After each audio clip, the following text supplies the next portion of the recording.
Christmas morning. I hope you guys got the presents you wanted. Today we're going to be playing a game called The Golden Wake. I know I said I was going to play a different game last night, but things happen. Minds change. And this is a very, very pixelated game. Like, wildly. So, we're gonna do our best. There's no, like, graphic settings or anything like that. But it should be fine. This is made by the same people that made Lamplight City. I believe this game was an earlier venture of theirs. And I'm super excited because I absolutely loved Lamplight City. This is another kind of mystery game, point and click. Let's get into it. Ooh, I love the jazz. It's so good.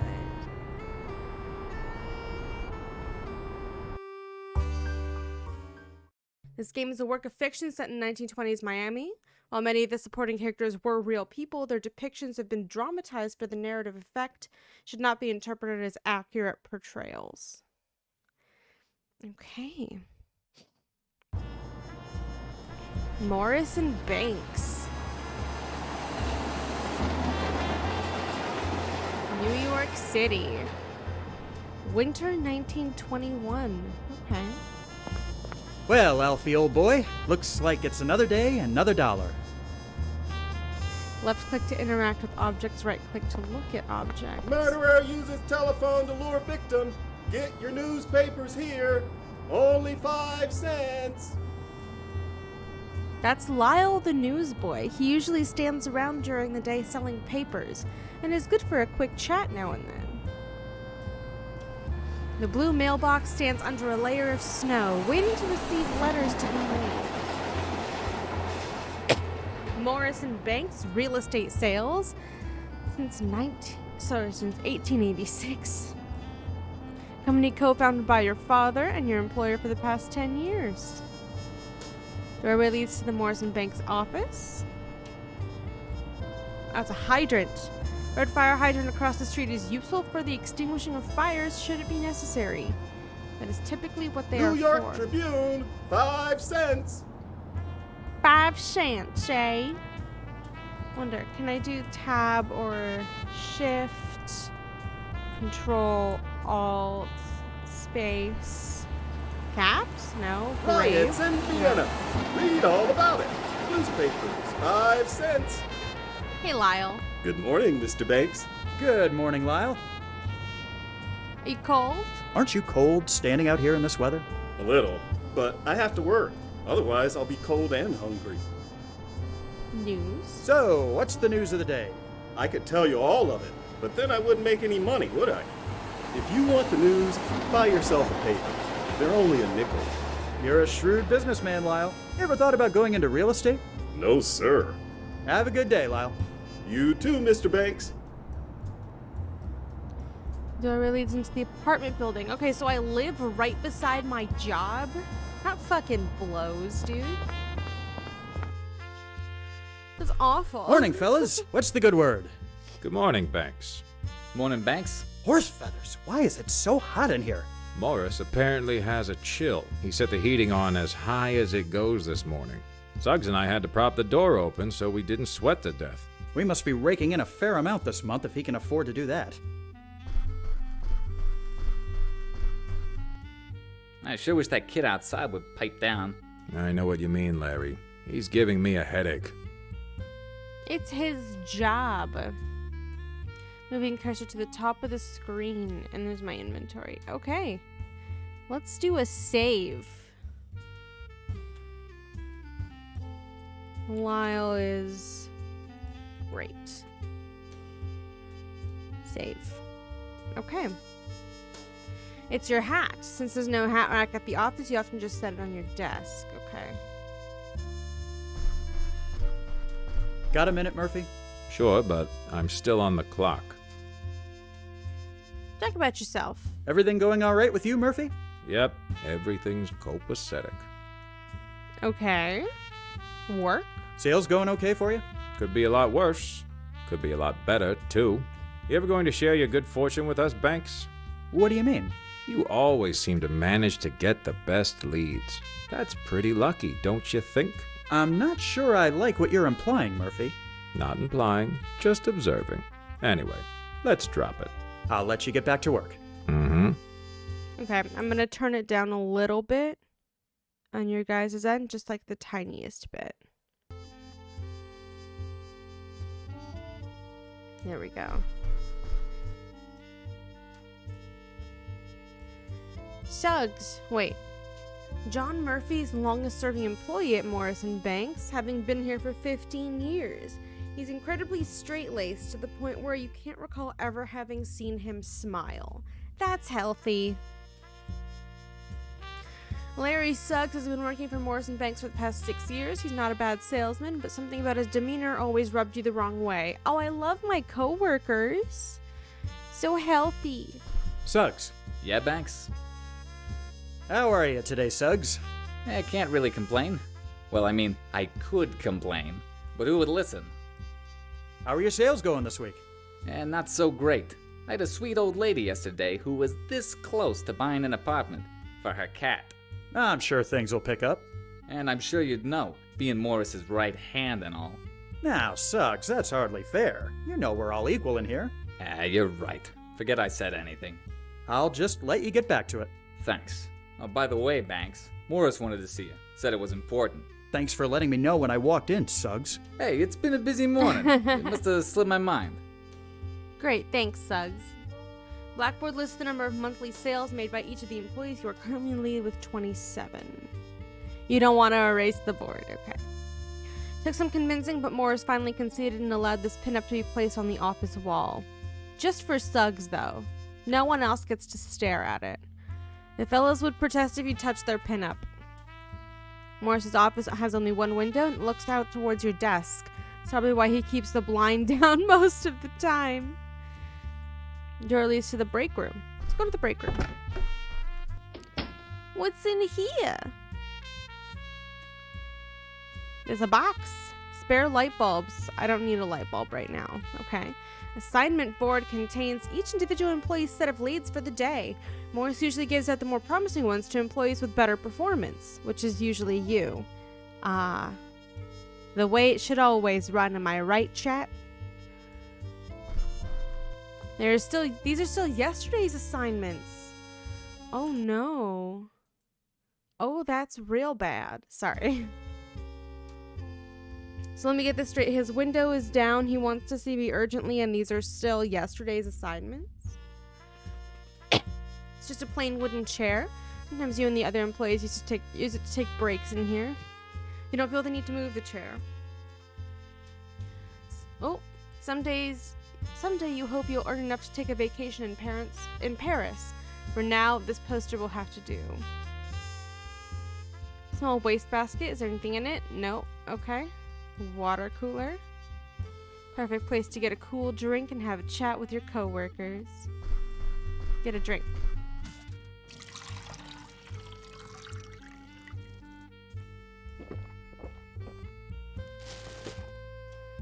Great. Stay hydrated, kids. What's on my desk? This place where you work your magic from. You're a bit preoccupied at the moment. Work can wait a bit. What am I preoccupied with?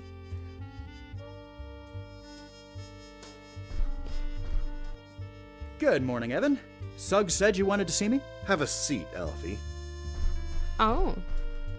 This Like that. doesn't seem like a conversation that's going to be pleasant. I'm afraid it isn't.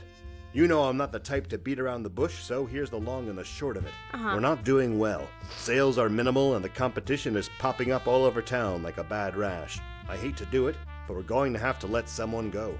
I see. Who did you have in mind? That's mainly why I asked to see you, Alfie.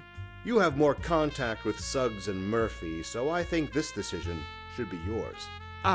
Well, I'm kind of on the spot here, but... Oh.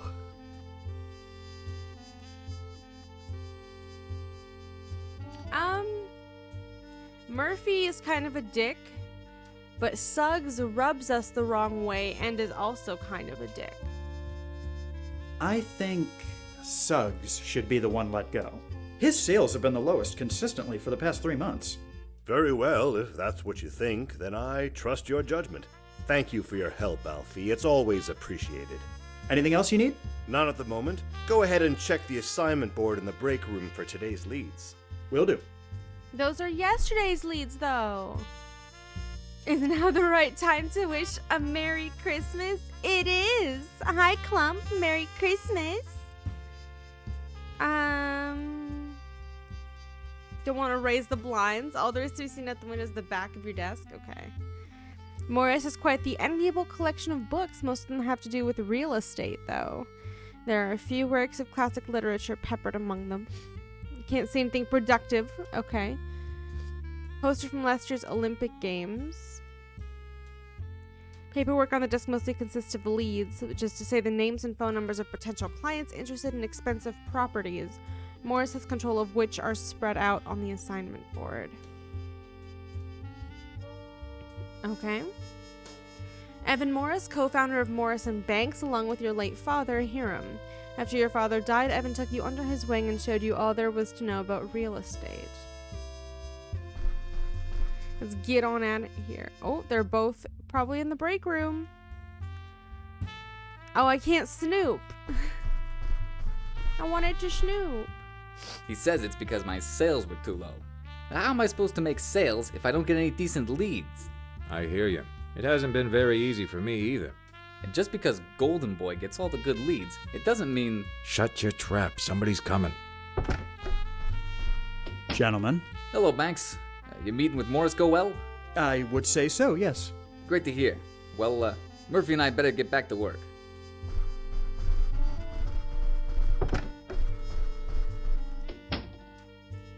That's gonna be awkward. You scan the sheet of leads correspondent to you, making a mental note of the names and phone number as you prepare for another day at work. Let's fuck. But it just said these are yesterday's leads. Okay. He's magic. There's no reason to talk to him. Time to make some magic. Operator, connect me to the Stamford residence in Bensonhurst, if you would, please. Hello, is this Ms. Irene Stamford? Yes, hello. This is Alfred Banks calling from Morris & Banks. I just wanted to follow up on the deposit you put down in the apartment in Flatbush. No, thank you very much, Mr. Contis. A pleasure doing business with you. 5 sales in 30 minutes. I think that might be a new record. Alfie, can you come here a moment? What is it, Evan? I'm running late for the weekly shareholders meeting. Could you lock up my office for me? Of course. Here's the key. I'll be back shortly.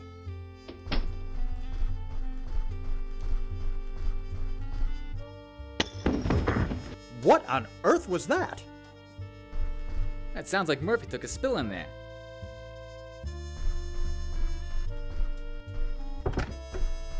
Murphy, what's going on? Just being a damn clumsy fool. Don't worry about me. Oh, he's changing I was the trying light to bulb? change the light Yeah. bulb and I lost my balance. Here, let me help you clean up. Thanks for the help, Banks. Now, if you'll excuse me, I need to get back to work. Horse feathers! I completely forgot about locking up Morris's office. We better go. You don't want to go into Morris's office when he isn't around, hasn't given you permission to. But I have to lock up.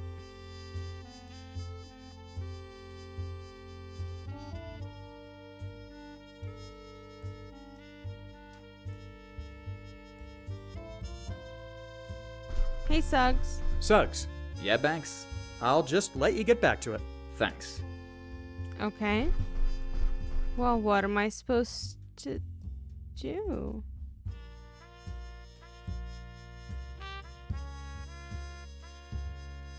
Oh, office key. You lock up Morris's office.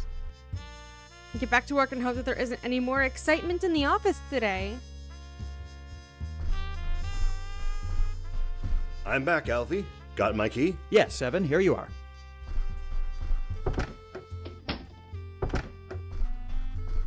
Alfie, Yes? where are tomorrow's leads? I beg your pardon? The leads for tomorrow? The ones that were on my desk? Suggs. They're no longer on my desk. Where have they gone? I have no idea. I haven't been in your office since this morning. You know I trust you 100%, Alfie, but this is a very serious matter. I'm aware of it. Look, I'll get Suggs and Murphy together and we'll look for them. Or maybe we could just skip the drama if you look under Banks's hat, sir. What? We both saw you, Banks. There's no need to put on a charade. Coming clean will save us all a lot of embarrassment. Is what they're saying true, Alfie? What? No, I have no idea what they're talking about. Then you won't mind me looking under your hat? Just to be sure you understand. See for yourself. Alfie, really? You of all people? Defend yourself. Accuse Suggs and Murphy. Stay silent. I don't think it really matters.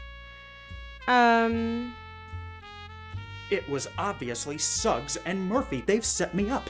Really, Banks? That's low. You're one to talk about low. How can you even look me in the eye? Now, Alfie, I know you're upset, but blaming your coworkers isn't the thing to do. It is if they're the ones at fault. Alfie, look at it from my perspective. The leads were in my office when I left and gone when I came back. You were the only one with the key, and now they show up under your hat. What yeah, would you it's do very in my convenient. shoes? So does this mean I've been canned? I hate to do this, Alfie. You know your father and I were great friends, and you've been an asset to this company. But for now, I think you should take an indefinite leave of absence. Fine. I see how it is.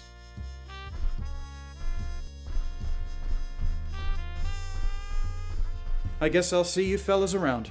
Hey, no hard feelings, Banks. Here you go. See? They ain't even wooden. Taking an early lunch, Mr. Banks? No, Sure.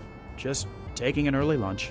Well, if you need anything to read while you eat, I still got plenty of papers left. Yeah, give me one of them papers. New York Tribune, 5 cents. Don't suppose the news of the day can be any worse than the morning I've had. Let me have a paper, please. That'll be a nickel. Thanks, Lau. Murder, extortion, robbery, par for the course in this city. What's this? Merrick making waves in Florida? Article explains that there is currently a very promising land boom in the Miami area, especially with regard to a development known as Coral Gables. It goes on to state that the project leader, one George E. Merrick, is currently hiring a team of real estate salesmen to assist in this monumental undertaking. Miami, eh? I've always heard that place was nothing more than glorified swampland. But I'll be damned if I'm just gonna roll over and freeze to death up here. When I'm finished down there, the name Banks will finally mean something again. So, Mr. Merrick, let's just see what you've got to offer. Sick. Thanks, fellas. Enjoy the fucking recession. Later, losers. Miami, Florida, winter 1921. Hello, Miami. Alfie Banks. Huzzah! Oh, horse feathers. This humidity is something else. Right.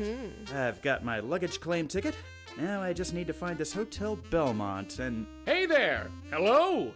Are you speaking to me, sir? You see anybody else around, son? Come on over here and have a chat with old Doc Dammers, why don't you? Oh. I'll just save. LeMayo, I got fired. I haven't got all day, Sonny. Come have a chat with old Doc and you can be on your way. Give me a minute. There's an astounding amount of luggage piled upon the carts outside the station. The train didn't appear to be crowded enough to merit so much cargo, but perhaps the other passengers brought more than you did. The older gentleman has a wicked gleam in his eye, not unlike a snake about to strike its prey. His demeanor is that of a man of 20 years his junior. A con man, eh? The old wagon has been painted a garish red and has a very visible advertisement for the real estate services of one Doc Dammers. Apparently, a name you can trust. Oh boy.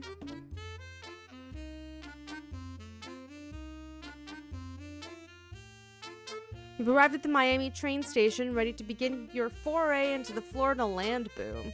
The train ride was uneventful, but you've managed to preserve your sense of excitement at the prospect of working in this exciting young city. What do you want? May I help you with something? Pardon me for saying so, my boy, but I believe I'm the one who can offer you the help. I'm really not interested in buying anything, sir.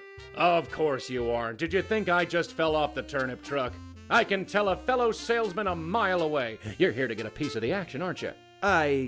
Yes, I suppose I am. Then consider this your own little welcoming committee. What did you say your name was? I didn't. It's Banks. Alfred Banks. Well You should've then, just welcome stopped at to I Miami, didn't. Alfred Banks. By your complexion, I'm guessing you come from up north. Yes, New York, actually. Hell of a town, but you'll find we do things a bit differently down here. If you got any questions, feel free to ask. I'm interested in this Coral Gables development I've heard about. Oh, straight to the top, eh? They call it Miami's master suburb. It's been meticulously planned and is ready to start construction at any moment. Lots are going faster than a Tin Lizzie downhill. If you want to get involved there, you're going to need to talk to the man in charge, George Merrick. Okay. Where can I find George Merrick? He's got a sales office downtown, right on Flagler Street. Look for the building made of coral rock next to the Stocks and Bonds office. You can't miss it. Of course, George is incredibly busy these days and doesn't talk to just anyone. Maybe not, but he'll talk to me. I like your spirit, kid. You'll get places thinking like that. Okay. I Bye. appreciate the information, Mr. Dammers, but I'm afraid I must be going. Of course, eager to get started, I understand. And believe me, there'll be plenty to do very soon. It was a pleasure to have met you. Maybe I'll see you around town. I can more or less guarantee that, my boy. Okay, well... Luggage is not in this pile as you arranged for it to be delivered to your hotel before you got off the train. Money and claim ticket. Sick. Let's go.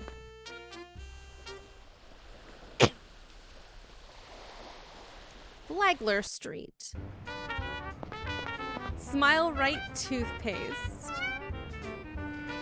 Models vacant stare gazing down upon you and your fellow pedestrians. Finding cases in the record office for the greater Miami area. From the brick building in case that is the Hotel Belmont.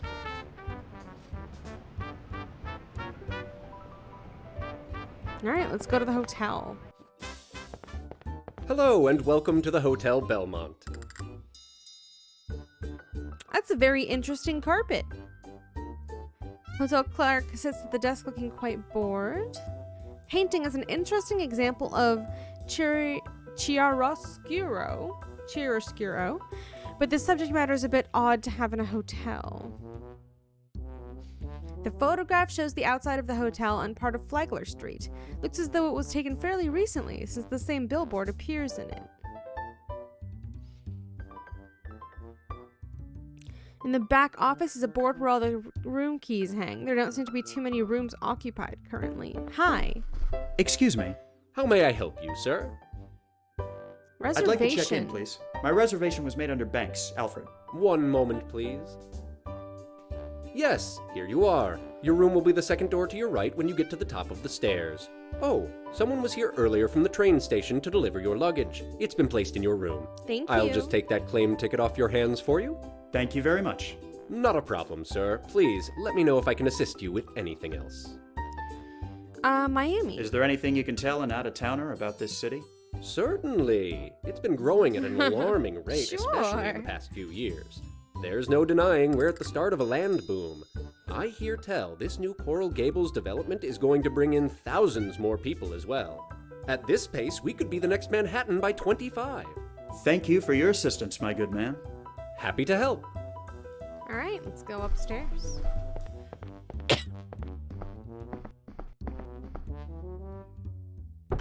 was wondering if we would have to find our room. That was the tiniest door I've ever seen. Okay, there's a nice hat stand. How considerate of the hotel to provide you this hat rack in your room. The pinewood dresser takes up one corner of the room. It's not as bad as far as decorations go. Lamp. I love lamp. The small lamp is not to your taste at all, but at least it'll light the room when it gets dark. Will it? I feel like it'll just light this much of the room. Window looks out onto Flagler Street. You can see the hustle and bustle of traffic and pedestrians. It's definitely way less crowded here than in New York, however.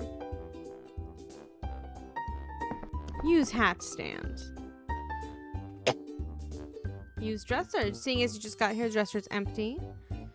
Above your bed hangs a somewhat generic landscape featuring a mountain and river against a green sky.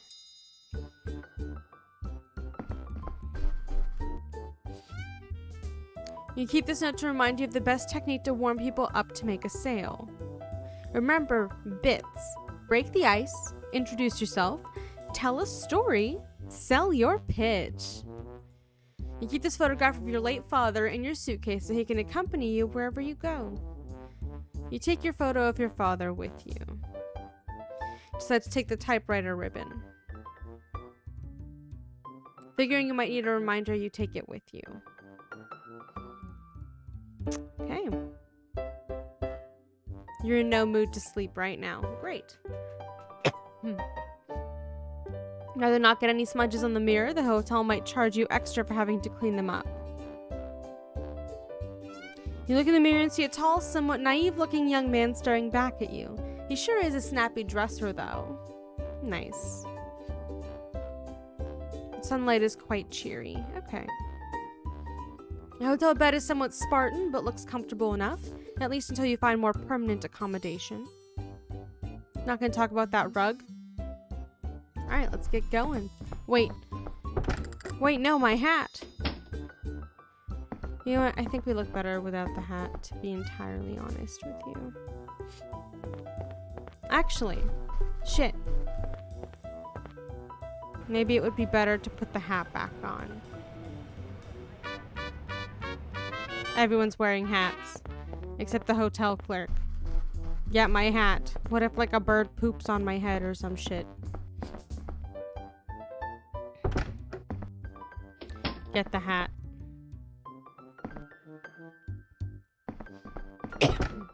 Let's go.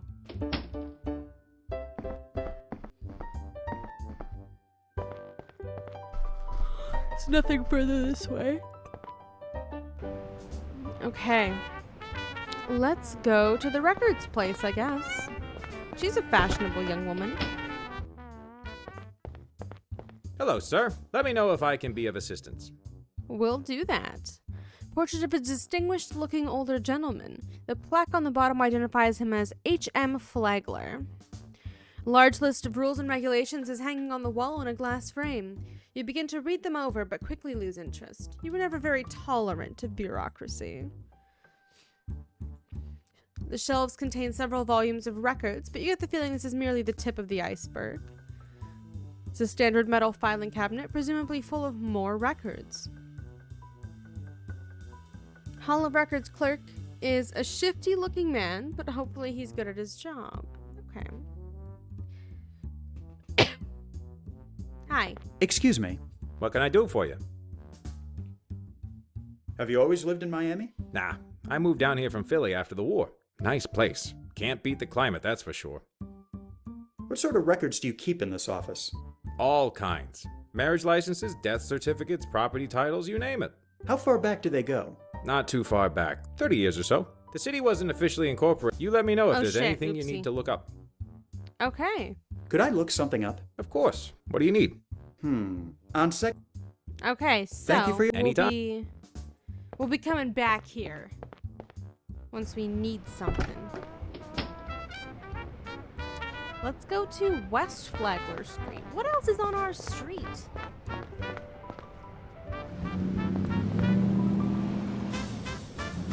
That's nothing. Stock and Bonds Office, Sales Office.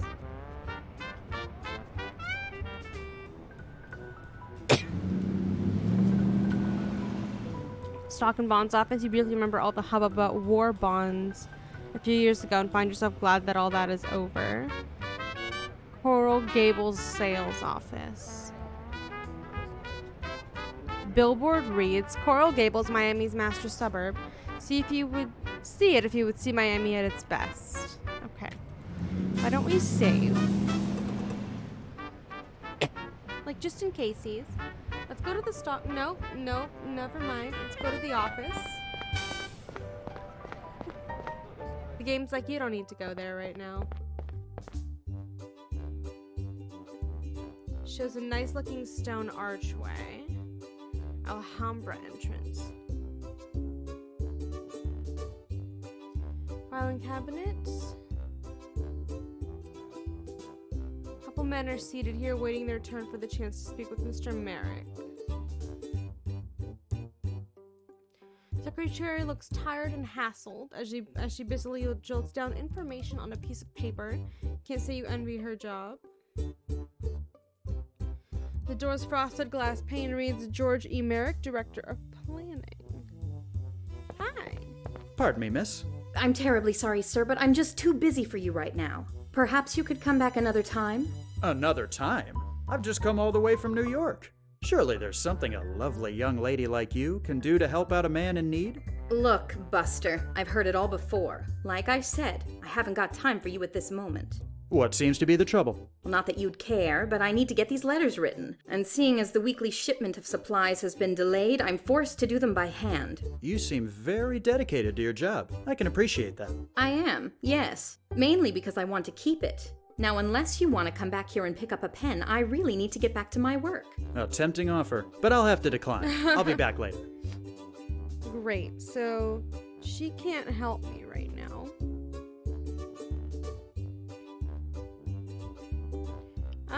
Typewriter ribbon? Pardon me, miss. Would this typewriter ribbon be of any use to you? It certainly would. Mine wore out yesterday, and I ordered a replacement, but it hasn't come in yet. Thank you, sir. I greatly appreciate it. This will cut my work time by half at least. My pleasure. Happy to help. Amazing. Can't... Pardon me, miss. What may I? Great. Have you Coral got Gables. any pertinent information on the Coral Gables development? None I'm allowed to divulge, sir. I'd like to see Mr. George Merrick. Take a number. Mr. Merrick is in very high demand. I'm afraid he's not currently seeing walk-ins. Appointment. Would it be possible to make an appointment to see Mr. Merrick? Certainly. Let me see. Our next available month. appointment is next April. What? That's preposterous. Mr. Merrick is a very busy man. I think you've made that quite clear. Come now. I helped you out with your typewriter. Now you're just gonna hi-hat me? I don't know how things work down here, but where I'm from, one good turn usually deserves another. Don't be a dick. Okay. Keep your shirt on. I'll level with you. I'm not going to be able to get you an appointment. But I can tell you that Mr. Merrick keeps an eye out for fresh talent. If you can manage to do something to impress him, he may see you without an appointment. I see. What would you suggest? Well, I'm not sure, but you might be able to get something done at today's land auction. Okay. A land auction, you say? Where and when? It's set to start this afternoon, around 2 o'clock. You'll find it at the corner of Granada Avenue and Coral Way. Fantastic. I'll head over there right away. Good luck. I'll let you get back to your work. Thank you, sir. Great. I'm glad we rifled through our suitcase for just all of our shit. Let's go. The land auction. Do I hear any bids for the Madrid lots? You'd be a fool to let those slip away. Horse-drawn wagon minus the horse is currently serving as the main stage for Doc Dammer's land auction.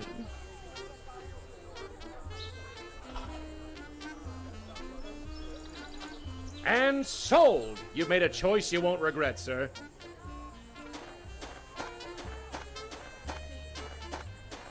Hello. Well, fancy seeing you here. Thanks. What brings you to my humble little land auction? I'm trying to see Mr. Merrick, but it's proving a bit more difficult than I'd anticipated. Don't say old Doc didn't warn you, son. Anyway, I'd love to chat, but I'm a bit tied up at the moment. Is there anything I can do to help? Actually, there is. See those two sets of stragglers over there, separate from the crowd? They're all about a hair's breadth away from buying, but I just can't get them to budge. Take your pick. If you can convince either set to buy some houses, I just might put in a good word for you back at the sales office. The fellow by himself there seems like he won't take too much effort to convince. If you want a real challenge, you might try the crowd of 5 there. I'll see what I can do. Attaboy. Oh, one more thing before you get started. I know you've got experience in this business, but I want to talk to you about seller intuition. Okay. From time to time, you might find yourself needing to persuade someone. You know as well as I do that that's all about finding a person's weakness and bending it to your whim. When you're talking to them, you can use seller intuition to your advantage. It'll give you a clearer read on people and let you figure out what you should play to in order to get them to see things your way. But enough yammering from me. Go and do what you have to do. Okay. Let's go talk to the smaller crowd. Hey guys. Taking a deep breath, you face the small crowd and prepare to deliver your best sales pitch. This is the moment you've been waiting for. Break the ice. You folks look like you're ready to buy some lots. Am I right? The crowd seems to respond positively to you. Biff, introduce yourself. Pleasure to meet you, fine people. My name is Banks. Alfred Banks. You can call me Alfie. Seems to be growing. Let me tell you all the story of the time I sold a 2-story house to a man who had no legs. You regale the crowd with your story. Bits.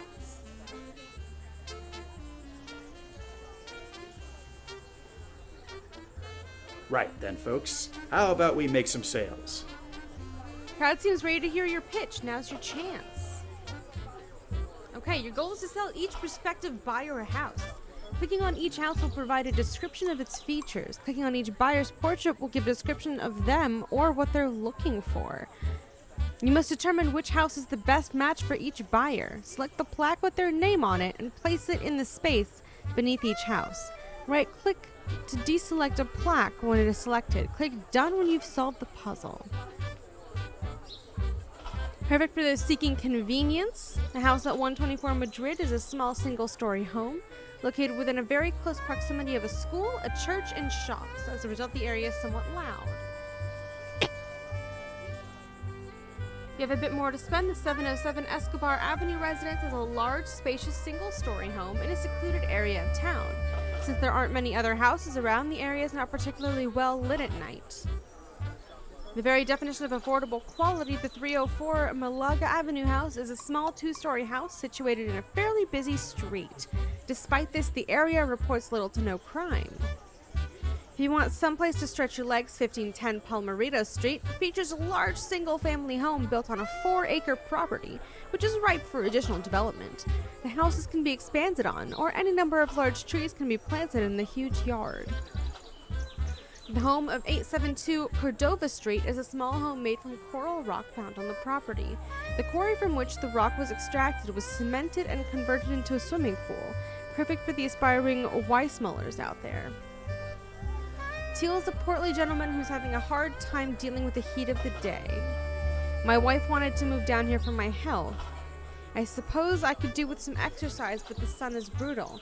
I can't stay out in it too long. Someplace I could get fit indoors would be ideal, especially since I hate water.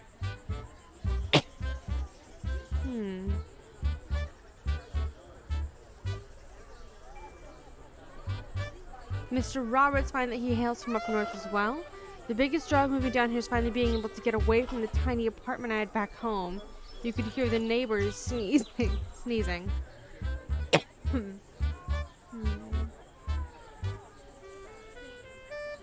Miss Grace, for 5 minutes, you're taken aback by her generosity, despite her clearly apparent wealth.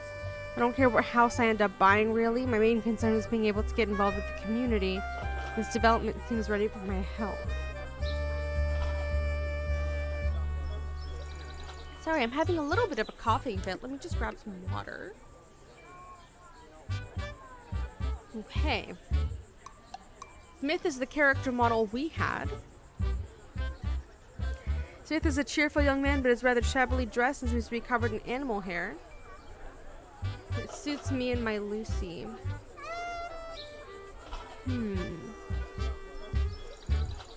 Mr. Jones is very jolly, seems incredibly active.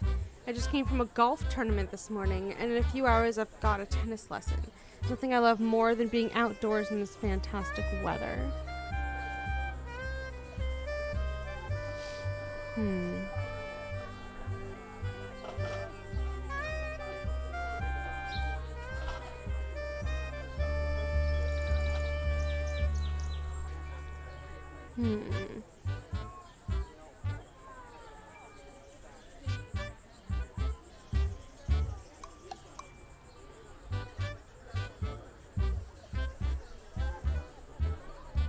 Tiny apartment. So we'll put Roberts here. This is affordable quality. Smith is shabbily dressed. So we'll put him here. Small home made from coral rock. Converted into a swimming pool.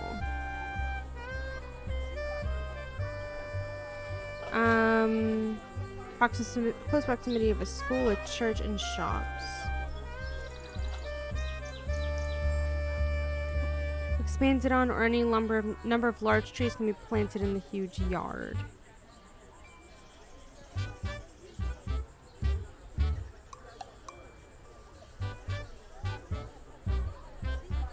So we'll put this here. Jones.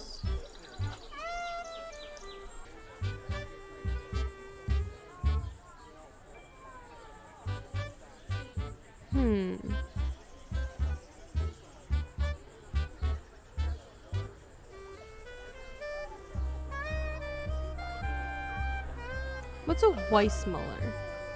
I think I need to look up what a Weissmuller is. Like, I understand that's a name, but I need to look up that reference in order to understand what that means. American actor, Olympian, and swimmer. Understandable. Have a nice day. So that's going there. And she can go here because she wants to help out the community. School, a church, and shops.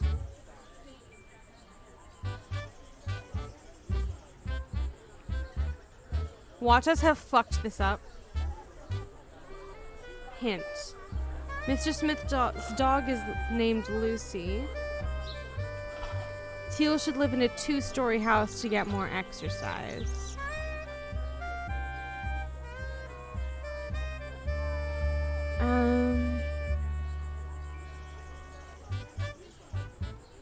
Single story, 2-story. Okay. If I do this.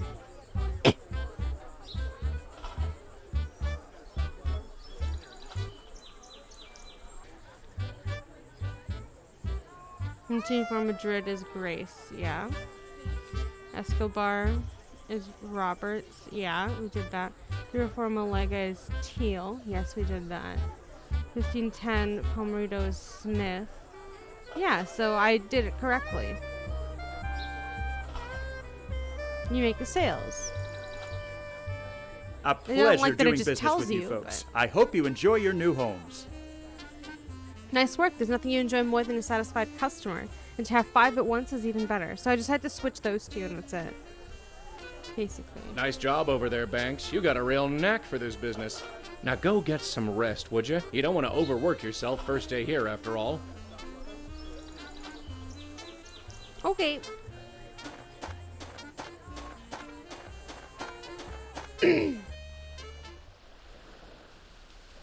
Oh, I accidentally hit hint instead of done.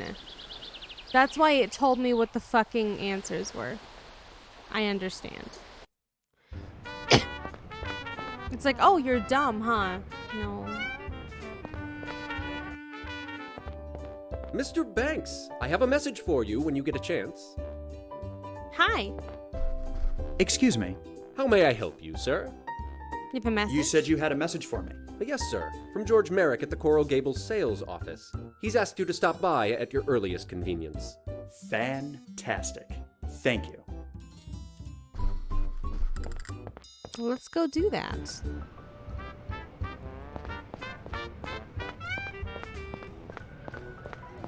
Don't you love when things just work out in your favor?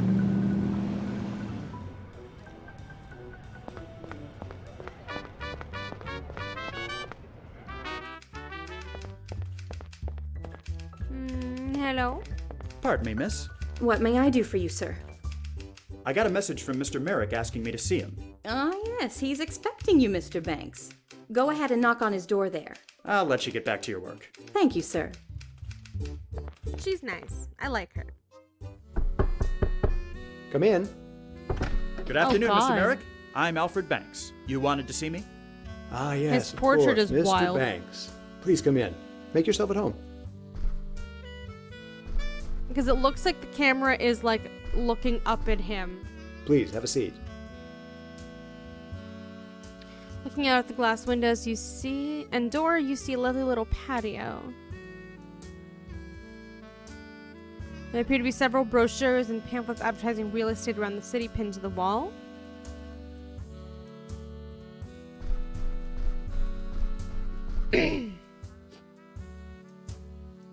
It really is a pleasure to finally meet you, Mr. Merrick. Like I said, my name is Alfred Banks, and I know who you are, Mr. Banks.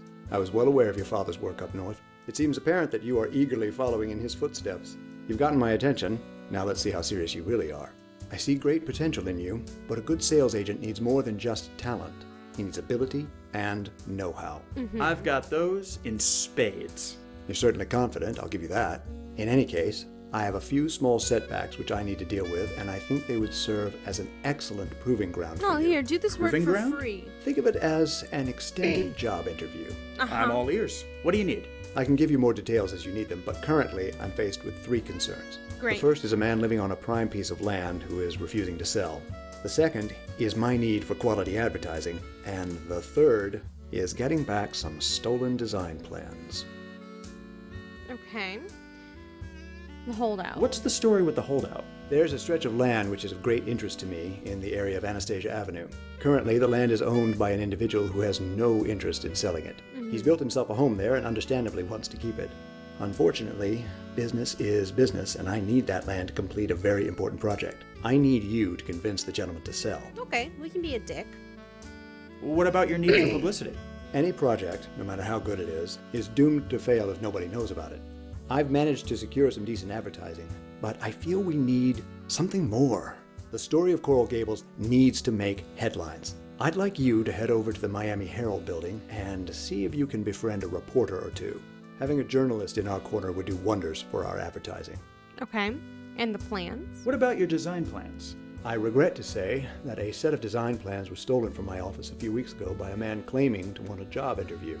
In reality, he was a spy, sent from my competitor Orrin Riley's real estate company. Riley still has my plans, but 2 can play his game. Since you're a fresh face in town, I need you to infiltrate his company and take back the plans. I'll have my secretary set up an interview for you later today. And here, take this set of dummy plans and leave it in place of the real ones so Riley doesn't get suspicious. Infiltrate his company? What will that entail exactly? My guess is that Riley will have the plans stored away in his office someplace. You may need to do a bit of searching. Are you comfortable with that? I know it's asking for quite a bit. Yeah, sure. I I'll think so, steal. sir. I'll do as much as I can within legal means. Of course. I'm not asking you to commit any crimes. After all, you're just taking back something that was already stolen. Think of it as a repossession. I'll just get to it then. I wish you the best of luck. Although, you seem the type who makes his own luck. I have a feeling I can expect great things from you. Yeah, thanks for telling me to do 3 jobs for you for no pay. That's fun. I know what that's like. Smile. I don't do them, but you know, I know what that's like. Okay, let's go do them in order. Anastasia Avenue, Miami Herald, Riley's Real Estate. Hey, guy. House is a very nice two-story affair constructed in a Mediterranean style, which seems to be fairly consistent with the style of Coral Gables you've been able to observe so far. Hello? Yes? May I help you? Save first.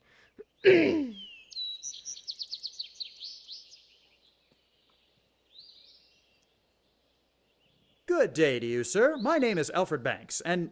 Whatever it is you're selling, I'm not interested. But I'm not here to sell you anything. In fact, quite the contrary. Oh, I see. Merrick sent you, didn't he? Well, yes, he did. Look, you can go back and tell him exactly what I told all the others. Nothing doing. I bought this land before he got his little vision, and I intend to keep it. I tried appeasing him by building my house to match his Mediterranean style, but apparently even that wasn't good enough. I did everything by the book and filed all the proper paperwork. You tell Merrick he'll get me off this land when I'm no longer drawing breath. Good day to you, sir. Okay. We can arrange that.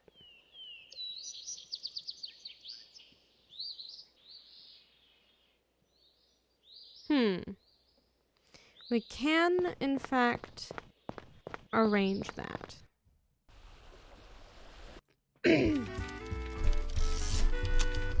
Quite an operation they've got going on in here. Hello, sir. Let me know if I can help you with anything. Editor-in-Chief, memo board. Oh, I don't work here, so I can't look at it. Reporter, employee, woman. Hello, woman. May I have a moment? You may. I'm Alfred Banks, and I believe you have the advantage. Marjorie Stoneman Douglas. Pleasure. What is it you do around here, Miss Douglas? I write articles, conduct interviews, and investigate stories. I'm what's commonly referred to in this business as a reporter. I suppose that was a bit of a silly question on my part. Well, at least you can admit to it. That puts you ahead of most. Talk about the Herald. Do you enjoy your work here? I do. Although, to be completely frank, it's gotten a bit tedious. Granted, what I'm doing now is much better than what I did when I started, that being the society column. Back then, things were so slow I made up half my stories. It certainly seems like there's a lot going on in town these days. I won't argue with you on that point, but we'll see what the future brings. Maybe I'll take a crack at going out on my own.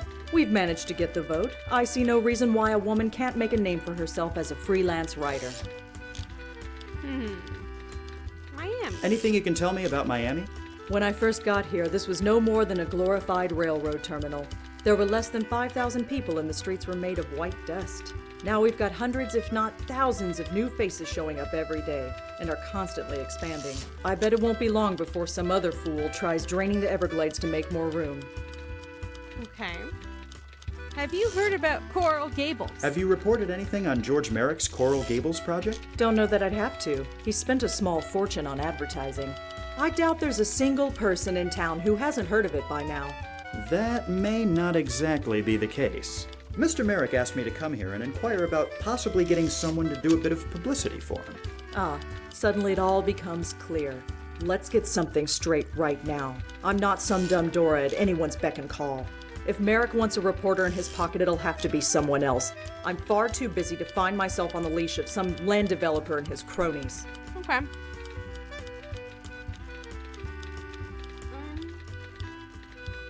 Now, let's not be so hasty. I'm sure Mr. Merrick isn't looking for a lapdog, just someone who can provide some help. Maybe we can reach some sort of agreement. Now that you mention it, maybe we can. Okay, I'll help you out if you do me a favor first. Name it. There's a story I've been following, but I've hit a bit of a roadblock. Are you familiar with Jeremiah Miller? Afraid not. Who is he? He's a local politician, county commissioner in fact, very outspoken on the subject of prohibition. I have reason to believe, however, that he's full of hot air. Unfortunately, I've never been able to get close enough to him to see if my hunch is right. So, where do I come in? Miller enjoys spending his time at the Miami Men's Club on Brickell Avenue. I figure if he's going to indulge in any illicit pastimes, that would be his ideal spot. As I am of the fairer sex and therefore not allowed inside, I need someone I can trust to get in there and see if I'm right. And you trust me? Not particularly, but you're my best hope, and you need my help. So I figured you've got the best chance of actually getting this done. So, if I catch Miller in the act, what then?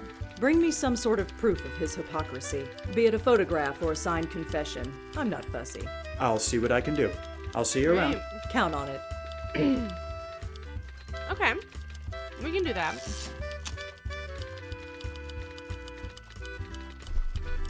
Let's get going. Gonna need a camera. Oh. Records. Let's see if that house is legit. You know what I mean? Excuse me. What can I do for you? Could I look something up? Of course. What do you need? There's a house at 1251 Anastasia Avenue that I need some information on. Of course. Let me go have a look. Yes, here we are. Belongs to one Ernest Mathers. Built it himself 6 months ago. Might I have a copy of the document? What's your business with it? I'm working with Mr. George Merrick of the Coral Gables project, and it's of utmost importance to his acquisition of the land. All right, you can take this copy. Thank you for your help. Anytime.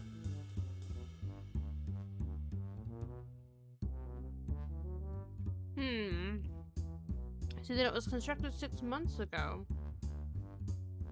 He had a cursory inspection performed. No permits pulled. Okay. Right.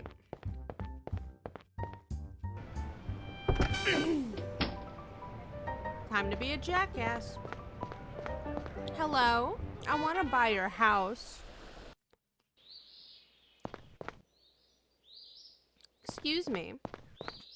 Wait. You again? I keep forgetting to save. Sell house, please. Hi. Mr. Mathers, I've just been to the Hall of Records downtown, and I pulled up a copy of your house record. Yes? And? It seems you had a property inspection done when you completed the house, but it was very basic. Furthermore, you didn't pull any construction permits. I didn't need to. I haven't done any exterior work. Nevertheless, I'm afraid I'll need to perform an inspection of your home just as a matter of record. On what authority? Look, you can either let me come in and do a brief home inspection, or I can report you to the county, and you can deal with whatever fine or punishment they see fit to dispense. Fine. Come in. I don't know what you expect to find, though. Search the room for the violations listed at the bottom. Click on the spot where you think you found one. If you're correct, the area will be marked with a red circle. The item will disappear from the list. Continue on until all items have been found. Your floor tiles are severely cracked here. Do you regularly have elephants as house guests? No. I mean, my mother-in-law hasn't seen the new house yet. That was a joke. I'm sure it was. Now, water damage? This wall shows clear signs of water damage. You probably have a cracked pipe somewhere back there. Oh, I suppose that would explain it. Is that mold? Quite a nasty buildup of mold you have here. My wife told me she'd clean it up. A leak? What a mess! You clearly have a problem with a water leak. And I've called the plumber, but he's yet to get back to me.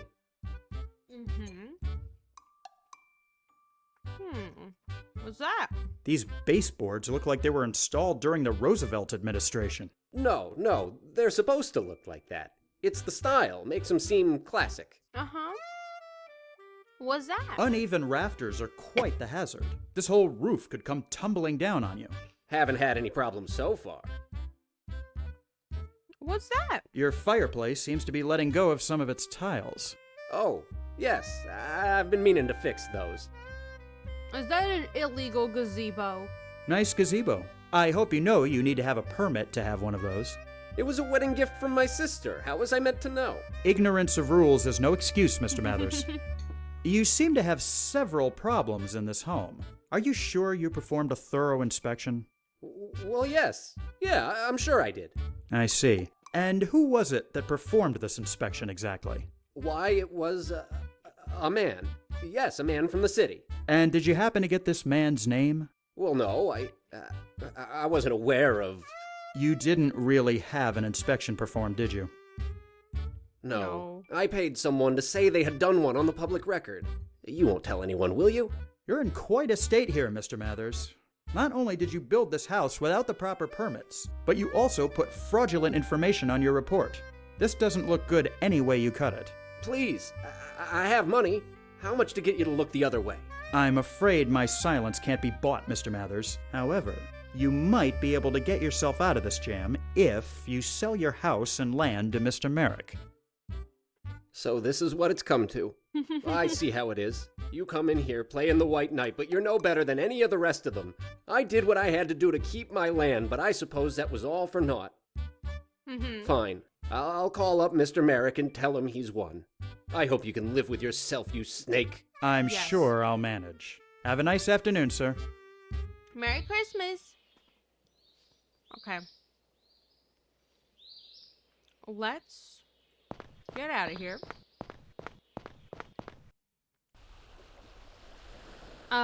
And let's go to the men's club.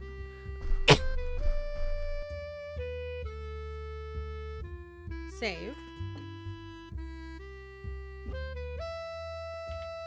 Spy time.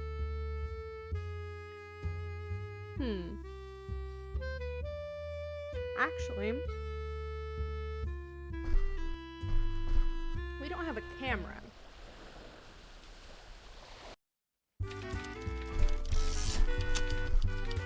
Is that our...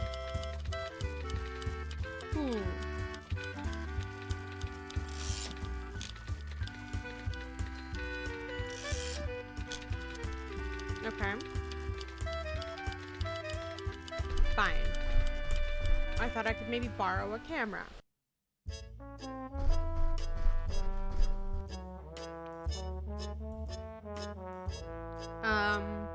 Replace. Because they're both spy missions, technically.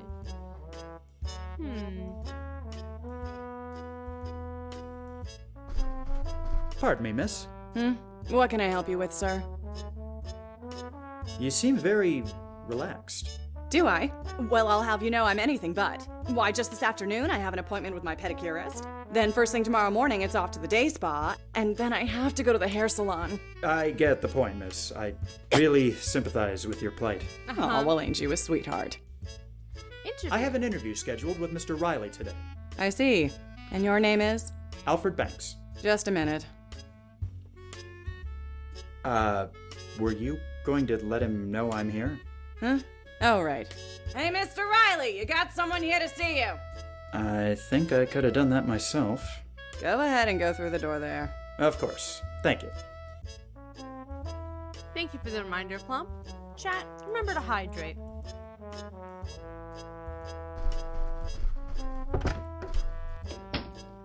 What can I do for you, young man? Young woman in flapper attire. Seems to be the same woman in the other painting. You don't want to examine it too closely while Riley's here. Wow. Okay. He seems to keep some odd knickknacks and tchotchkes.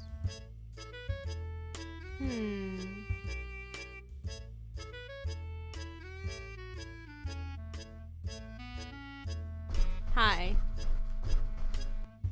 Hello, Mr. Riley. My name is Alfred Banks, and I'm here for a job interview. Ah, yes, of course. My secretary informed me you'd be coming in.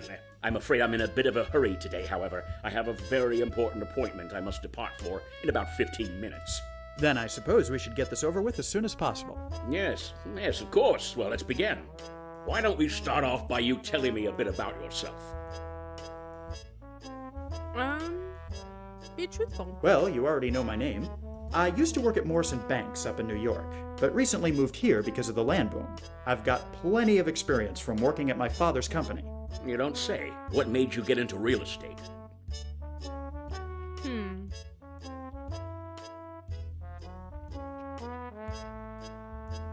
It's definitely for the money. Doesn't seem like the kind of guy who wants to help people. Doesn't give a shit about my dad. It's for the If I money. have to be honest, it's so I can achieve some financial security. I really wanted to be an artist, but real estate was the family business and it just seemed more lucrative. Money is nice, Banks, but it's not everything. Oh, fuck. You know the old saying about money not buying happiness, surely. Of course. It's very true. You can buy people off, certainly, but there's just some things that haven't got a price. The love of your children, for example. But enough of me rattling on. Now, what do you think you can bring to this company?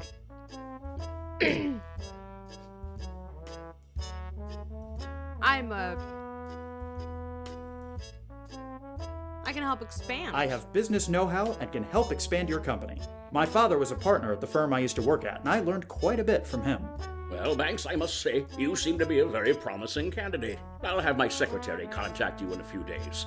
Now, if you'll excuse me, I must run. I have to meet my daughter for dinner, and I don't want to be late. A word of advice, Banks. As great as this business will make you feel, you are nobody if you haven't got someone who loves you. My daughter, for instance, means the world to me. I always want her to be around, which is why I've got these paintings of her in my office. But I digress. Let me show you back out.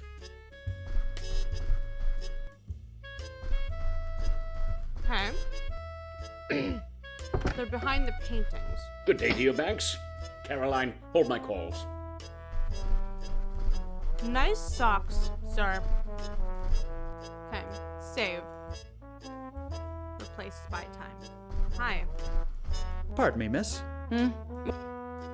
I'm afraid I need to get back into Mr. Riley's office. Oh? Why is that? I left something behind in there during my interview. No, I see. Go ahead and get it. I never lock the door when Mr. Riley is out anyway. Oh, well, thank you. I appreciate the help. Mm-hmm. Oh, she just doesn't give a fuck. Okay. It's behind the painting, likely.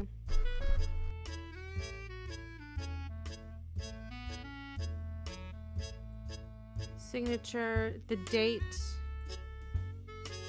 March 5th, 1913.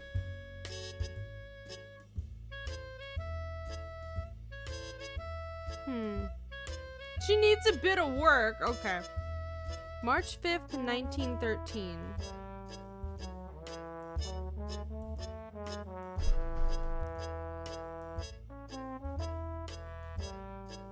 March is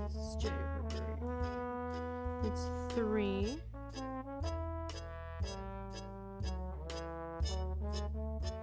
Fifth, 1, 3.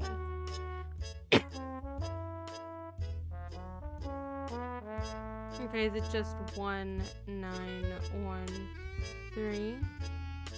Is it sorry. Is it 0305? Yeah.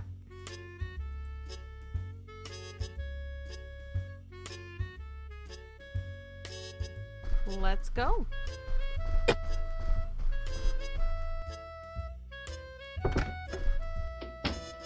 Thanks, man. Goodbye.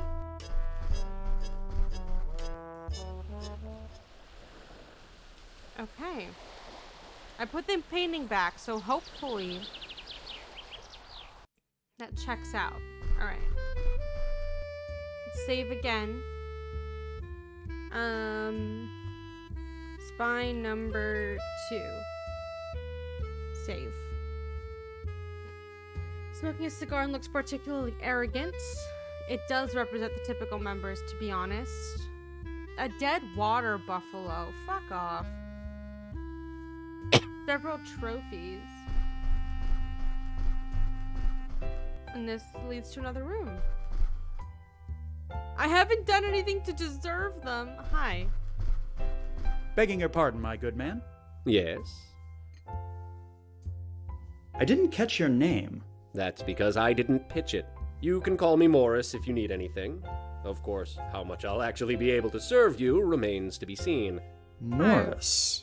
Any relation to Evan Morris from New York? I don't think so, no. Oh, It's a very well, common last I name. guess that helps my chances of getting into this club, at least. This seems a rather exclusive establishment.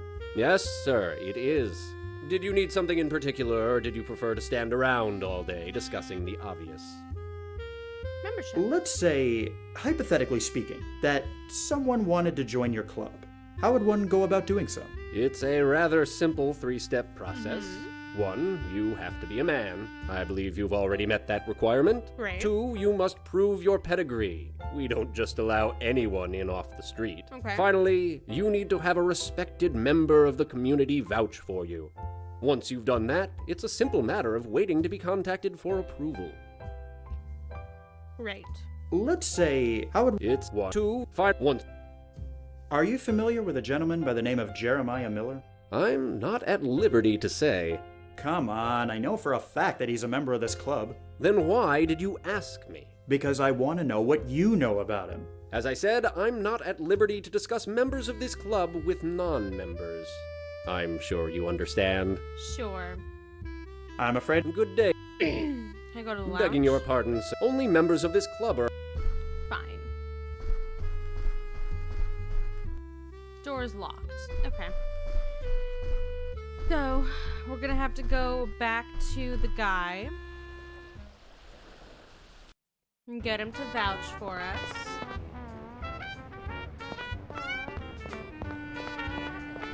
Which is perfectly fine, because we've already done 2 jobs out of 3. And the third one is like the least important one.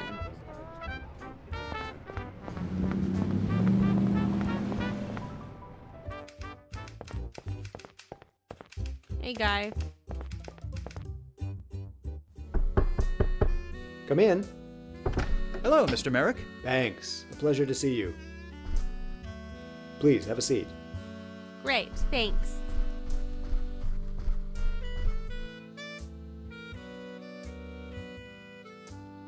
Here you are, Mr. Merrick.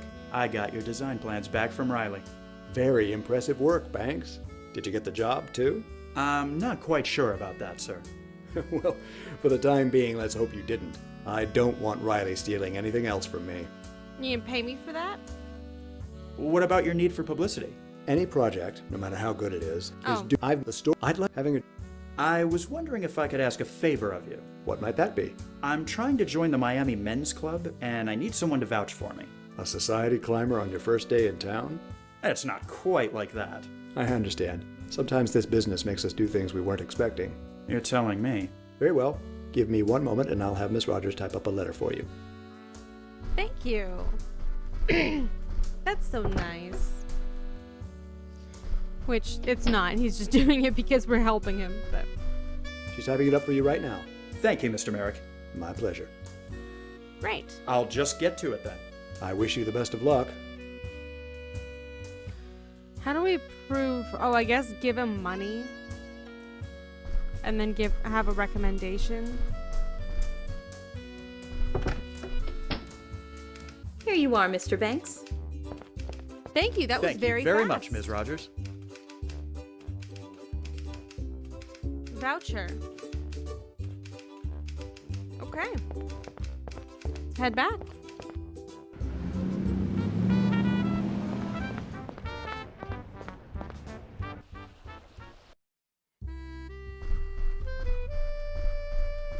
Okay. Is it money? Okay. Is it this? Begging your pardon. Yeah. I'm a Good. Is it this?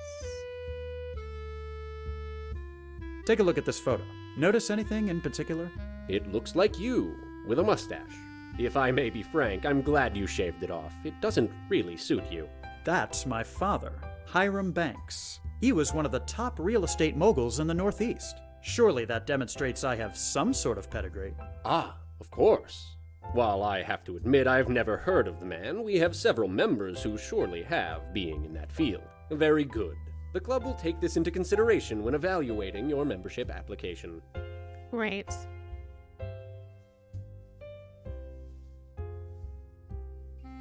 Have a look at this. It's a letter from George Merrick sponsoring my entry into your club. Merrick, eh?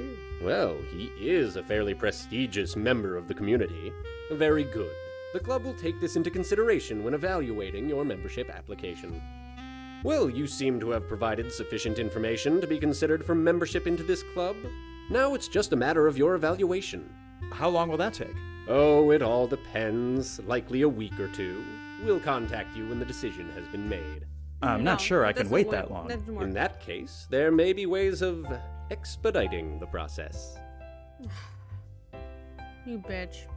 Say, friend, you've really been a great help today. I'd like to give you a little something for your trouble. Why, thank you, Mr. Banks. Ah, well, what do you know? It seems the results of your evaluation are in, and you've passed with flying colors. Welcome to the Miami Men's Club. Please feel free to use any of the club's amenities at your leisure. And of course, if there's anything I can do for you, please let me know. Mm-hmm.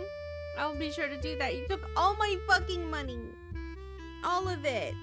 You bitch. To be fair though, Banks, why did you give him all of your money? That's wild. That door's locked. May I take your hat, sir? Yes, of course. Much appreciated. How dare you?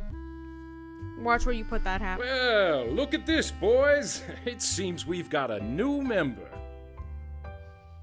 Most of the men glance in your general direction but barely acknowledge you. They all seem to be rather uncomfortable in the presence of the man who just spoke. Come on in, my boy. There's no need to be shy. What's your name and where are you coming from? Alfred Banks from New York. Just relocated to Miami this morning. I must say, you work fast, Banks. Just arrived and already a member of one of the best men's clubs in town. You must really be the cat's pajamas. Well, But where are my manners? You're the dick I I'm need. Jeremiah Miller, County Commissioner, District 2. There it is. Pleasure. How much was I it? I don't welcome know. you not only to the club, but to our fair city as well. Yeah, this Thank you, guy sir. is definitely Feel free like... to make yourself at home and get to know the others. If you have any questions about the city or anything else, I'll be happy to help. He definitely has, like, I'm a predator at this college, but will never face the consequences of my actions because my daddy pays for the college. Like, energy and portrait. Like, that's fucking wild. They nailed it. And I have no idea how much it was, but it was literally all the money in my inventory. Sick! Artwork. Sick. Okay. I need to prove that he drinks at this club. Let's save. good book? Man just nods slightly and continues reading. Mr. Miller? What can I help you with, Banks? So, you're a county commissioner. Indeed, I am. Oh, it's this What guy. does that entail exactly? Well, I won't bore you with They the look the same, particulars, to be honest. but basically, I'm one of several elected officials who run the county. It's not a bad jumping point if you, like me, are interested in furthering your political career. Your best bet is to find a platform and rally up supporters. After That's that, because his climbing the mouth is ladder fucking duck wide open soup. all the time. Oh, That's my why. game is real estate, not politics. You mean there's a difference? We're both out to screw the next chump over. Why, our fields are practically brothers. Isn't that a bit cynical, sir? Oh, it's a necessary quality in this business, my friend. Now, don't dismiss my idea so easily, Banks. You've got Maybe the we could makings talk of a about it over a politician in drink. you. I wouldn't be surprised to see you in office somewhere within the next few years. Have you lived here long? About 20 years, in fact. This city has grown considerably since then, and I'm proud to be involved in its government. Other members. Know anything about the other club members? They seem a bit cold. Nah, don't let them get to you. They're just a bit shy around new members. Soon enough, they'll warm up to you, and they'll be like your second family. In any case, the bookworm over there is Carlton Meeks. From what I understand, he's in the real estate game. Okay. The two gents over there are John Norris Sr. and Jr. Not a day goes by, they aren't in here having some sort of squabble. And finally, the esteemed gentleman leaning on the counter is Franklin Evans. Don't think I've seen his face in years. He tends to keep to himself, you see. They're not the liveliest bunch, And but why is he in the they'll grow club? on you. Why does he come to the club? Like, why does he come to the club if he just sits there facing away from everybody the whole time? I've heard you've got a particularly strong stance on the subject of prohibition. You heard correctly, Banks. I have a strict no-tolerance policy. Oh, don't get me wrong. What a man does in his home is his business. But people going out on the town and getting smoked, it's unacceptable. Just a minute. Are you saying you're fine with a man drinking in his own home?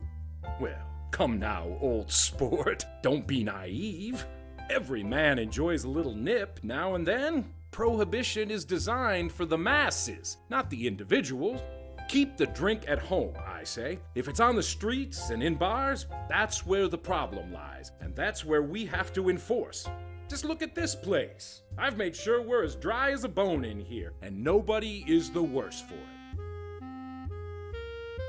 Collective muttering coming from the direction of everyone else in the room. Oh, they hate him. Nice chatting with you. Likewise.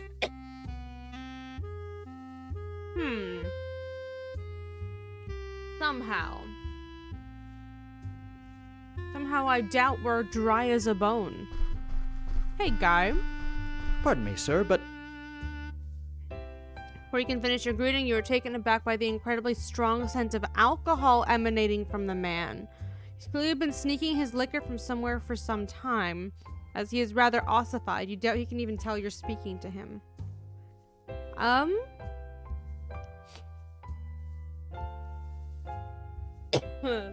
You know about this? Best not to interrupt. Involved in conversation. Real estate man. Good book? Mr. Miller? What can I help you with, Banks? He's fucked. Mr. Miller, this may be none of my business, but I was just trying to talk to the fellow over there by the counter, and, well, he's got a very strong scent of alcohol on him. I felt a bit woozy just standing next to him. You don't say. I suppose that would explain quite a bit. This won't do. No, sir, not at all. Ooh, he's Excuse mad. me a moment, won't you, Banks? Yeah, okay. Evans, are you drunk? Evans, answer me. Good Lord, how much have you had? You're a hazard. What if I wanted to light a cigarette? You're a disgrace to the good name of this club. Get fucked. Yes. That a flask? You just drop your fucking flask? Small engraved silver flask seems to be quite full. Uncapping it, you catch the unmistakable aroma of alcohol. Engraved Jeremiah Miller. Ooh. Are you fucking dead? Okay, I'm out of here. Goodbye, everybody. Your hat, sir. Thank you. Thanks. I'm out of here. All I needed. Ma'am, I have your story, ma'am. May I have a moment? You may. I'll see you around. Count on it. Oh. Ma'am. Have a look at this. It's Jeremiah Miller's engraved flask. So my hunch was right after all. Nice work, Banks.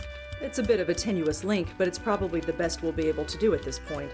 Well, a deal's a deal. You can go ahead and tell Merrick I'll write for him. I appreciate your help, Miss Douglas. Okay, I've done all this work for you for absolutely free. I did literally 3 jobs. You better give me a position. Like, I better be on the payroll at this point. Watch him just be like, thanks, chump, and kick me out like a slime.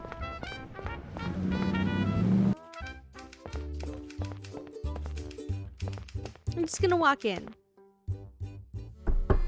I still in. knock. Hello, Mr. Merrick. Thanks. A pleasure to see you. Hi. I believe that's everything taken care of, Mr. Merrick. You know, when you first walked through that door, I had a feeling there was something special In about under you. 2 hours, I'm glad to see my might I assumptions were add. well placed. Welcome aboard the Golden Galleon, Banks. I think you're going to do wonders for us. The Golden Galleon, sir? Yes, it's our new slogan. Dammers came up with it. Follow the Golden Galleon to Coral Gables, where your castles in Spain are made real. It certainly has a ring to it. That it does. sounds Now then, there's no time to waste. real bad. I've got some big plans for the next few years, and I'm going to need all the help I can get. Chapter 2, When the Groves Begin to Bear. Spring 1922. How are those sales going, Banks? Not bad, Doc. Just made another 12 this hour. I knew there was something special about you the minute you stepped off that train, kid. Say, Doc, this new office is great and all, but aren't we a bit crowded in this room? You'll get used to it, kiddo. It's just that in New York, I wasn't... Well, this isn't New York, as I'm sure you've noticed by now. Anyway, George wants to see you in his office ASAP. Okay. I see. Thanks for letting me know. I understand that this is the design of the walls, but it looks like there's just a fuck ton of pre-chewed gum just smeared. Just absolutely fucking used as art up there. I hate it. Save. Chapter 2. Smile. Okay, inbox. Papers. This is the same fucking painting. The small plant which you and your co-workers have adopted as an unofficial mascot, you've named it Monty. Colleagues are hard at work making sure lots and houses are sold that Coral Gables becomes all it's promised to be. What's going on over there? Like, I just want to know. Ms. Rogers used to be Mr. Merrick's secretary back at the old office, but after discovering her talent for drawing, she was given the extra responsibility of doing promotional artwork. Abstract art was never really your thing. We can't talk about the gum on the walls. That would be too much. How you doing? Could I bother you a moment, Miss Rogers? No bother, Mr. Banks. What can I do for you? How you doing? So, how are you liking your new job? Oh, it's wonderful. I finally feel useful around here. To be fair, being Merrick's secretary wasn't exactly a useless position. True, but I think I can bring a lot more to this company doing promotional art rather than just taking calls. Okay. The Coral Gables project seems to be going pretty well, wouldn't you say? It sure does. If this office is any indication, we'll be doing extremely well in the next few years. Have you happened to hear anything about what's next? I think Mr. Merrick is still concentrating on getting lots sold. After that, who knows? Although I did overhear someone saying something about a pool. No idea what they meant by it, though. I'll let you get back to work. Thank you. Awesome.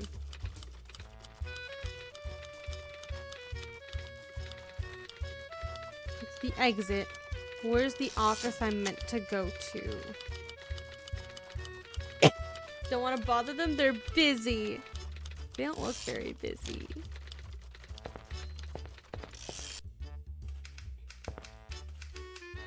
Oh, Mr. Wilson, Doc Dammers. Hi.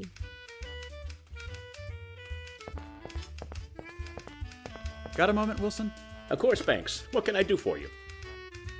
What's that you're working on? Oh, I'm just getting a few reports transcribed for Mr. Merrick. Reports? Yeah, you know, the reports you all have to do after making a sale or interviewing a potential client. The ones you're required to do. Oh, sure, those, of course. We have not done a single report. Things around here seem to be shaping up pretty nicely, wouldn't you say? They certainly seem to be, Banks. They certainly seem to be. See you around.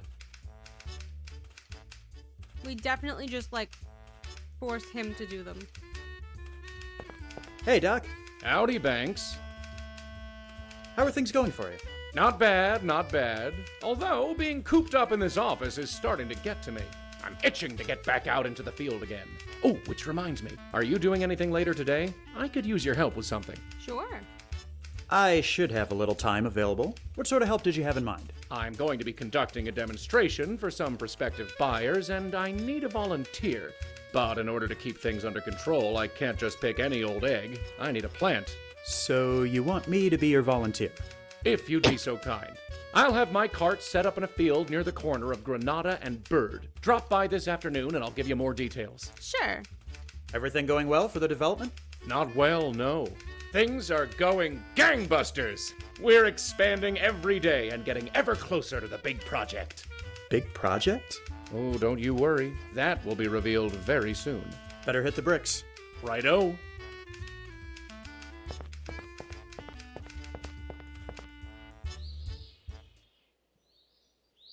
Sales office. Car. Okay. Go back in. So this is the office. I thought that was the exit. It's not. Alfie, good to see you. Please come in. How do you like the new office? It's a bit crowded, but much nicer looking than the one downtown. The success of Coral Gables isn't going to be about money or sales. It's about aesthetics. Well, you've certainly gone above and beyond in that department, sir. There's no need to be so formal. We're all a big family here. Please call me George. I don't want to. What was it you wanted to see me about, George? Ah, yes, of course. I'm giving you a very special assignment.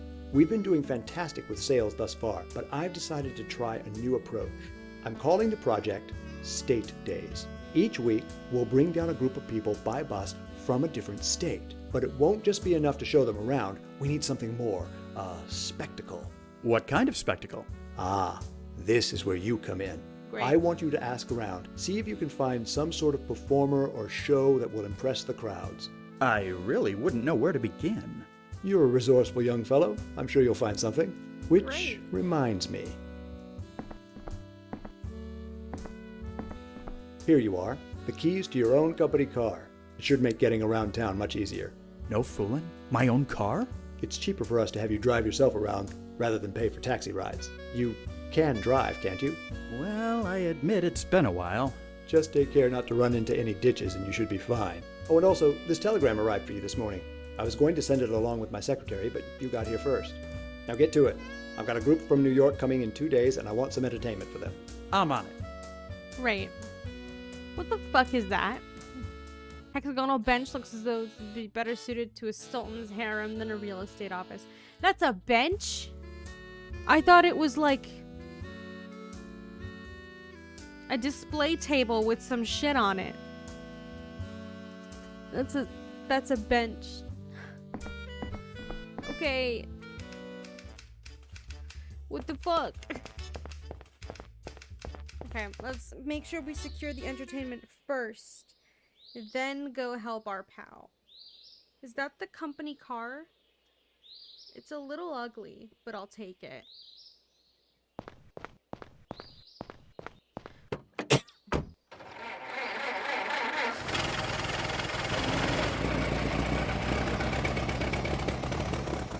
I'm surprised we turned correctly.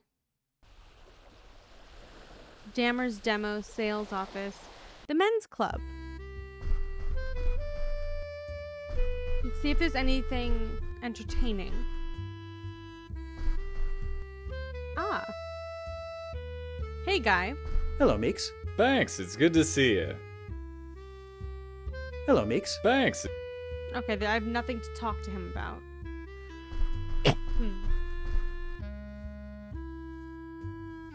You gently liberate the antenna from the side of the radio. I've just taken it. Sick. I don't know why I needed that. To get into the back room?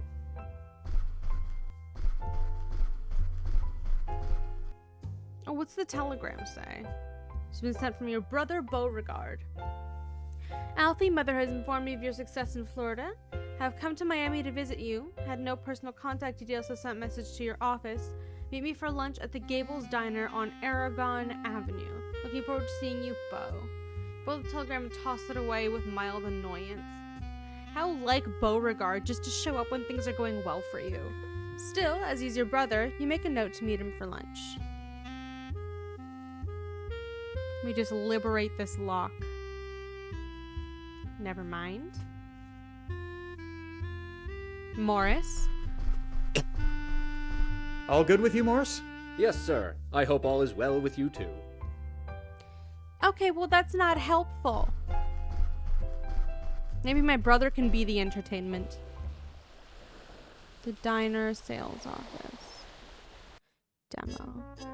There he is. Why does he look like an alien? How nice to see you. Oh, why so formal, Alfred? Aren't you glad to see your brother? Of course, I just wish I'd had a bit more of a warning is all. Oh, come on. Who needs warnings with family? Anyway, let's have a seat. I was about to chew my own arm off waiting for you. Well, some of us have a job. So, tell me what you've been up to. Oh my god. We're not even sitting on the bench. That's amazing. Why don't you tell me what you've been up to?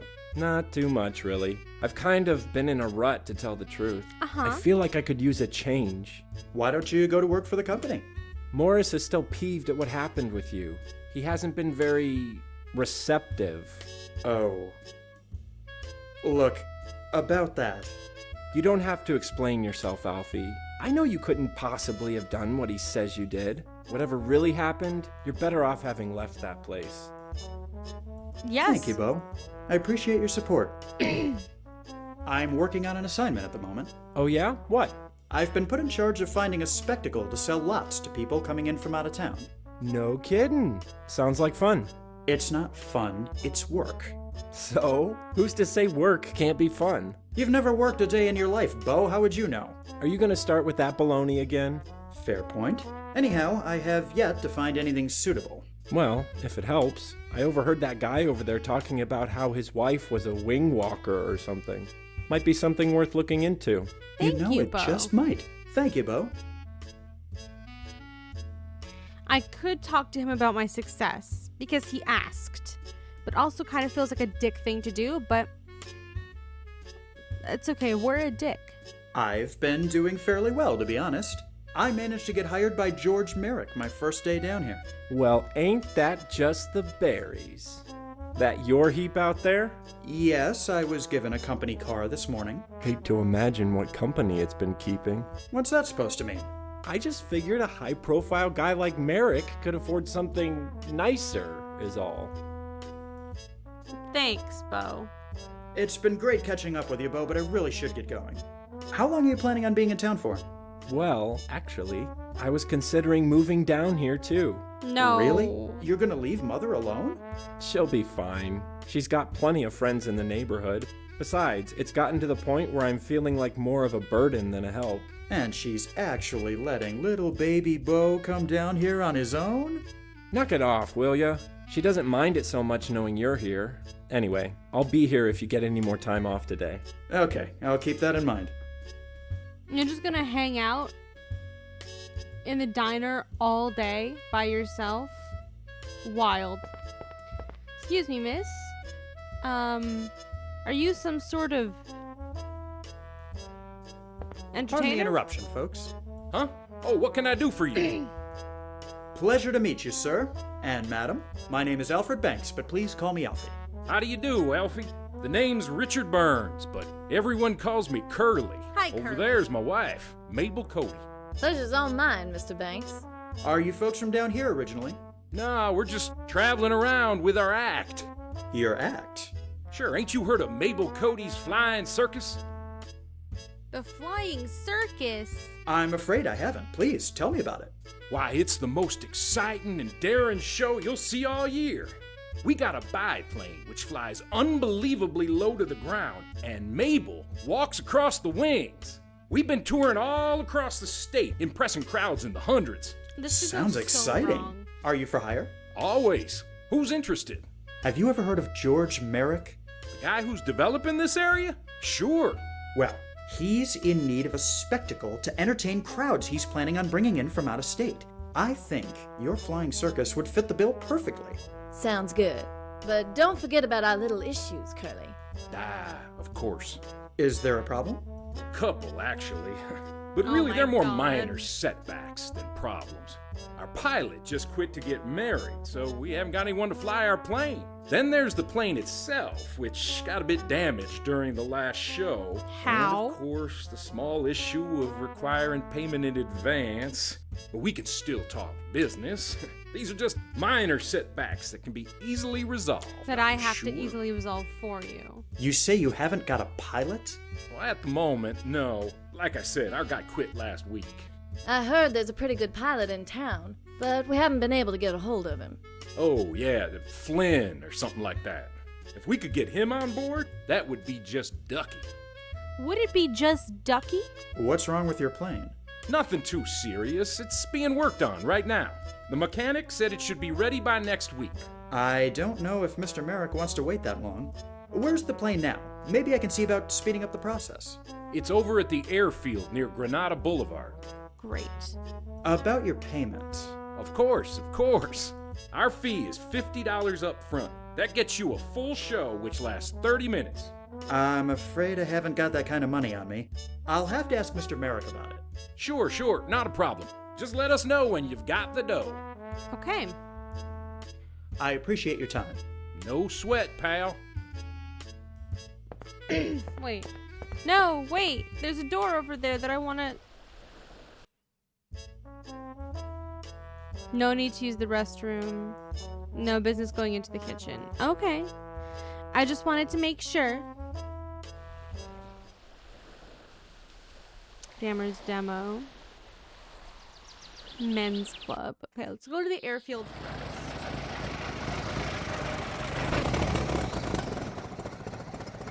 With our ugly fucking car. Okay. Oh, just a little bit of damage. From the enormous letters, it's Mabel Cody's biplane. Oddly enough, it seems her name has been misspelled. So there's a considerable chunk missing from the plane's rudder. Yeah. How that happened? Mechanic's toolbox lays open. Give me the toolbox. Would you mind terribly if I borrowed one of your wrenches? Not as long as you bring it back, I don't. I can't say I blame you for wanting to borrow it. That clunker looks like it needs to be serviced pretty soon. Hello there, my good man. Yes, sir? Tell me about yourself. You look awfully young to be an airplane mechanic. How long have you been doing this for? 6 months next week. But I've been working on planes since I was a kid. My father was an airplane mechanic during the war, see? So he taught me everything he knew. Yeah, see? Curly and Mabel sent me to check up on things. How long before this beauty is up in the sky again? Shouldn't be more than a week. I'm kind of stuck waiting right now. There isn't much else I can do at the moment. What is it you're waiting on? I have 2 parts on their way. One's a piece for the rudder, and the other's a magneto for the engine. What about this magneto you mentioned? The magneto for the ignition is damaged, and I'm waiting on a replacement to come in. What sort of engine is it? Curtiss OX5. Fairly common engine in these types of planes. Some boats, too. Okay. Unreliable piece of junk, really. But they mostly get the job done. Any idea where I'd be able to get one? Order from the manufacturer. Aside from that, any place where there's lots of planes or boats would have them in spades. I think that gives me an idea. Time to By go the way, steal where one. is the magneto usually found on the engine? Right at the bottom in front. Can't miss it. Okay. How badly is the rudder damaged? See for yourself. Looks like something took a bite out of it. So what are you waiting on to fix it? A new rudder top. Should be here in a few days. Is there anything that might be used as a substitute? Any decent-sized wooden plank would do in a pinch, sure. Great. I'll let you... See ya. We'll go do that. With our new wrench. I don't know why we took a wrench, but I'm glad we did.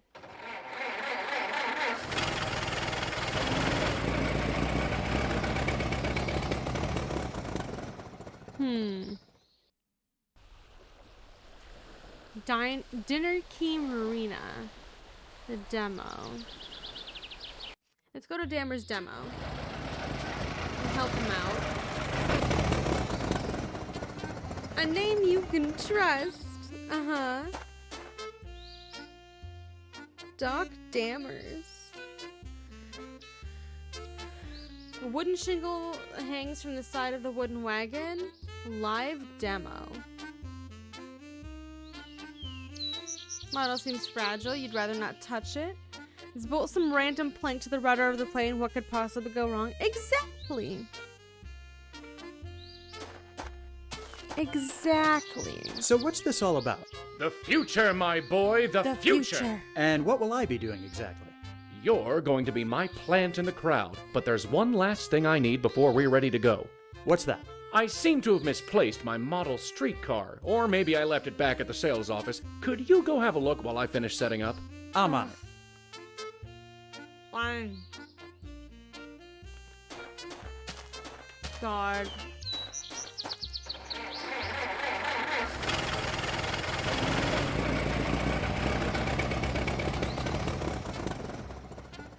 How did you manage that to fuck that up, Doc?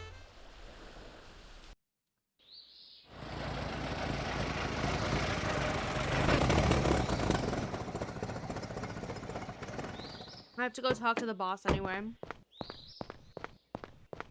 About the advance payment. Nope, go to the entrance. It's not here. Amazing. Either it's not on his desk. George? Yes, Alfie?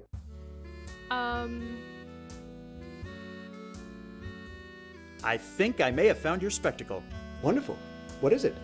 Mabel Cody's Flying Circus. She's a wing walker. Does all kinds of stunts, apparently. Sounds like a terrific find. Well done. There's just one thing. She and her husband require payment in advance. I see. How much? $50 for a 30-minute show. Reasonable enough, I suppose. You'll have to take the money out of our business account. Just head over to the Bank of Coral Gables and tell them I sent you to withdraw the money. That's all I need to do. Okay. I think there might be something wrong with the car you gave me. Oh? Has it given you any trouble? It just sort of makes this clunking noise sometimes. I was told it was in perfectly acceptable working order. Oh well, as long as it gets you around, you'll be all right. Great. How's everything coming along? Wonderfully. Thank you for asking. Clearly, you can see progress by way of the new office, but we're also expanding to larger projects. Something about I've got my head architect designing a luxury pool, and our largest project is in the initial phase. What exactly is this mysterious project I keep hearing about? It'll be announced soon. I just need to iron out some details. But it will be worth the wait, I can assure you. That's all for now. Sorry, I was just clipping my snack back together, or the bag closed. Alright, where's the fucking model car? Did you take it? Got a moment, Wilson? Of course, Banks. What can I do for you? Say, you've been around all morning. Did you happen to notice a model streetcar on Doc's desk? Oh, Is something wrong? Banks, you have to promise me you won't say anything. All right, You mum's fucking the word. broke it? What's the problem? When Doc left earlier, I noticed the model streetcar on his desk. I went to get it so I could go after him and let him know he left it behind. But I accidentally knocked it on the floor, and well, the little antenna it had on it broke off. I feel terrible. Oh, is I that have all? an antenna. Don't worry about it. Let me have the model, and I'll see about fixing it. And don't worry, Doc will be none the wiser. Thank you, Banks. I owe you one. See you around. That could have gone much worse. Antenna trolley. Managed to attach the antenna. Look at that. Look at that. Wow. Anything I need to do in the main office? Hey, Rogers.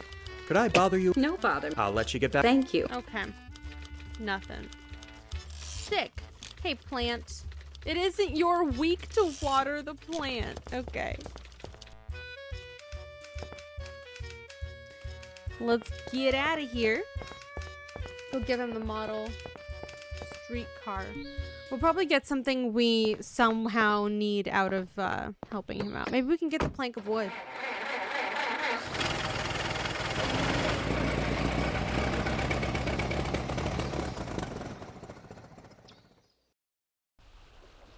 Oh, we should go to the bank. It should be a quick Elderly woman is currently conducting her banking business. Marjorie Stoneman Douglas. Okay.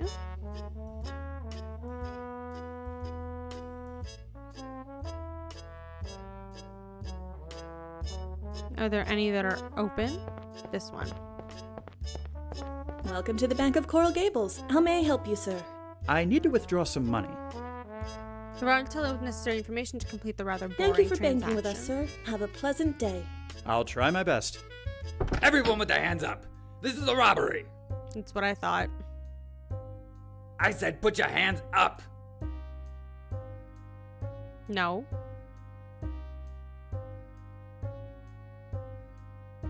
Use a wrench.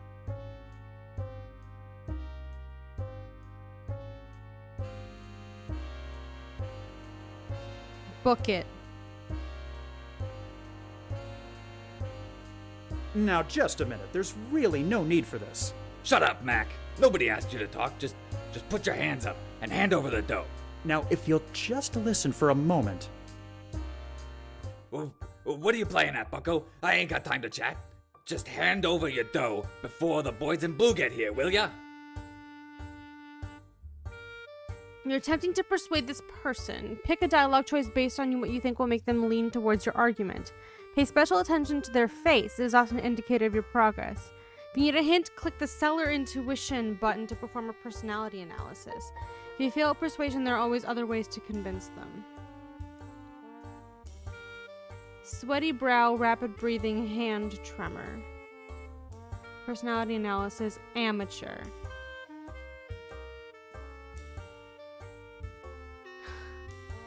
Is this your first time? What do you think this is? Playtime? You just come in here, waving a gun around, demanding everyone put their hands up? Have you even done this before? No, as a matter of fact, I haven't. But this ain't about my personal life. This is about you handing over your money. Defy.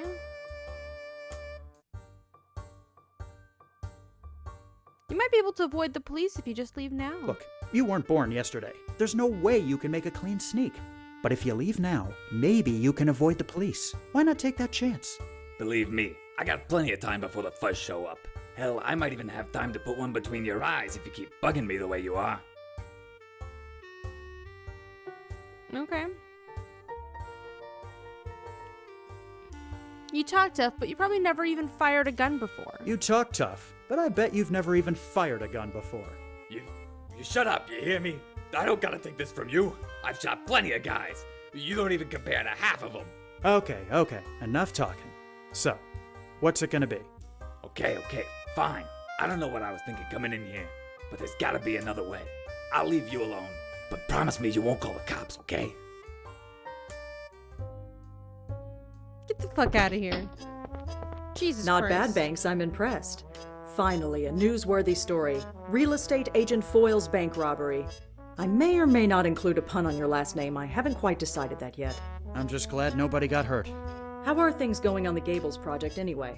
Not bad. In fact, you might want to come to the Granada airfield in a few days to see for yourself. Sounds like a plan. See you there, Banks. Sick. I just got an achievement called Do You Even Rob, Bro? The demo time. Also, if you're ever in a bank and someone points a gun at you, don't do what I just did. Just fucking comply and try not to die. Thanks. Don't fucking do that. Demo time. Did you get the $50? I did get the $50. Yes. So what's this all about?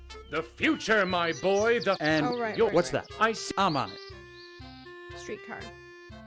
Here you go, Doc. One model streetcar ready to roll. Thanks, Alfie. Sometimes I think I'd forget my own head if it weren't bolted on. Now come back in about a half an hour and join the crowd. When I ask for a volunteer, you get up here before any of the others get a chance. Then just follow my lead and we'll knock everyone's socks off. Sounds easy enough. See you in a bit.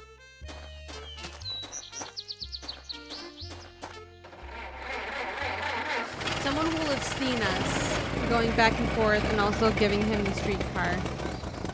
Like, there's no way no one will have noticed. And in order to show off the amazing future of Coral Gables, I'll need a volunteer from the crowd.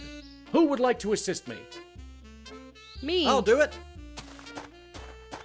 Fantastic. Now, young man who I can assure everyone I have never seen before today, what is your name? It's Alfie Banks, sir. Well, Alfie, you look like a man with taste. Why wouldn't a you- man who wouldn't think twice about moving into a luxury area like Coral Gables. And believe me, if you think it's Why something wouldn't you now, lie just about your wait name? until you see what the future holds. Come closer. There's gonna and be a let news everyone in the article crowd about get a you. look. Alfie. Now then, if you'd be so kind as to take this alligator clip and attach it to the positive terminal on that battery there. Fantastic. Now just wait 1 second while I get the model.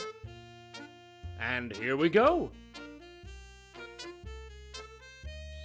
Gentlemen, behold the future of Coral Gables. The streetcar. What the? Doc, are you all right? Well, that certainly went off with a bang, didn't it? Show's over, folks. You can see yourselves out. I don't understand what happened.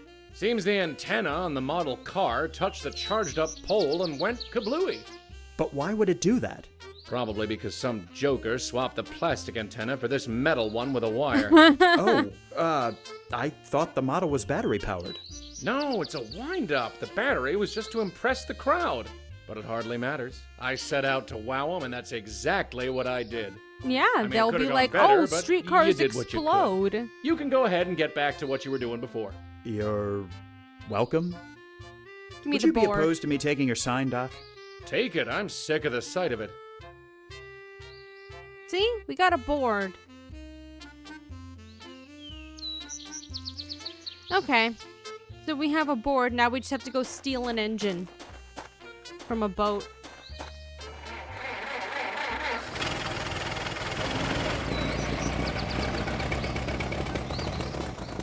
I'm glad he didn't fucking die. Can you imagine if he just died? Wild.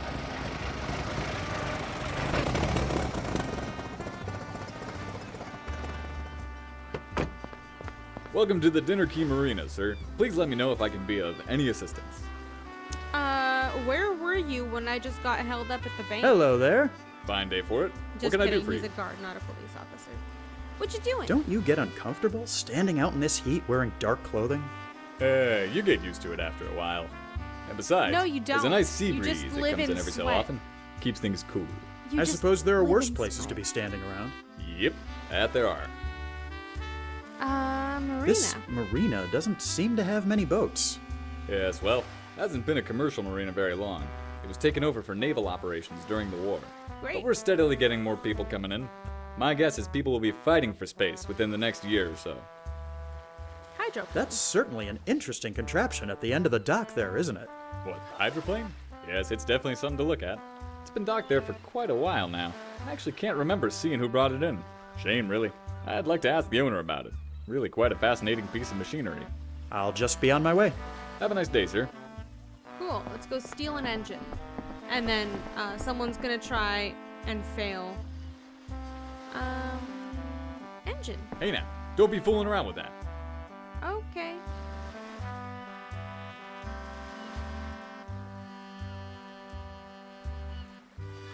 Probably the yacht.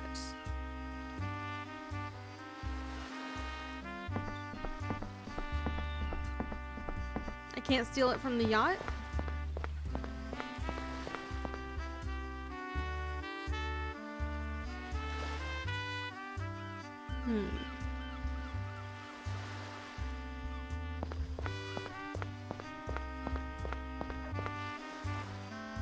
So he's gonna kick my ass if I keep trying to take the engine off. Hey now, don't... Yeah. Let's go see if we can get our brother's help, if he can like distract the guard. While we grab the engine. Seems like a two-man job.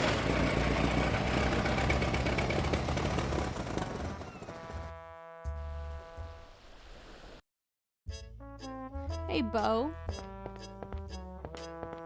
Hey, Bo. Alfie, what's going on? How's Mother doing? She's okay. Coping. Like I said, she's got friends who keep her company. It's been nearly 10 years since Father died. She needs to move on. Tell me something I don't know. In a way, I think my moving down here will do her some good. She'll realize she has a life to live on her own. I certainly hope so. Has New York changed much?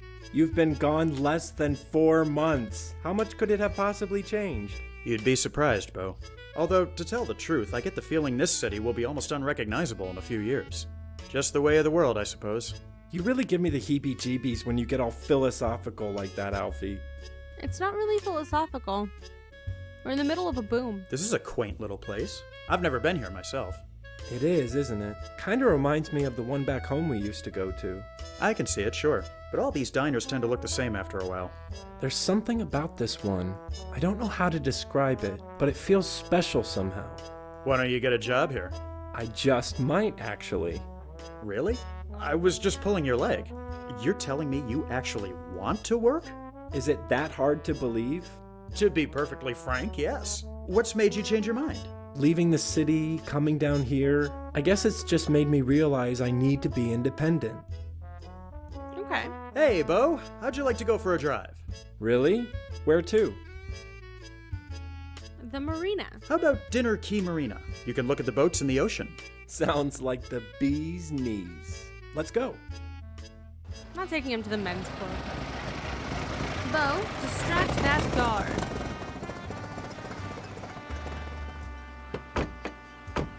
While I shove this engine down my pants.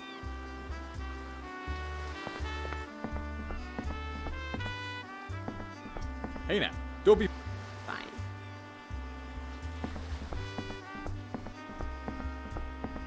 Hello there. Fine, Dave. I'll just be on. Have a nice day.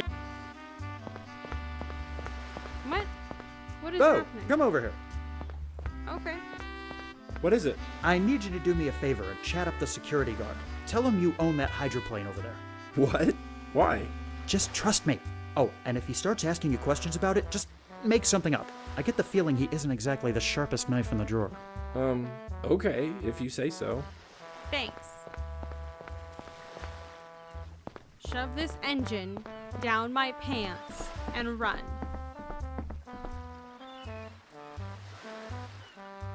I'm going to do anything with it, use something more than just your bare hands. Okay.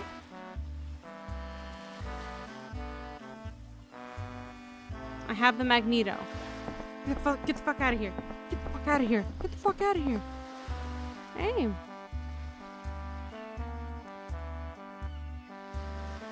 Come on, Bo. Let's head back.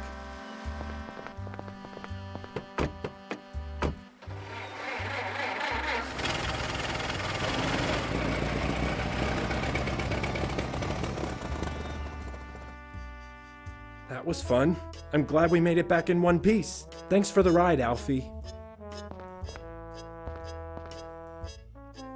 You're welcome.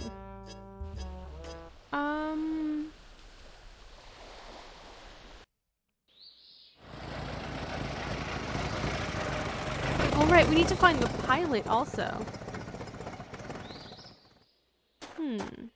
Maybe the records office or the bonds office.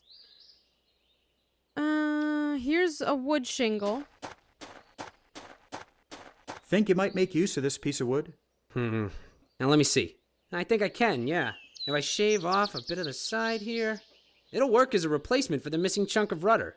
Hey, thanks, mister. You really saved me some time here. Happy to help. And then... Is this the sort of magneto you need for the engine? It sure is. How were you able to get one so quickly? No more questions. I have my ways.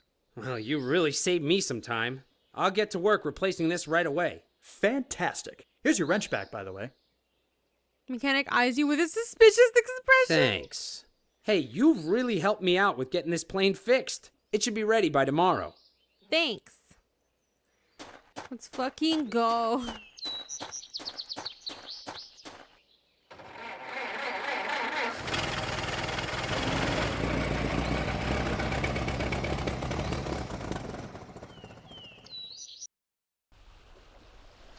Okay. Oh, I can't go to the Bonds. I can only go to the men's club. Hey, you know anything about a guy? All good with you? pilot? Yes, sir. And oh, he's here. Oddly dressed man. Begging your pardon. Yeah, what is it? You a pilot? I feel this may be a silly question on my part, but are you a pilot? Guilty as charged. Zachariah Flynn's the name, but everybody in the know calls me Flyboy. In the know? Sure. Anyone with half a brain's heard of my heroic deeds during the war. Oh. I suppose my brain must not be intact, because I've never heard of you. Well then, allow me to enlighten you. During my first campaign, I was in a total of 57 dogfights, and I won every single one of them. I racked up 200 enemy kills and earned 17 Medals of Valor. Then I started my second campaign in 1915, where Uh-huh. The guy really enjoys talking about himself. You find your mind wandering, roughly 20 minutes So later. that's basically a summary of my accomplishments. Great. Oh, yes.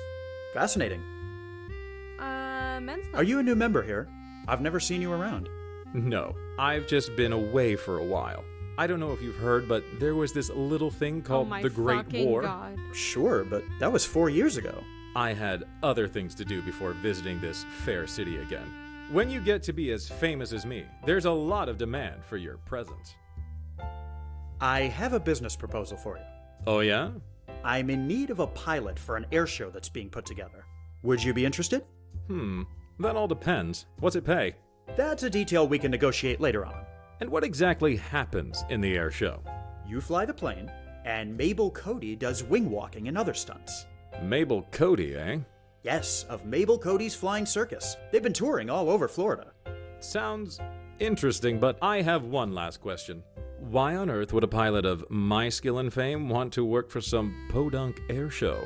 Because it's being sponsored by George Merrick and his Coral Gables project. Surely you've heard of that. Of course, can't throw a rock in this town without seeing ads for it. He seems to be getting lots of people interested. He is. Just think of what all those people will say when they see you in the show. Okay, I'll be your pilot, but on one no. condition. What? What do you want? What's your condition? I want to be the star attraction of your show. You'll have posters, right? I would assume so, yes. Right. I want them to make me out as the star. I see. Any other requirements? Well, now that you mention it, No. the name shouldn't be anything too fancy. I'll let visuals do the work there. Also, the colors should be bright and flashy. I want this to get people's attention. And finally, I think we should concentrate on quantity. I want so many of these posters around they cover entire walls. I'll see what I can do.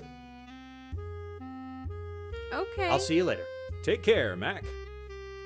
Let's go talk to our new visual design friend. What's behind that door? I need to know. I want to get in there.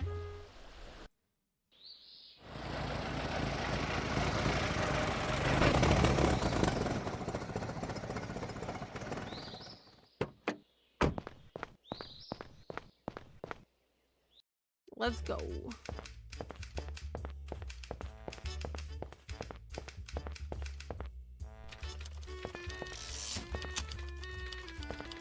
Could I bother you a moment, Miss Rogers? No bother, Mr. Banks. What can I do for you?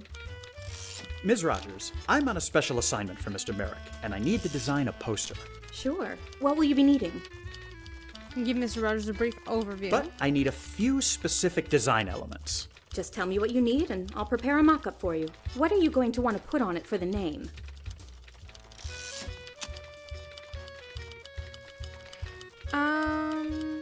Flynn's Flying Circus. Just Flynn's Flying Circus, I think. Well, at least there'll be more space on the poster for images. So what color scheme are you going to want?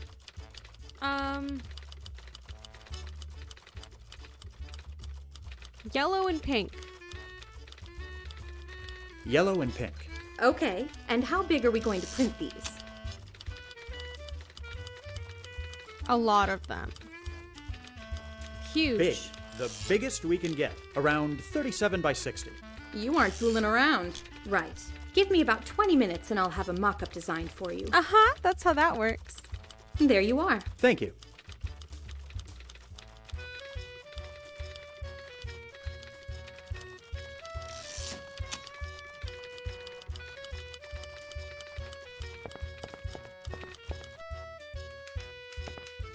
Okay. Let's see if he likes this one. Hopefully he does. He said bright fucking colors and huge. Covering entire walls.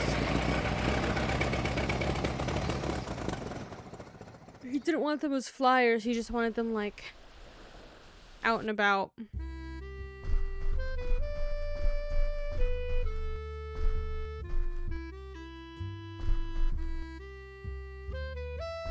Begging your pardon, Yeah, what is it? I've had this poster made up for the air show. What do you think? Let me see that. Nice name. I like that. Mm-hmm. Nice colors. Exactly what I was thinking. And what's this little number on the side here? That's how big the final print size will be. That's not the right size at all. Hate to say it, but this poster Oh my ain't no God. good. Let me know when you've got it looking more like I want. Oh my god, what fucking size do you want?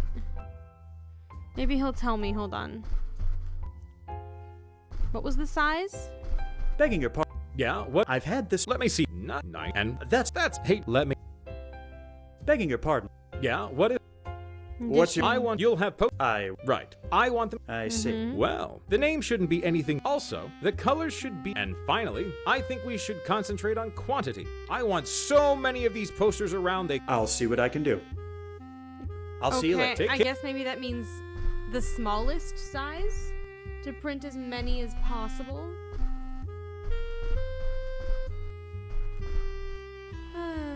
Okay. Literally the same thing, but also tiny.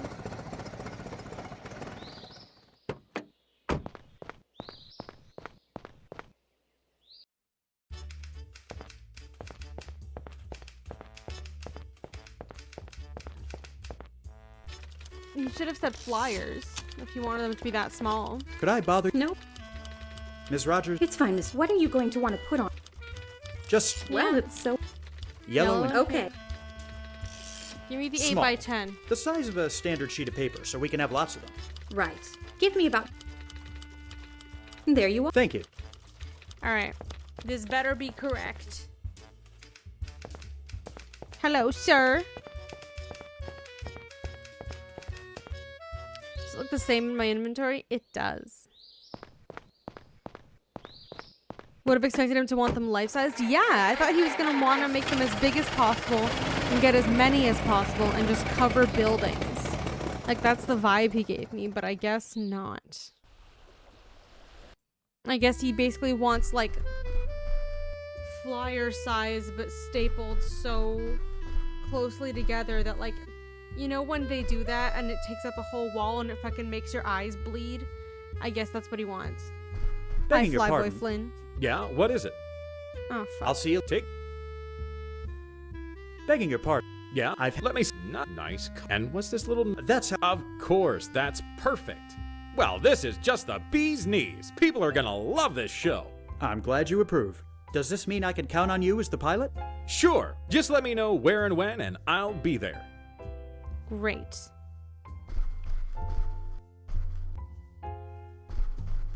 You've seen it in pictures? Yeah. It's worse in person.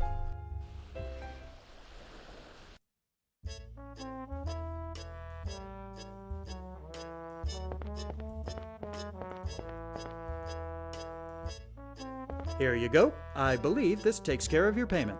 Certainly does. Much appreciated.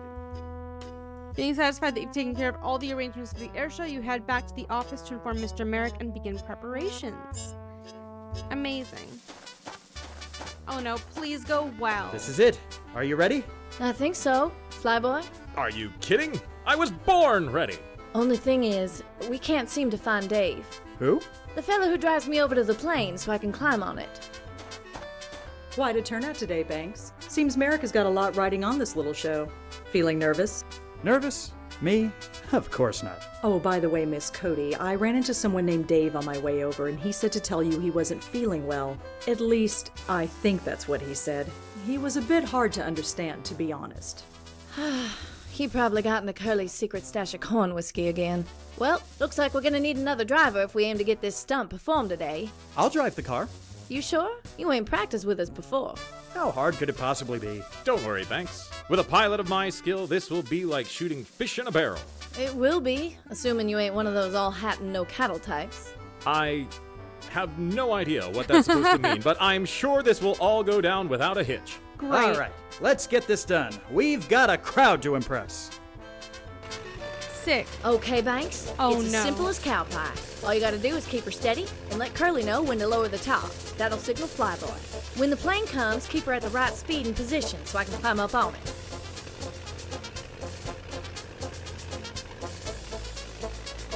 We're going too fast, Banks. Trying to move.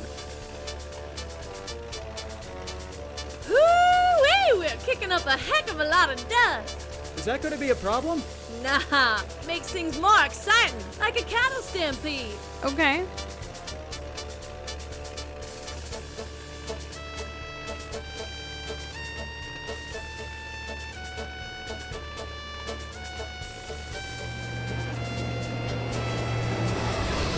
There we go. Oh no, she's lost her grip. Banks, do something! I can't hold on much longer. She won't be able to climb up the ladder if she doesn't regain her foot. Yeah, I'm trying. Oh, that was a close one. Now, let's try getting it right this time. Great.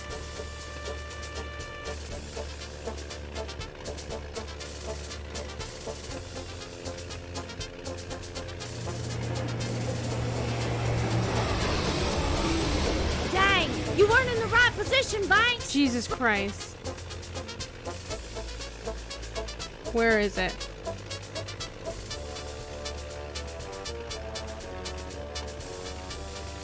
Okay. Is that correct? Yes. Oh no, she's lost her grip. Banks! She won't be. Jesus That Christ. was a close one. Now, let's try getting it right this time. What am I supposed to do? Okay, Banks, it's as simple as cow pie. All you gotta do is keep her steady and let Curly know when to lower the top. That'll signal Flyboy. When the plane comes, keep her at the right speed and position so I can climb up on it. Oh, okay. We're going too fast, Banks.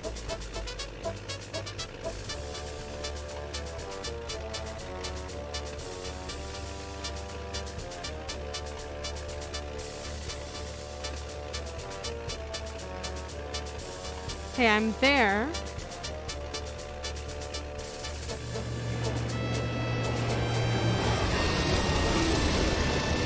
Oh no, she's lost her grip.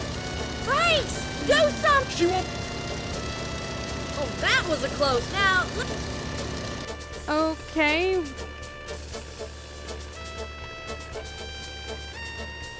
I guess let's do this so that we're not going too fast.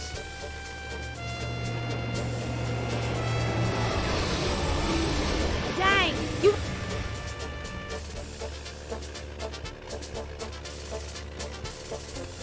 Not going. If I slow. Here? No, that wasn't it. Run out of. Okay, Banks, it's as simple as cow pie. When the plane comes, keep her at the... I don't understand. I'm literally gonna look it up. Because I don't want a golden wake, wing walking mini game.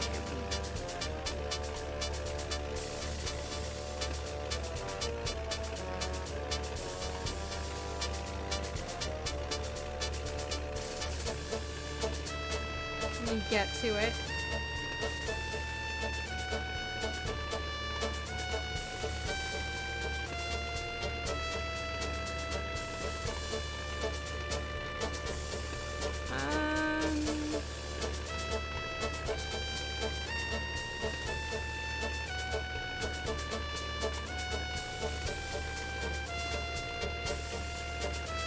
Okay. Should drive slower. Nope. Okay. Lower the top and go faster. Look for a cross to appear.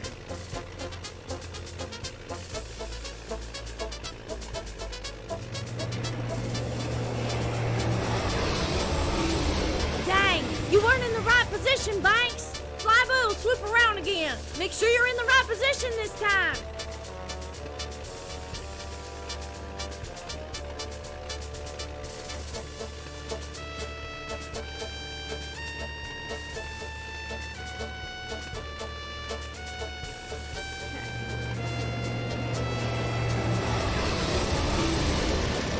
Banks! She won't be able. Slow down. Pull the top back.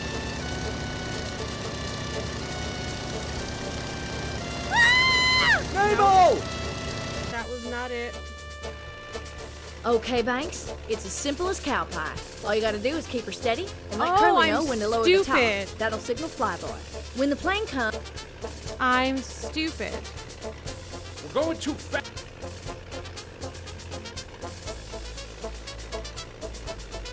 I have to put the top back up. If I slow...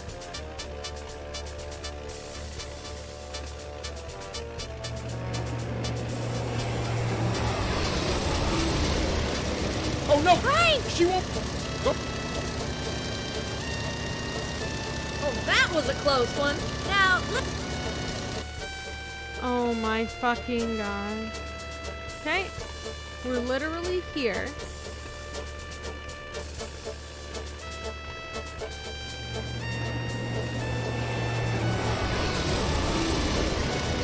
Oh no! Banks! She won't. Going too. Going too. Going too.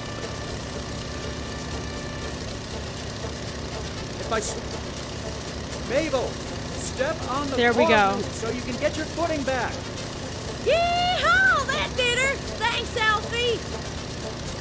Jesus Christ. Death-defying spectacle at Granada Airfield. Wow. Marjorie Stoneman Douglas certainly knows how to write an article. You feel extremely pleased with yourself, but also hope you can settle back into less exciting work for a while. Somehow, I doubt it. But it was weird. Like, I couldn't put the roof down until I slowed down first. So I had to get away from them and then put the roof back up and then get over there as fast as possible.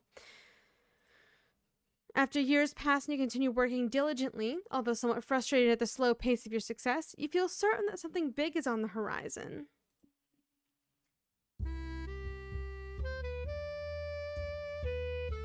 Also, I couldn't use the guide I found because they finally gave me my own sales it team was after I just practically going. had to beg them for it. No kidding. I'm glad to hear they finally come around. You get your own office too? No, not yet.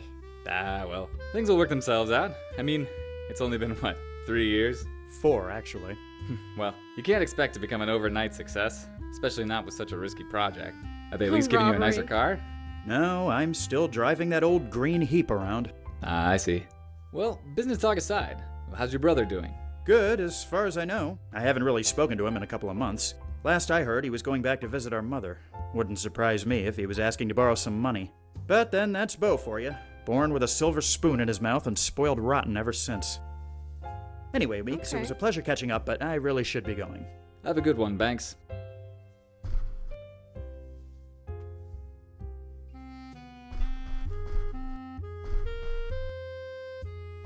Mr. Banks, a message came for you from Mr. Merrick. Great. He said to meet him at his mother's home as soon as possible. What? Thank you, Morris. Why? For what?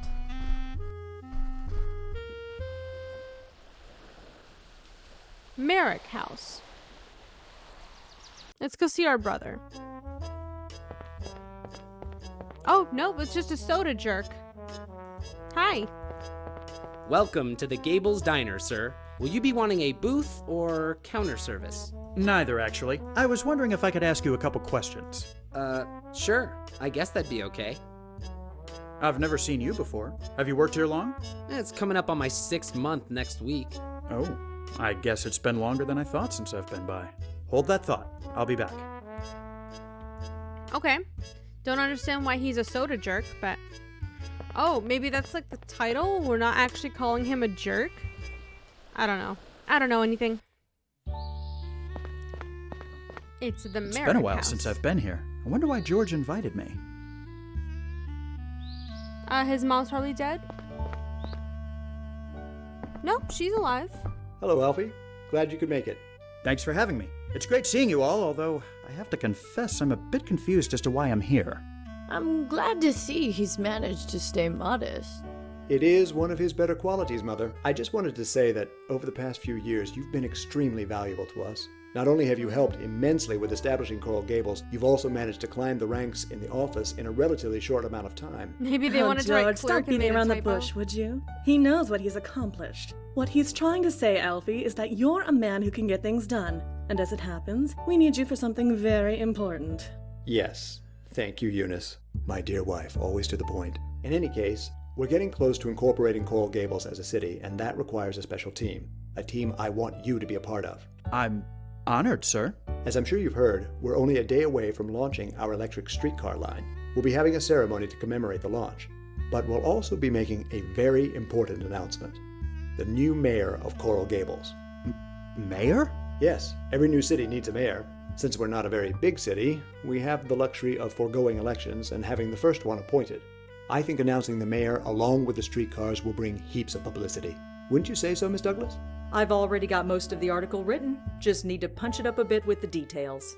Why not bring in someone well known to make a speech at the ceremony? That would certainly make an impression. I thought you might suggest something like that, Banks. Did you have anyone in mind? Not for certain, but I'm sure I can find someone in town. I might be able to help you there, Alfie. Well then, I look forward to seeing what you accomplish. Great. Who's the mayor? Is it you? Are you appointing yourself mayor? Because that's wild. And makes me very uncomfortable. Knickknacks. Althea keeps several small trinkets on her mantle. They look like they're very old. Lovely landscape signed by a D. Fink. She's got them old people curtains. Old piano takes up one corner of the room. You wonder who the musician of the family is. You never managed to stick with your piano lessons. Hey, Douglas. I'm eager to see what you come up with, Banks. There never seems to be a dull moment with you around. Thanks. Good afternoon, Eunice. Good afternoon, Alfie. What's on your mind? How have you been? It's been a while since I last saw you. It really has been too long, Alfie. But I've been well, thank you. Mostly busy with the PTA at the school George built a couple of years ago. We should have these little gatherings more often. You know you're always welcome here. You're his wife. Surely George has let something slip about who's going to be mayor. Oh, Alfie, you know how George is about secrecy. Even if he had told me I couldn't say. Especially considering he's standing right over there. Hello. You'll find out along with the rest of us. Any insights on places I might be able to find someone well known to speak at tomorrow's event? I haven't really been out much lately, but I've heard that the Venetian pool is drawing quite the crowd. It's a beautiful day. Why not go there and get some sun? You might meet someone interesting, too. I just might do that. Thanks. I'll speak to you later. Okay. I greatly appreciate your help, son. You truly go above and beyond the call of duty.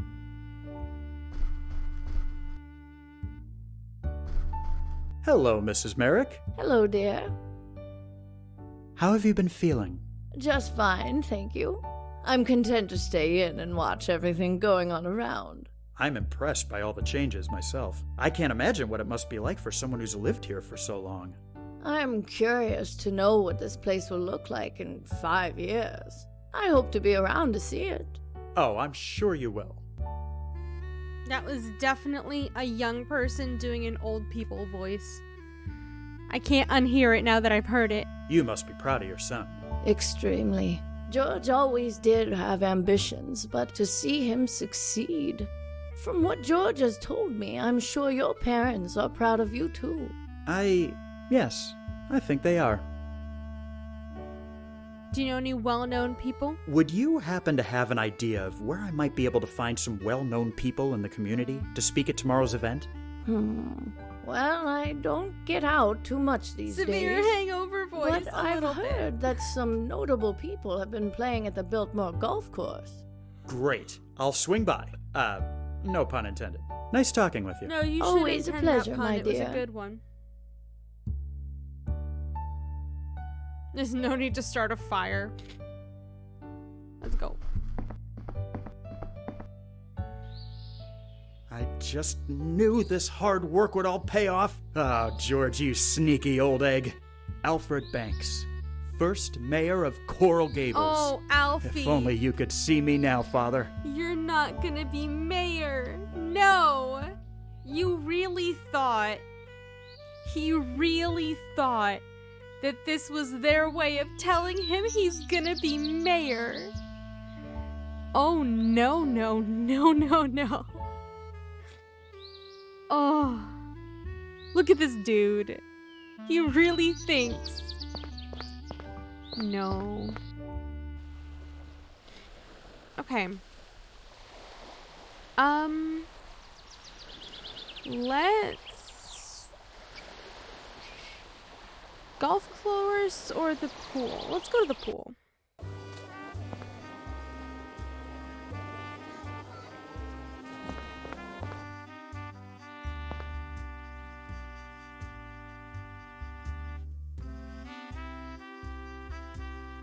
Lockers are either locked or empty. Okay. Not for long.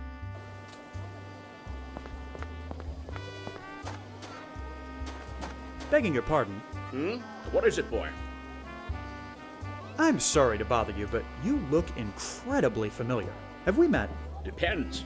You're not a politician, are you? No. Didn't think so. You look too clean. I'm William Jennings Bryan. You may have heard of me if you've read a newspaper in the last 30 years. Of course. Pleasure to meet you, Mr. Bryan. My name's Alfie Banks. I work with George Merrick on the Coral Gables Development Project. I'm sure that's very exciting work, young man. You tell Mr. Merrick that this pool of his is quite enjoyable. If I'm not mistaken, you're quite the advocate of prohibition, aren't you? You bet your buttons I am. These freewheeling wets must be going through a tough time, not having been able to drink in all these years. I was having a conversation with one just last week. He was complaining about limiting freedoms by not allowing the enjoyment of alcohol. Do you know what I said to him? I said, well, if you need it so much, why don't you just call up your pal, Charles Darwin, and have him evolve you an extra hand to slap yourself in the face? That doesn't make any sense. You should have seen the look on him. I love throwing their ridiculous rhetoric back in their faces. That doesn't make any sense, sir. That doesn't...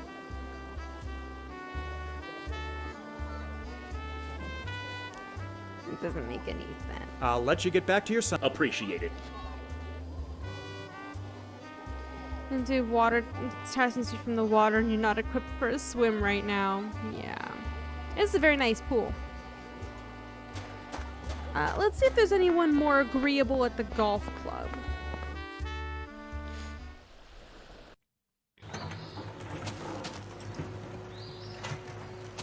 What's in the box? Say, would you mind if I had one of these teas? Help yourself. Thank you.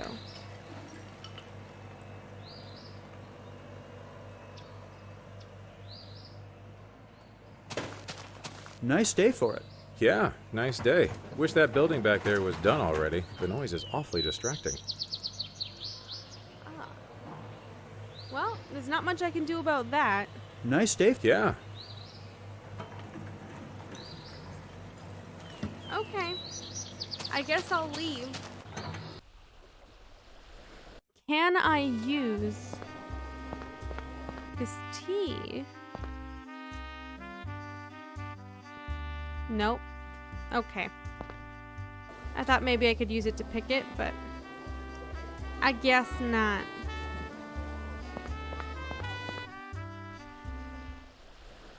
I could ask him to speak, but I don't want to.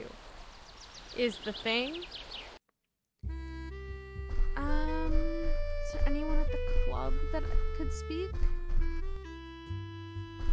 Just this guy. Hello, Meek. Thanks. Hello, Meek. Thanks, it's good. Okay, that's it, I guess. Oh, radio?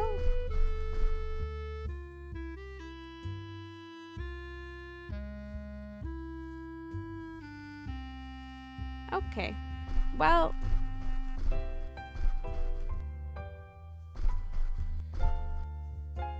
All good with... Yes, sir. Is it still locked? Yes, it is. Okay.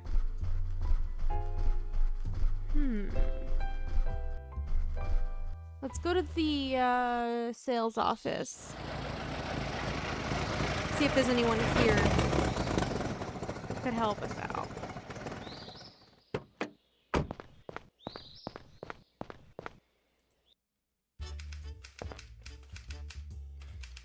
Troy's in his office right now, so the doors are locked.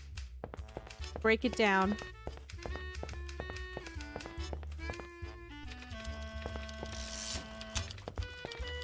Could I bother you a moment? No bother, Miss. I'll let you get back. Thank you. They're busy.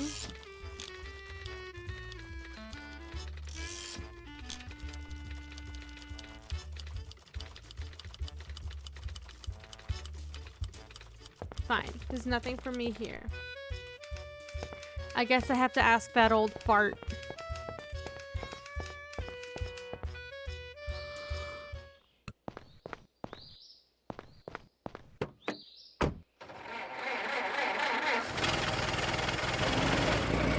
I thought I would get a choice here, but not really. Let's go back to the golf course. Maybe there's something that I didn't see that I could do. Large building. This is the big project George has been working on.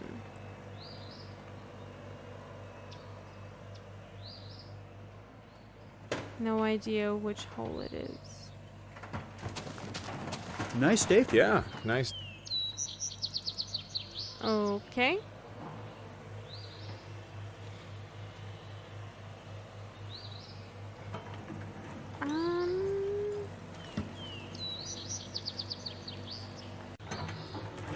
Okay. There's nothing else I can do at this location. I have to go ask that fucking weirdo.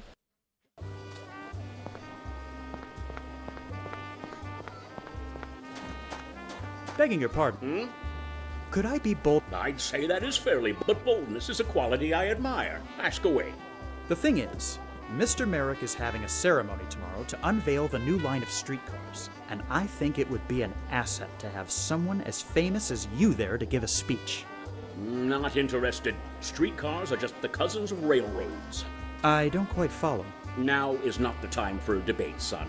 Suffice it to say that the corporations running the streetcars don't represent the interests of the common man. And I very much care about the interests of the common man. So you'll understand if I politely decline your proposal. Attempt Mr. Bryan, persuasion. if you would just listen a moment, I think I can show you that speaking at the event won't be such a terrible thing. Well, the least I can do is offer you the courtesy of my ears. Have at it, boy. Right. You think I should speak at this rally sponsored by the Streetcar Corporation. I eagerly await your reasoning. Stellar intuition. The Great Commoner, Cheap Suit, History of the Revolt. He's a populist.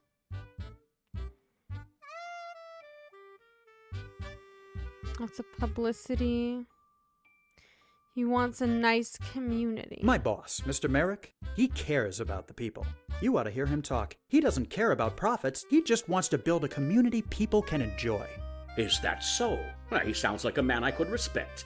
I have to admit, what I've seen so far of his project has been inspiring. That he's doing it for the sake of the people is even more so. Not to be rude, but what exactly is the point of this rally, if I might ask? Awareness. Business. Awareness. We're trying to let the community know what the Gables has to offer. It's merely to benefit those who don't know about it and may be interested in moving there. Sounds noble enough. I can support that motivation. I'm sure you understand my caution at lending my support. What sort of image is Merrick trying to go for? Beauty paradise. Modern convenience. He's trying to portray Coral Gables as the city of the future. The future, eh? What exactly is the future? All the modern conveniences before anyone else has them. Of course, like those streetcars you mentioned. I'm still not crazy about supporting them, though. Listen, Mr. Bryan, I'm not going to take up much more of your day. I just want you to consider my offer one last time. Nobody but you can bring in the crowds we need, and your support will prove your good heart and charitable nature. Make sure people have the proper ideals and morals. Your presence at the rally will ensure that the people leave with the proper ideals and finely tuned moral compasses. Well, when you put it that way, it does make the prospect sound considerably more appealing. Yeah. So what do you say? All right, you convinced me. You let Mr. Merrick know I'll speak at that rally. Just tell me where and when I need to be there. I'll be sure to pass along the message. Okay, we got some asshole to speak at the rally. Fantastic.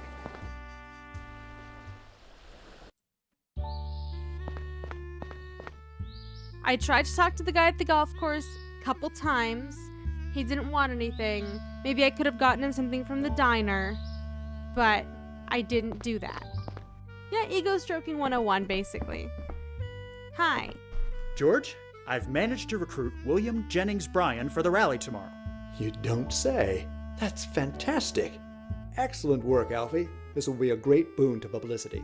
Make sure you're there bright and early tomorrow. I want you standing next to me when we make the announcements. You've got it. I want to see your you tomorrow. shock horror when I announce myself as the mayor of this town. And so you can all look forward to a bright future in this, the City Beautiful. Thank you, Mr. Bryan. May I say it's been an honor and a privilege to have you here with us today. Now then, ladies and gentlemen, before we conclude and launch our fleet of streetcars, bringing Coral Gables into the modern age, there's one more matter to attend to. I want to take this opportunity to thank Alfie Banks. Without his hard work, Coral Gables wouldn't even be close to where it is today. Which brings me to the last order of business. As you all know, we have been incorporated as a city, and every city deserves a mayor. So without further ado, it gives me great pleasure to announce the first mayor of the city of Coral Gables. You close your eyes and take a deep breath. Chest swelled with pride, you prepare to step forward. Edward Doc Dammers. Oh, it's Doc. Thank you, George. It's an honor. That's somehow worse. People of Coral Gables, allow me to express my excitement at this wonderful opportunity. As your mayor, I guarantee a standard of living like no other. Would you excuse me?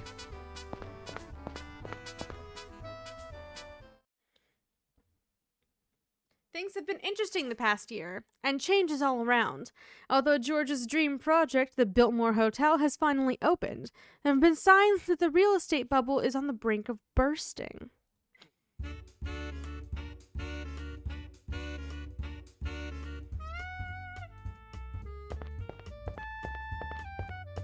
Well, well, if it isn't Alfie Banks. Fancy running into you at the Biltmore. I thought you'd picked up and gone back to New York. Where have you been? Give me one moment. Let me let my cat out. She has just woken up. Hi, honey.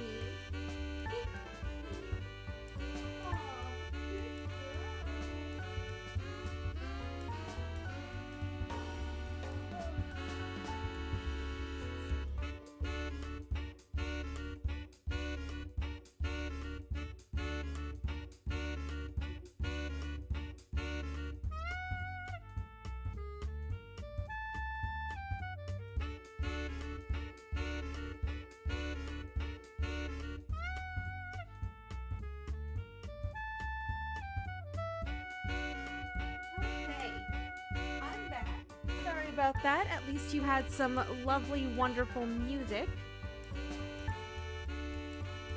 Give her the brush off, tell the truth, or be mysterious. It's still the truth. I've been keeping a low profile on purpose, if you must know. Oh, come on. You can't still be sore about being snubbed for mayor, can you? How did you... I'm a journalist, Banks. It's my job to notice things. It's been over a year. Can't you let it go? It's just... I feel like all the work I've put in over the past few years has meant nothing. Honestly, what do I have to show for it? I came down here to restore my family name, to honor my father's legacy. And instead, I've just been going around running errands like a fool. I'm gonna let you in on a little secret, Banks. If you're looking for a pat on the back every time you make a sale, Merrick's outfit might not be for you. Not to say he's ungrateful, he's just extremely focused and he knows how to take advantage of his resources. Take advantage is right. Anyway, I hate to put a damper on your pity party, but I came here tonight as a reporter, and I think you ought to know there's a big storm headed this way. What? Yep, they're saying it's going to be a pretty big hurricane. You might want to get home while you still have one. I'm sure they're just exaggerating. Wouldn't they have said something sooner?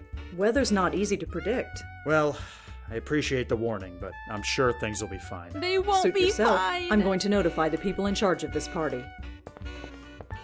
Yeah, no, I guess she has a point. Fucked. No reason to stick around here moping. I'd better get home. Oh, that guy's going ham. He's like, partner. I don't need no partner.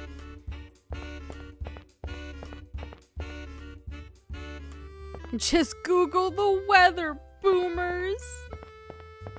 Yes. That was refreshing.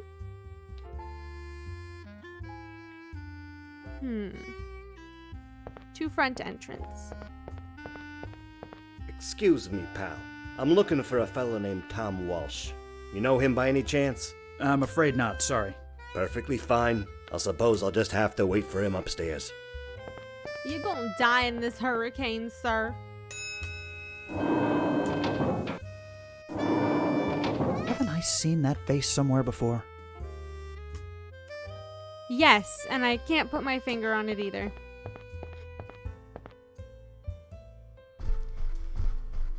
Where is everybody? Surely this hurricane can't be that serious a threat. No, but the mob is. Who was that guy?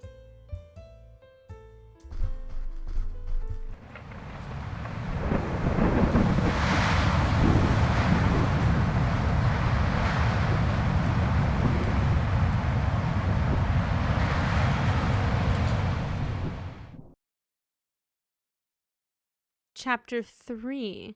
After the hurricane. Oh, fuck. Gentlemen, thank you for meeting me here.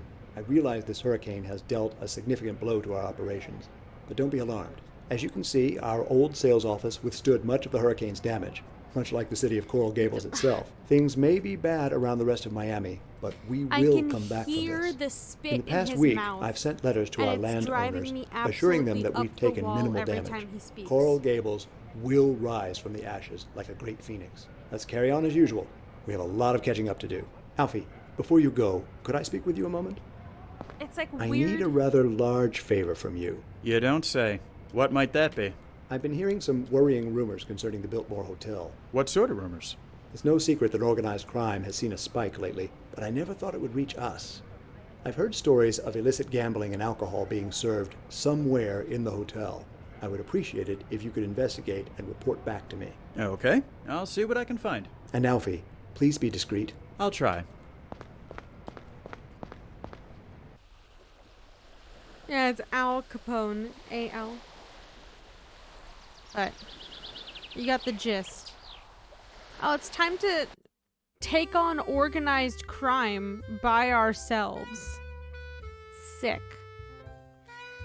I'm gonna do a save.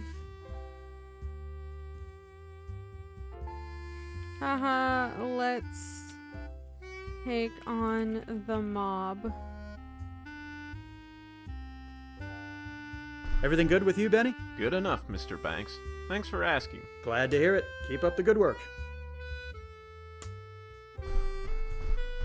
Excuse me. How may I help you, sir? It's the same guy. Don't I know you from the Hotel Belmont on Flagler Street? Yes, I used to work there a few years ago. I thought so. That was the first place I stayed when I got here. Things certainly seem to have changed for the both of us since then. It does seem that way, sir. Anything interesting you can tell me about the hotel? It hasn't even been open for a year, but already I've seen more celebrities and high society folks in here than I knew existed. This place is really something special. It's definitely Mr. Merrick's finest work. Did the hurricane cause much damage to the hotel? Luckily, no. It knocked over a few trees, but no major structural damage. Good. The hotel I used to work at downtown, though, oh, that got completely destroyed. That's a real shame. I'll say. Oh shit, sorry, I accidentally skipped it, but yeah. No, I'll we let you saw get back it. to Yes, sir. We're not just gonna overtly ask about suspicious activity.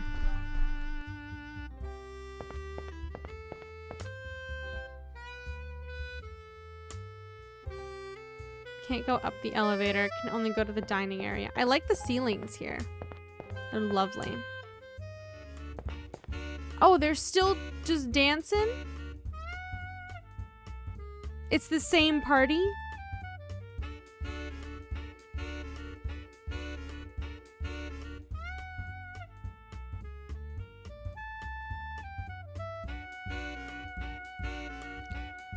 Okay.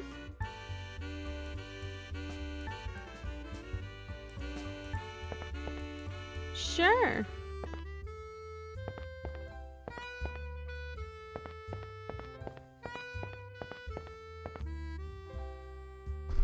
I guess I have to overtly ask. Excuse me. How may I?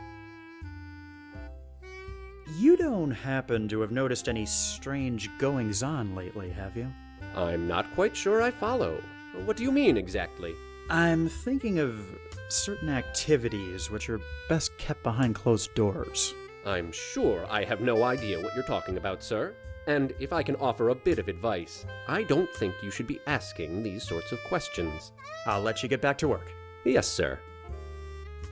Great. Everything good with you? Good enough. Glad to hear. Is it going to be different now that I've asked the question?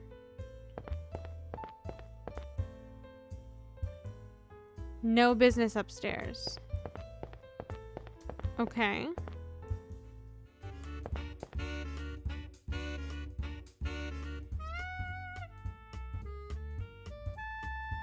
Can I talk to that guy? He seems wild.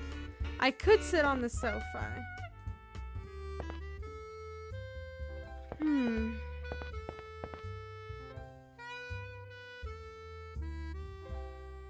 That was refreshing.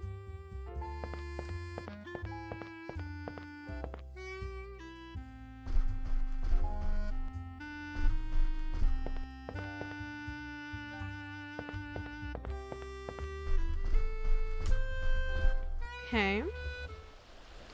Let's go back to the sales office.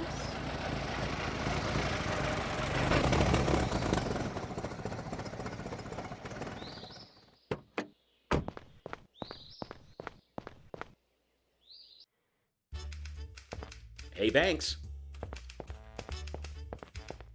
What is it, Wilson? Just thought you should know that Ms. Rogers is on the warpath. She's been complaining you haven't cleaned out your inbox in months. And you know how she is about tidiness. Oh, right. Yes, I've been meaning to get around to that. Thanks for the warning. Okay.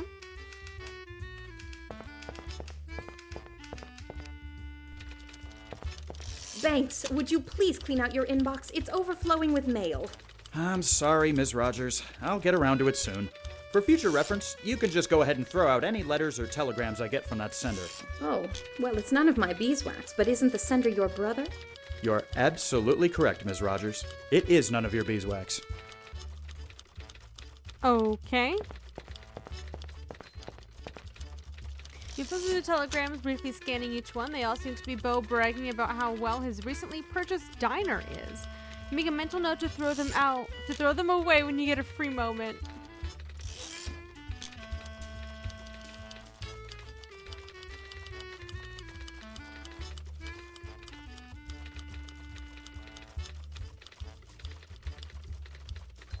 So then what was the point of that if I can't even take it? Oh my god! The plant! It's flourishing.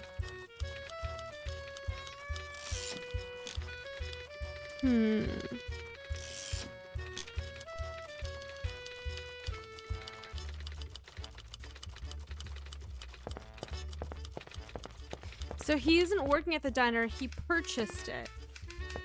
Understandable. Have a nice day.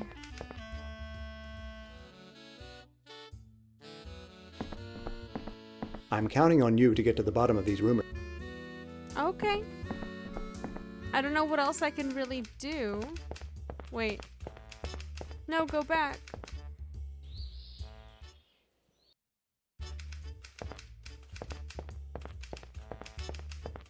I'd love to have a bull session, Banks, but unfortunate. Great.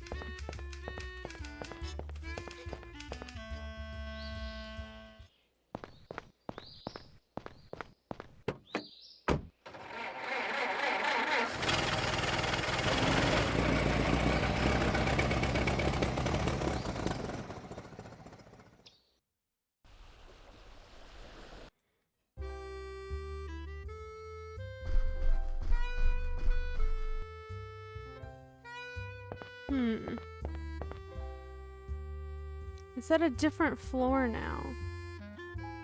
It's like going between the floors.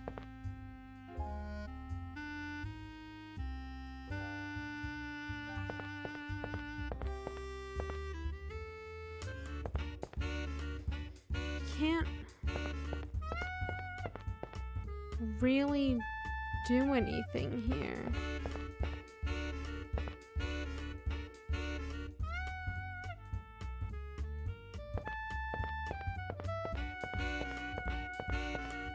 Give me one moment.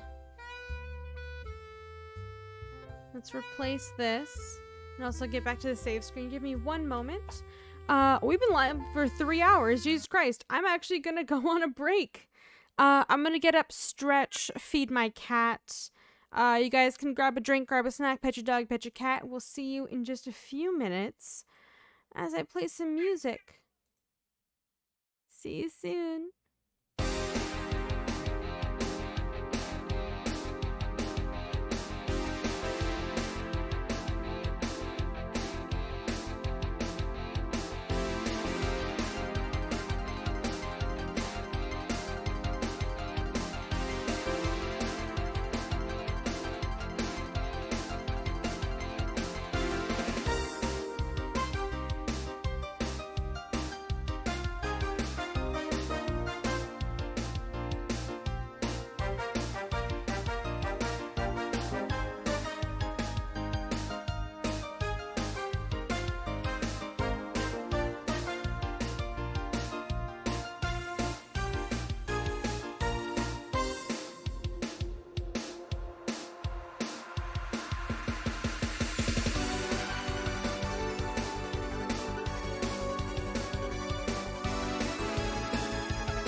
hope everybody had a good break. I know I certainly did. I got some rosé, which is lovely for me. And also, I put ice in it, like a heathen. But we got these huge ice cube trays that produce like very large ice cubes for like whiskey and stuff. And it's actually very nice for wine as well, because it doesn't just melt immediately and water it down.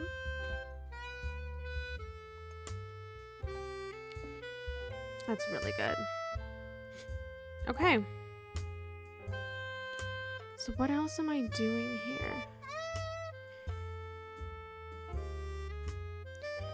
I have to like figure out a way. Maybe I can bribe the guy.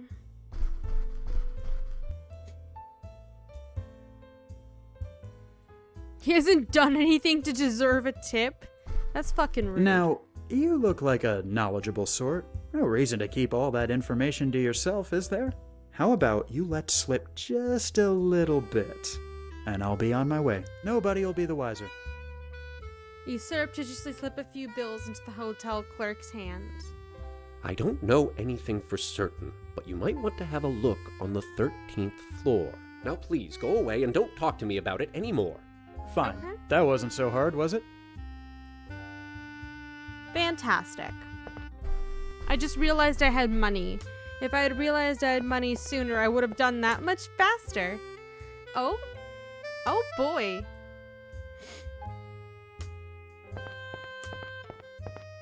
Hi, Shady Man. Can I help you with something? Man just glares at you and hisses "get lost" under his breath. Man looks incredibly nervous. Okay.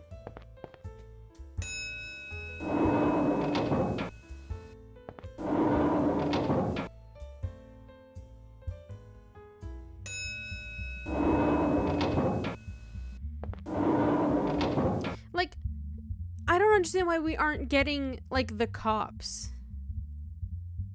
Because we're gonna fucking die. You consider searching the vase to see if there's anything inside, but can reconsider it after the thought of accidentally knocking it off crosses your mind. And then not annoy the cleaning staff by leaving smudges.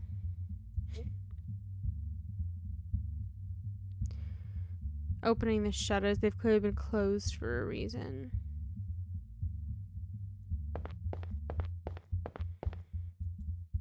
13th floor, quite fancy. Muffled sound of music and people talking. Yeah, who is it? Myself. Alfie Banks. I work for George Merrick, the man who built this hotel. Well, la-dee-da. I don't know you.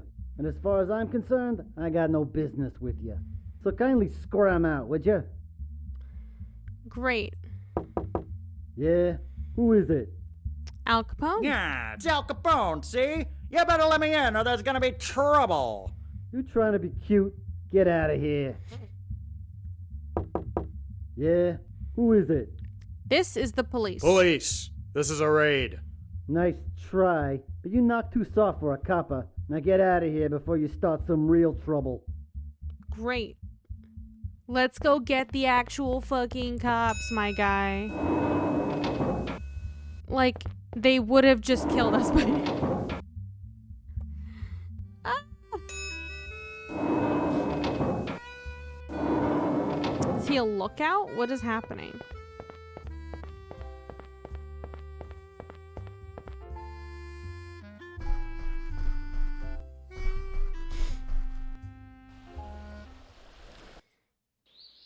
Mr. Teacher. They have alcohol.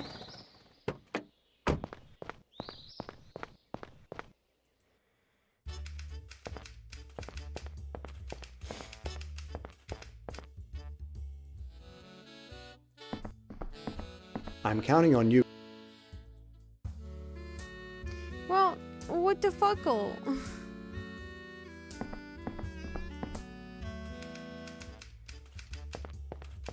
I'd love to. Okay.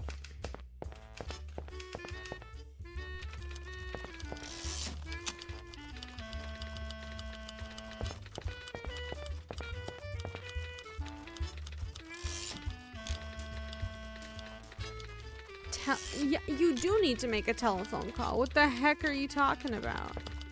What the heck? What is happening?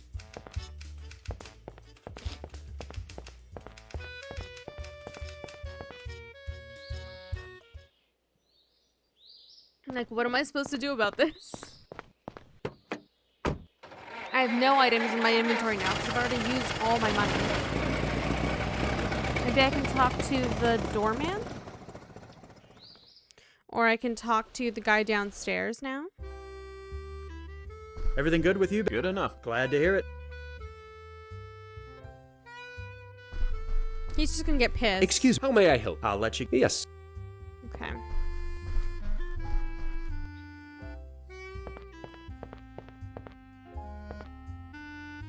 Okay, let's go to the dining area.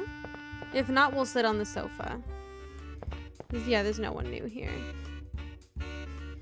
Okay, let's sit on the sofa and wait with this man. I'm just sitting. Christ, Jimmy, could you maybe try looking any more obvious? The two men became having whispered discussion. You struggle to listen in. So all I gotta do is knock and tell him I'm there for Fatty's party. Nervous looking man nods Great. his head. Thanks for the heads up. I'll see you upstairs.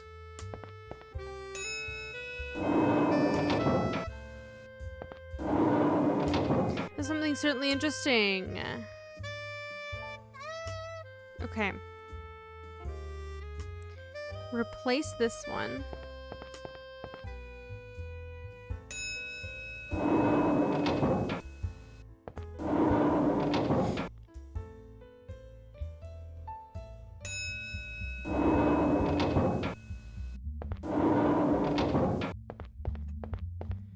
All I gotta do is tell him I'm here for Fatty's party. I'm here for Fatty's party. Why didn't you say so? Come on in. Ooh, drinking and gambling. Mingle. The croupier does his job rolling the roulette wheel and calling out the winning number.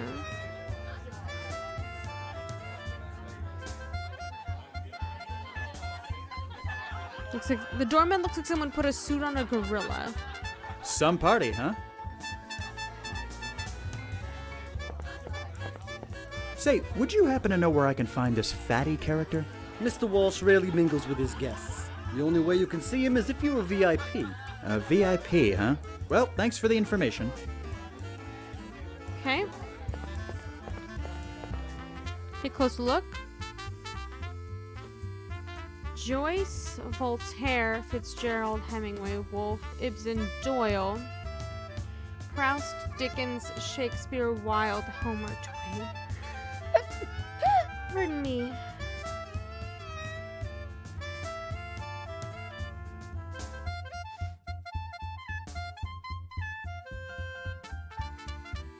Maybe I have to order them alphabetically.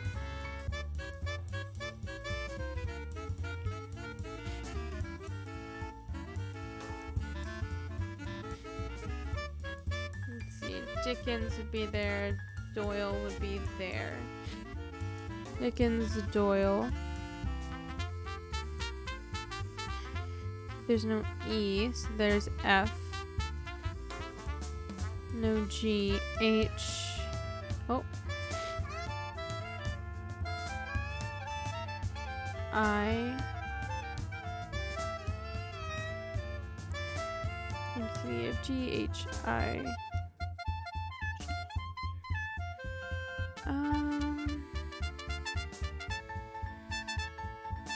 No K, L, M.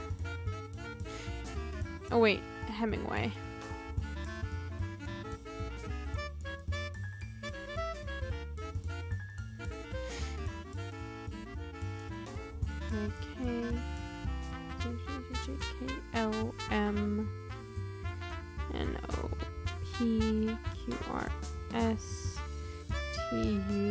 LMNOPQRSTUV.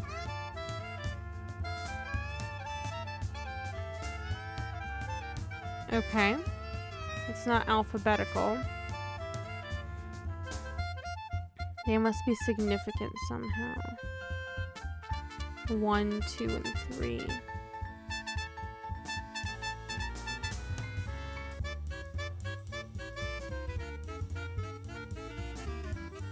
Maybe the ones?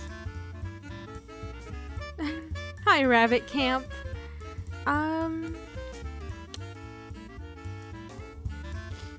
Is there one that has 3 of the same color? No, right? Even these are like a slightly different shade of green. I believe. Yeah, they're a slightly different shade. So I don't know what this means. Unless it is alphabetical and I just did it absolutely wrong.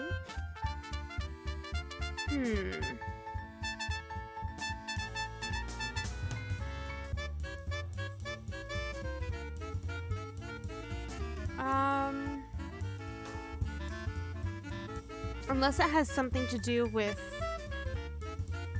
being a VIP.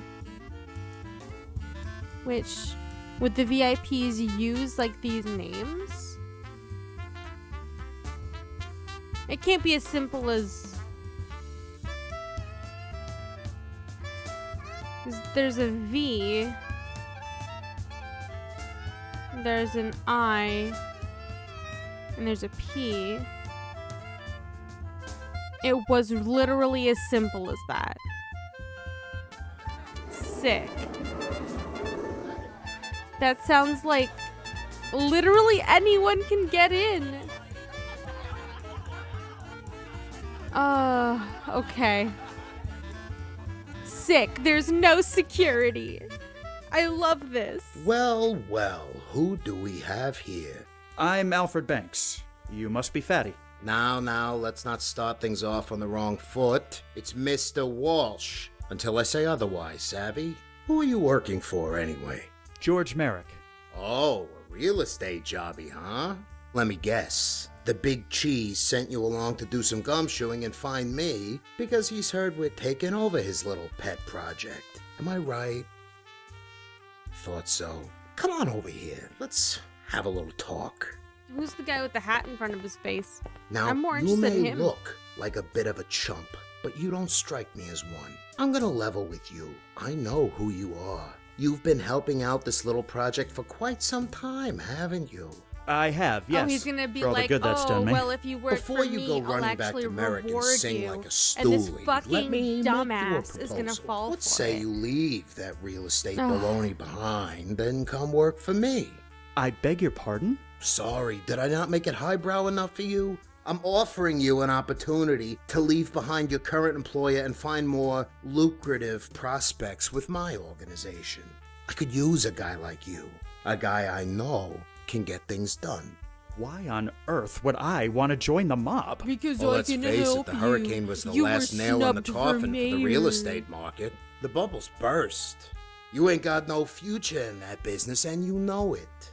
Besides, I'm trying to help the people. There's a serious desire for alcohol in this country, and I'm providing it at reasonable prices. Only Wouldn't you if rather be Marilyn involved Monroe with a is noble also in cause this movie. instead of swindling people by selling them worthless land? Come on, what do you say? I can't. I'm sorry. I'd be Oh, lying thank if I God. said it wasn't a tempting offer, but We're gonna I just die don't now, think but I'm you know. suited for it. Uh-huh. Just take a little time to think things over. If you change your mind, come back and see me. I'll be here. Is that alcohol? Table houses a few bottles of quality alcohol. Leave it to someone like Fatty to show off his illegal acquisitions. Painting certainly leaves little to the imagination.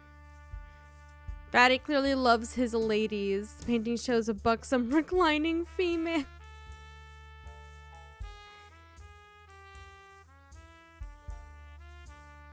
That seems slightly incorrect, but you know what? What are you looking at? You're the guy you were at the door. You were downstairs asking how to get in. How are you in here? You didn't even know how to enter. Jesus Christ. Join the mob. Really, just who does he think I am? A chump. Which, let's face it, you are. But then again, he's not wrong about the bubble bursting. Oh my God, Ever since that please. ship blocked the harbor, things have been incredibly slow. I swear to God. Can't wait to be running things for the mob. Wow. I mean, it is called a golden wake, so like, what was I really expecting?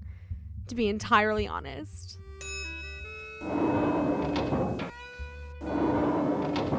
Merry Christmas. Working for George it's hasn't really gotten it's that an bad, offer has it? you can't Sure, refuse. I didn't get to be mayor, but there's always the next term, right? Sit on the sofa and think about it for a little bit. That was refreshing.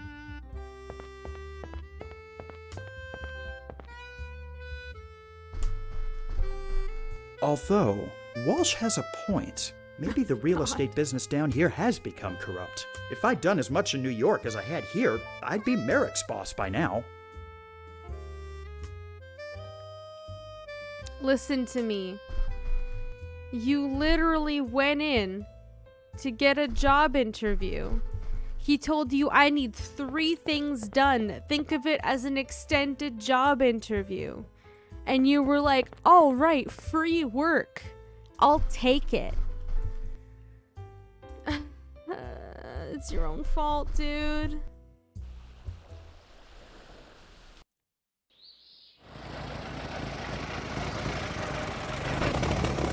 I mean, how are you going to show off in front of your brother who owns that diner if you're not part of the mob? Am I Okay, right? so I'll go in and just let him know there's a speakeasy on the 13th floor. He has to give me some kind of promotion for risking my safety. He won't, and you know he won't.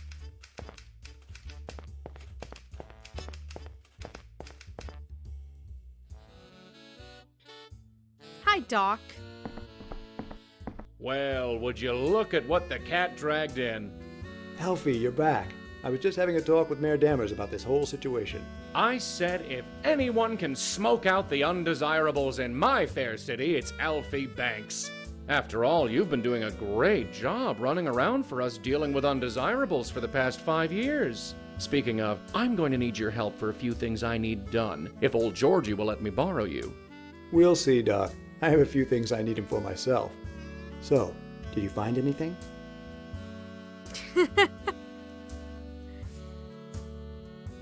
Are we going the light path or the dark path?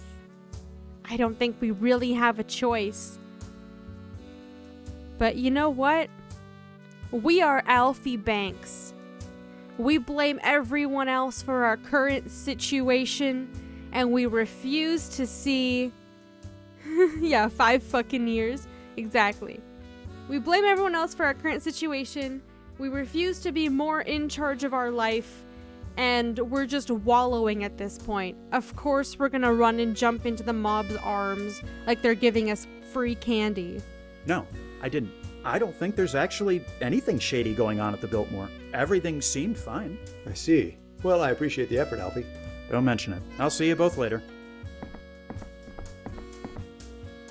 Is it just me, or did the kid seem a bit off just then? Truth be told, he's been acting different for quite some time now, ever since we launched the streetcars. This business can really get to some people, you know that? Yes, but Banks always seemed more headstrong. Maybe it will pass. I've decided to take you up on your offer. I'm through being an errand boy for those ungrateful grifters. Excellent. I knew you'd see reason. You won't regret this, I can guarantee it. He's gonna Now, be I'm the not gonna new lie to you, grifter, kid. though.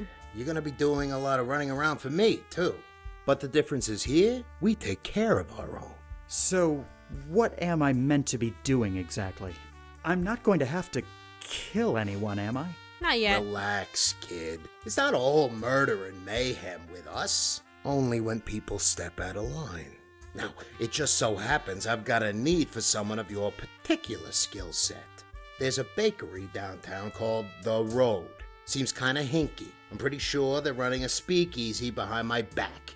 There's one thing I dislike. It's conflict. I want you to go down there and check it out.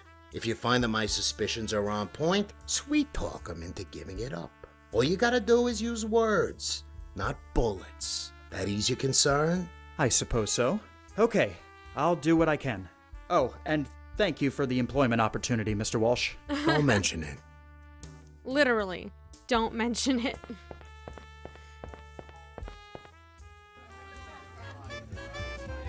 Let's fucking go.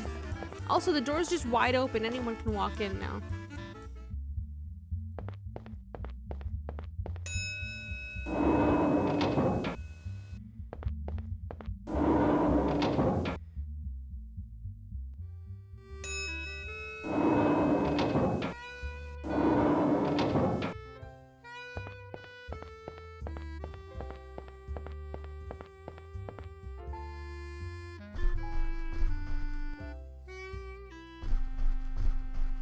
Okay. The Road Bakery. Sen reads The Road. You briefly wonder what inspired the naming of this establishment.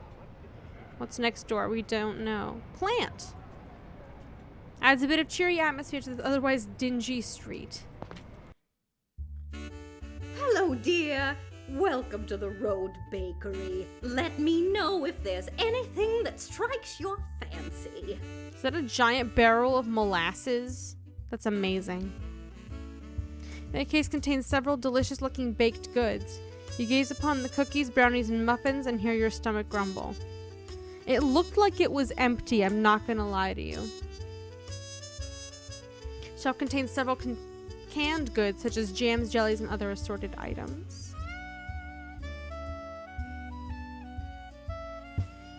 Oh, they've made a rainbow cake. That's very impressive. Basket full of assorted types of breads, including baguettes, croissants, and plain old loaves. Sign lists the prices of baked goods as well as a few beverages. Poster's fairly enticing advertisement for the pies. Oh no, I protest if you start snooping without a valid reason. See no reason to do anything with the sack flour right now. Okay. Gonna save. Beating up Granny. Save. Hi. Pardon me. What can I do for you, dearie? Did the hurricane cause you much damage? Thankfully, no, not too much. My husband was able to make repairs and get us open again. But there was quite a scene just a few blocks from here.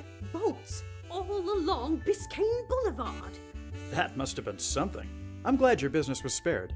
Oh, thank you, dear. Have you been open long? I've been living here for 5 years and I've never noticed this place before. Oh, we've been around for quite some time. We're just in a different location. This place used to be a bar, you see. When they outlawed alcohol, we moved in on account of it being such a prime piece of real estate. I don't doubt it was. That's my line of work, actually. Or, I guess it used to be anyway. No, Oh, no, you I see. You still are supposed to be working for the guy you're technically supposed to be working for. Don't just walk around and tell people that you don't work there anymore, because then their next question is going to be, well, what do you do now? How you going to answer that, Alfie? Just casually? Can I ask you a silly question? Of course, dear. You should know there's no such thing as a silly question. Let me guess. You want to know my cookie recipe? Not quite, ma'am. You're really gonna laugh when I tell you. I came here because I was asked to see if there was a speakeasy operating here. A speakeasy? Here? Oh, I know, I told you you'd laugh. oh, who on earth would think this was a speakeasy? Oh, I'm sure nobody you've heard of, just my boss. His name's Tom Walsh, but they call him Fatty. Maybe that's why he was so interested in a bakery. Oh, you naughty thing. You've given me quite a laugh. I think you deserve a reward. Come over to the side door here and I'll give you a bag of freshly baked cookies on the house. You can take them back to your boss and let him know that's all we've got here. Well, thank you very much, ma'am. Think nothing of it. Well, just give me one moment. She's gonna pull out a gun. What the? So Fatty sent you to move in on our operation, did he? Well, he's not gonna take over here if I've got anything to say about it. Now, I'm gonna give you to the count of 10 to get your ugly, yellow, no good keister out of my bakery before I pump your guts full of lead. All right, ma'am. I'm sorry. I'm going. 1, 2, 10. What? I was forgot clicking your on the cookies, door. You filthy animal.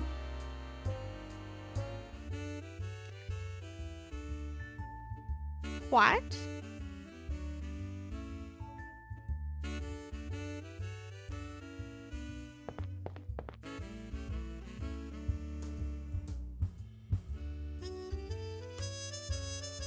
I think it's just because I saved here. Pardon me. Have you been? This. Or did the? Can I ask? Oh. You well. think. Are what two? Oh, whoa! Get the fuck out of here. Get the fuck out of here. Get the fuck out of here. Back already? What did you find? You were right. There's definitely something going on in that place. And did you manage to set things straight? I couldn't very well do much with a Tommy gun being waved in my face. I just barely made it out of there in one piece. Disappointing. I was hoping it wouldn't come down to that. Ah, well, you did what you could. It ain't gonna be your concern anymore. In fact, I got something else for you. Oh, great. There's some local businesses in town that ain't paid up for their hooch. I need you to go put the screws on them. Are you sure I'm the right person for this job? My specialty is persuasion, not intimidation. Well, of course I know that. That's why you're gonna smooth talk them out of their dough. If that don't work, I got a backup plan. Butch here is gonna keep you company in case you meet any trouble. Hi, Butch. How you doing? I guess that'll do. So make your way over to the Alhambra Drugstore, the Gables Administration Building, and Beauregard's Diner. Did you say Beauregard's Diner? Yeah, used to be the Gables Diner, but some upstart kid bought it a few months back and hasn't honored the previous contract. Now enough with the yap. Go do what you gotta do. Yep. Okay. Sorry, bro.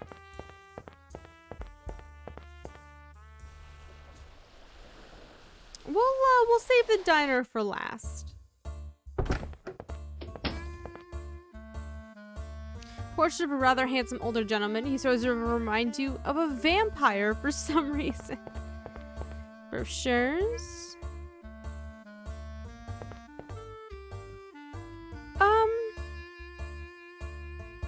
Save. Hi. Welcome to the Alhambra Drugstore, young man. How may I help you?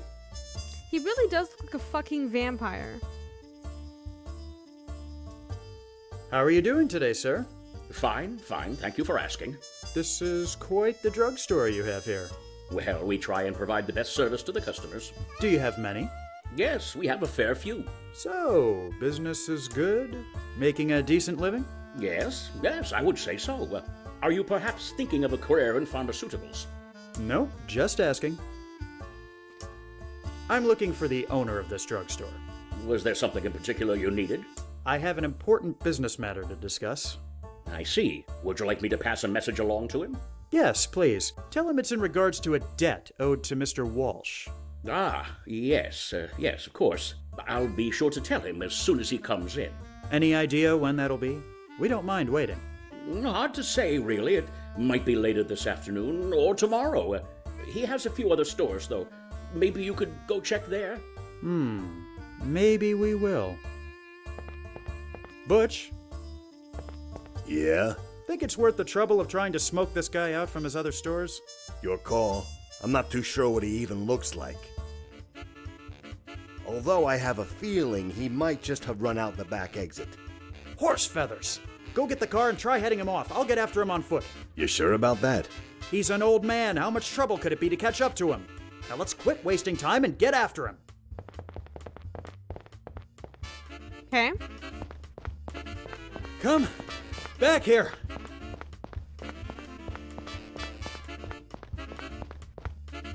Amazingly good shape for his age. There must be some benefit to working in a drugstore. I don't appreciate being made to chase after you, sir. I think... I don't... Let me see if there's anything I can do. No. Damn it. He got away. You couldn't keep up with the old guy? He's a lot quicker than he looks. Let's get out of here. Maybe he'll come back to the store later. Great.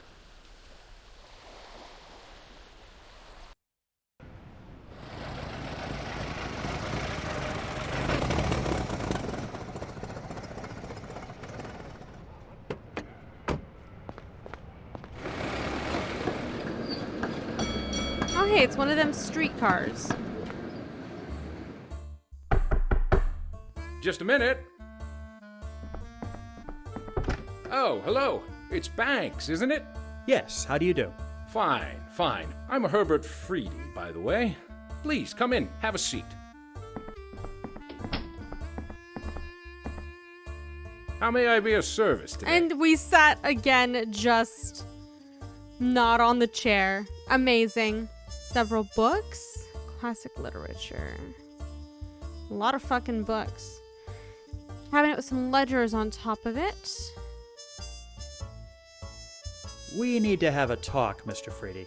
What about, Mr. Banks? You enjoy your job, Mr. Freedy? I would say so, yes. Been working for Mr. Merrick long? Well, about 3 years now, yes. Why do you ask? I'm just a bit interested in how you got such a high-ranking position in such a short amount of time. I'm not sure what you're implying, young man, but I can assure you my credentials are what got me here, nothing else. That's good to know. We're here on behalf of Fatty Walsh. Do you know him? Fatty Walsh? Oh, God. Oh, God. Listen, please, listen to me. I'm in a difficult position right now. I've tried to stop drinking, believe me. It's put me in terrible debt, just terrible. I thought I could just stop cold turkey, but I'm too weak. Please, I'm begging you, tell Mr. Walsh I'll get him his money soon, but I can't go on like this. I just can't. Attempt threat. Now, Mr. Freedy, I think we can all come out of this winners if you just listen to me. Oh, okay. Seller intuition. Toupee, face powder, excess cologne. Personality analysis. Pushover.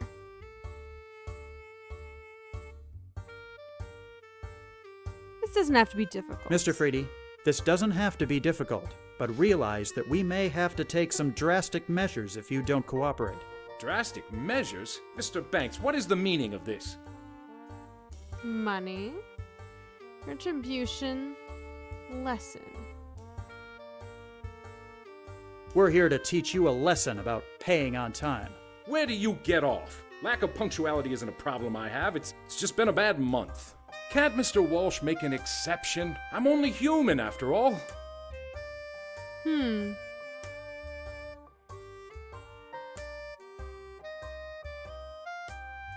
I've seen Fatty clobber a guy for no reason. Obviously, you don't know Mr. Walsh. I've seen him clobber a guy just for looking at him the wrong way. I had no idea. Mr. Walsh always seemed perfectly reasonable. Mr. Freedy, I'm afraid you leave me no choice.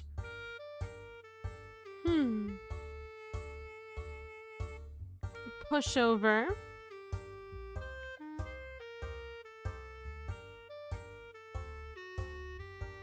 Pay up, or I'll tell everyone about your drinking. If you don't pay up, I'll have to go tell everyone in the office about your little indulgence.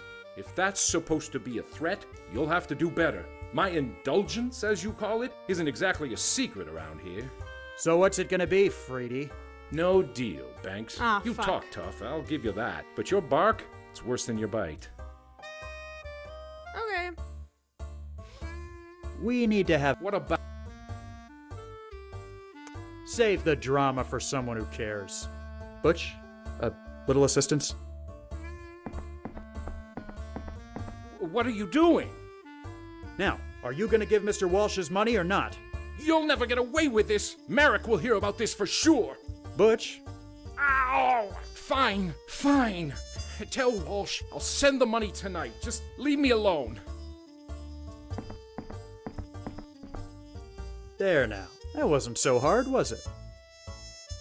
I'm afraid we've got to get going. Fine. You can see yourselves out. I mean, the fact that I was just sitting on nothing should have tipped him off. We kind of failed that one because I thought he would care about his reputation. He doesn't.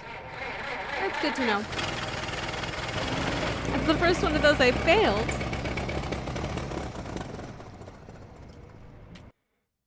Okay. We did that one.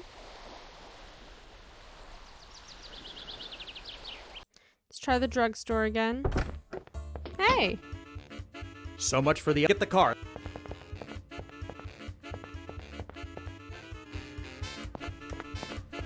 Running! Come! Running!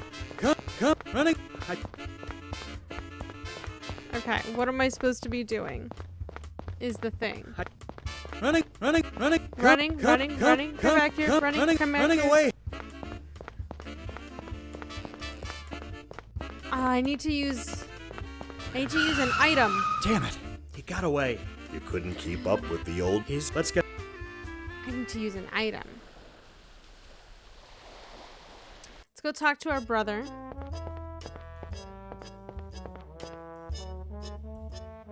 I'm just gonna save.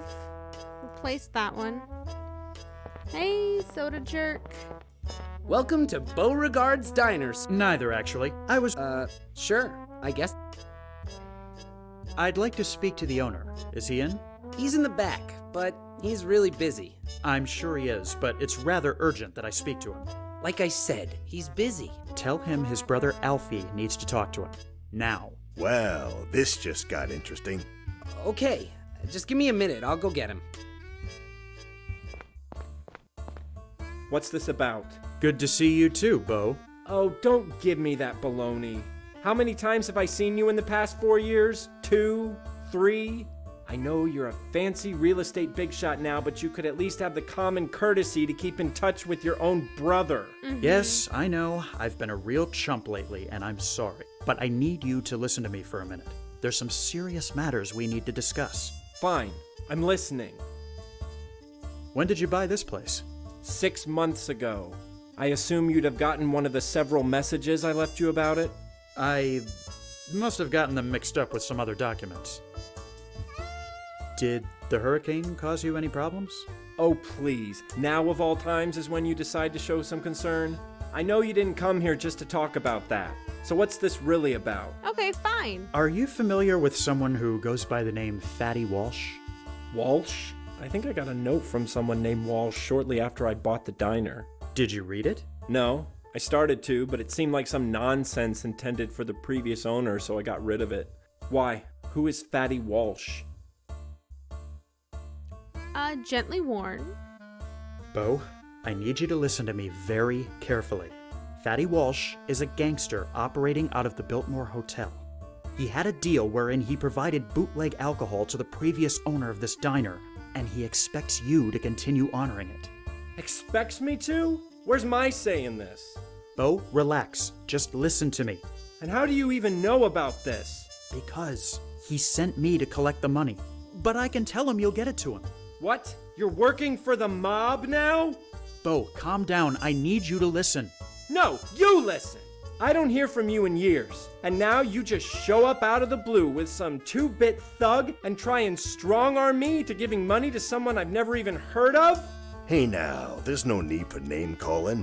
You tell your boss there's no deal. I'm not interested in any illegal activities. Bo, wait! I have been waiting, Alfie. Didn't you hear me earlier? I'm through with this. Just do me one favor, would you? Level with me. Why have you been avoiding me all this time? Because it kills me to see you succeed. What? All your life, you've just sat around being babied. Well, I've had to bust my hump to take care of you and Mother since Father died. Then all of a sudden, you decide to ride my coattails and come down here? I thought you'd be proud of me for showing some initiative. You came down here, lazed around, spending Mother's money for a few years, then bought a diner. Am I meant to be impressed? You've had everything handed to you on a silver platter. Do you even know half of what I've done? I should be mayor of this city. What's happened to you, Alfie? Nothing's happened. I'm just finally telling you the truth. You asked for it, after all. You're right. I did. Now get out of my diner. That was heartwarming. Oh, shut it. Okay, I need something to catch him. The guy that's running. I don't super care about the brother relationship at all. Probably something in the hotel.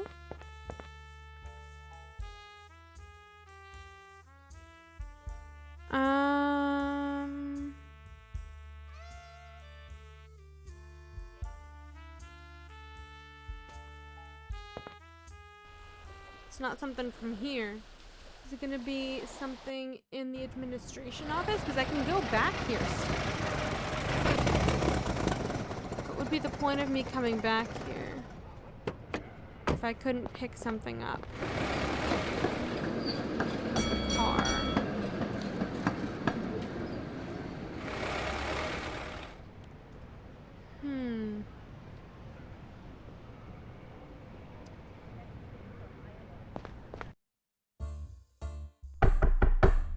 Just a minute. Oh, he's not gonna be so happy to see us again. Oh, God. Oh, God, it's you. Yes. What is it you need now?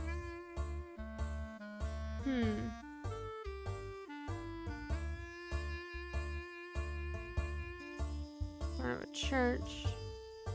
Fishing trip. Folders. Cabinet.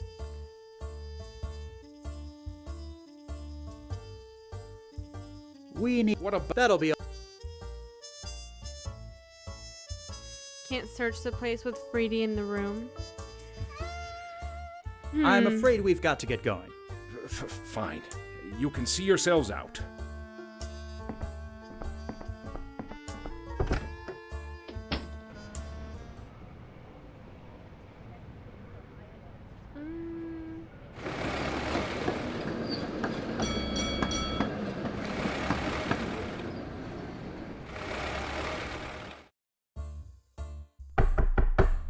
Just a minute.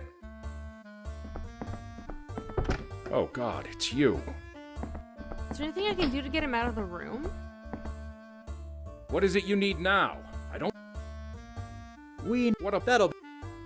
Butch, could you see about getting this guy out of the office for a few minutes? I need to have a look around. Sure Got thing. it. Hey, I was like, this is the only let's location step outside left. for a minute. I need to talk to you in private. Outside. Now. Yes. Yes, of course. Not a problem. Let's just step outside the door here.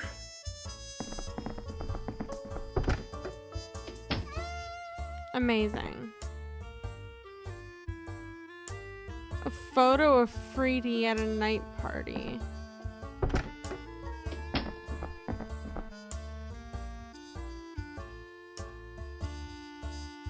Butch. Sure.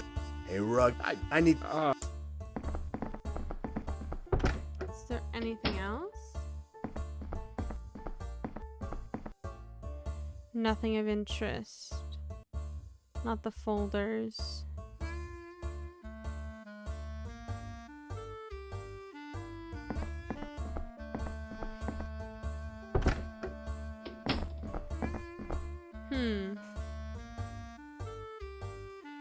I have a photo. Freedy was taken recently at a party. It's the owner of the Alhambra drugstore in the background partaking in a drink. Little extra booze on the side from Freedy. I'm afraid we... Okay.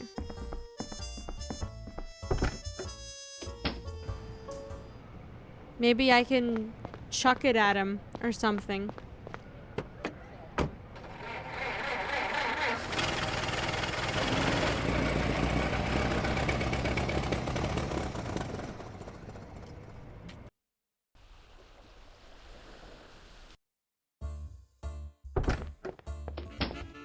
He just immediately So much runs. for the element of surprise. Get the car and let's try heading him off again.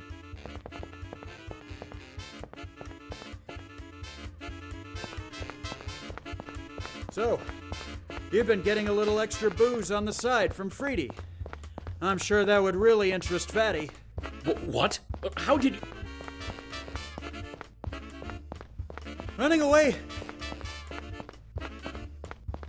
Maybe now the car will actually stop him.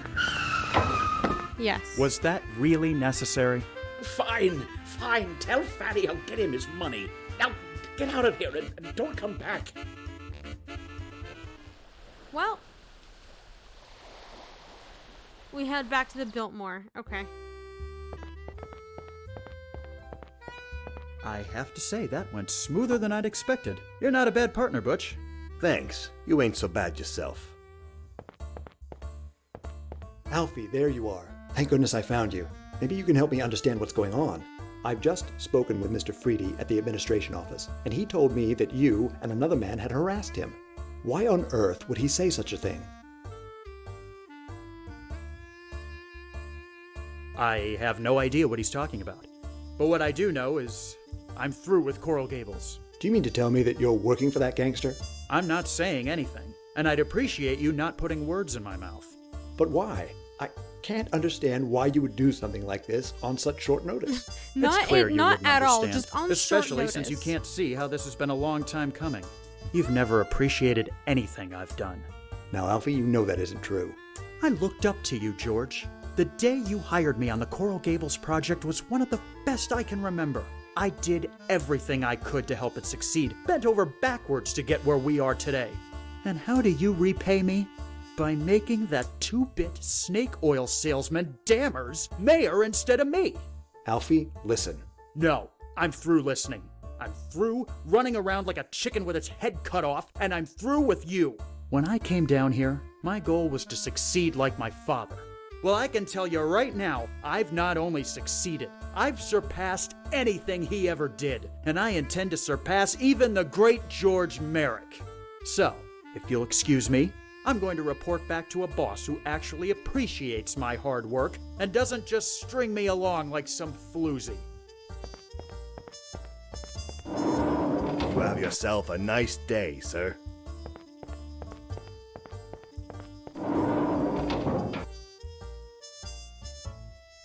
He doesn't give a fuck. Also, this boss doesn't care about us either. How'd it go? The drugstore owner and Freedy will have your money by tonight. The Gables Diner deal is off. Off? What do you mean off? The new owner's not interested in continuing the previous arrangement. A teetotaler running a diner. Go figure. Well, at least you got the other two to pay. Nice job, kid. I gotta confess, I had my doubts for a while, but you've done good. Welcome to our little family, Banks. You're gonna fit in just fine.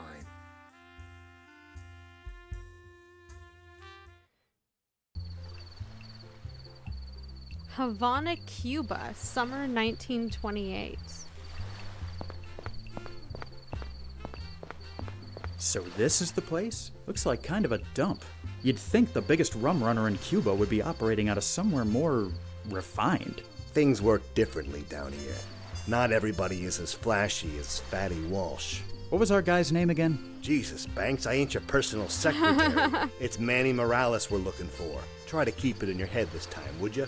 Now enough jawing. Let's find this guy, make the deal, and get out of here. This whole island always gets me riled up. Why? Hello. Pardon me, miss. What do you need, darling? May I ask what it is you're waiting for out here? Clients? Clients? What's your business exactly? Oh, you Yankees are so cute. She's a streetwalker, kid. Surprised you couldn't tell from a mile away. Oh, I see. You got any plans for tonight? Afraid so, miss. Too bad. Anything you can tell me about Havana? It's the city where I grew up. You want a tour, you came to the wrong place. But if you want a good time that you can't get back in your country, you came to the right bar. Thank you for your time. See you later, handsome. Okay. Can't see anything productive. Several people inside the bar. He's a dead cat, yeah.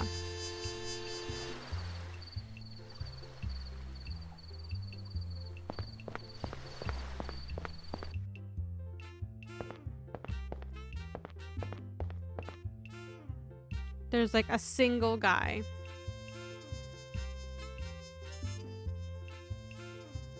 Let's save. Replace that one. Hi. Mind if I join you for a moment? Not at all. Please, have a seat.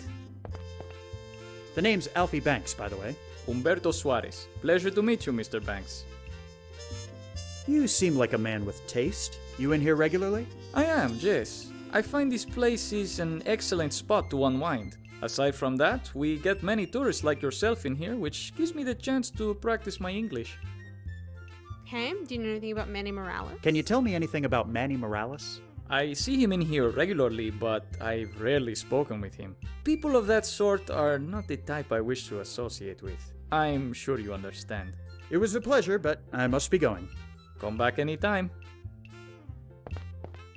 Okay. Hi. Hi there. What's good to drink here? Bartender stares at you blank. Do you speak English? Bartender shakes his head. Oh, good. Right. Well, no drinks for me then, I guess. Well, I'm sure if you... like, he knows what alcohol is. Hello? Great.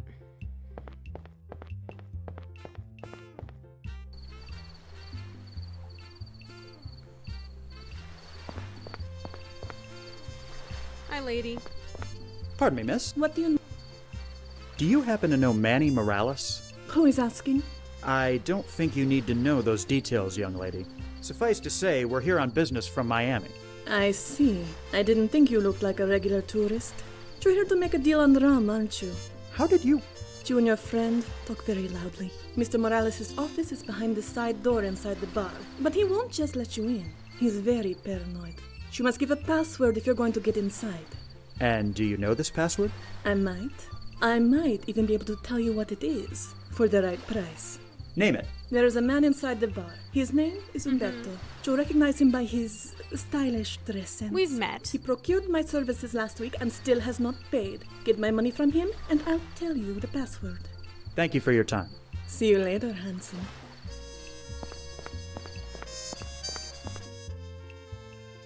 Pardon me, you seem to be an asshole. Mind if I join you for a moment? Not at all. Please, have a seat. I had a little chat with the girl outside. She says you owe her some money. I'm sure I have no idea what you are talking about. Is that so? Mr. Banks, if you wish to come in here and join me for drinks, that is one thing. But to blatantly insult my honor by implying that I would hire that floozy? Relax, it was just a question. I meant no harm by it. Listen, I feel bad about what I said earlier. Can I make it up to you by getting you a drink? I won't say no to that. What are we drinking? Rum. How about some of your finest Cuban rum? Now you are speaking my language. I guarantee you'll taste no finer rum anywhere else. Arturo, 2 rones, por favor.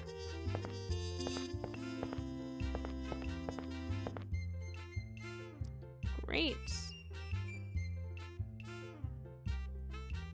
You don't smoke and you don't feel like carrying around someone else's old cigar butt. Enough talk for now, Mr. Banks. Let us drink. That isn't your drink. Thank you, Mr. Banks. That was quite enjoyable. If you'd like to have some more, I will not say no.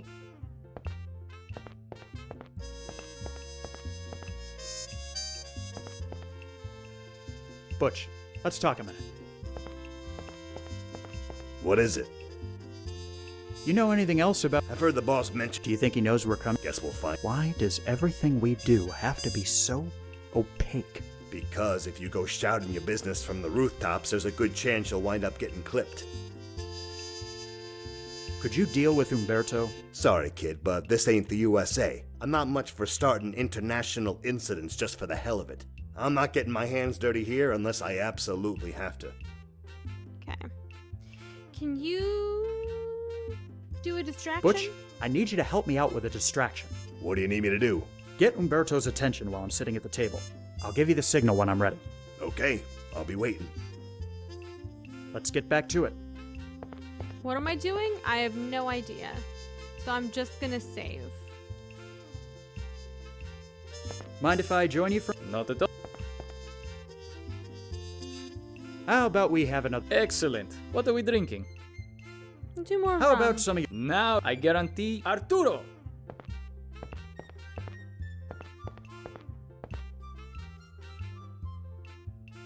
Enough talk for...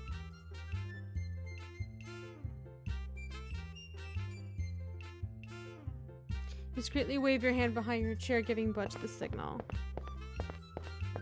Excuse me, do you speak-o the English? I want el drinko, pronto. Really? Such rudeness.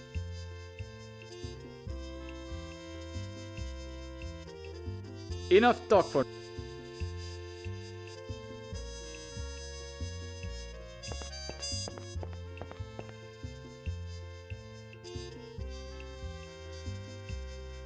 Okay, I need something else for this. Not exactly sure what.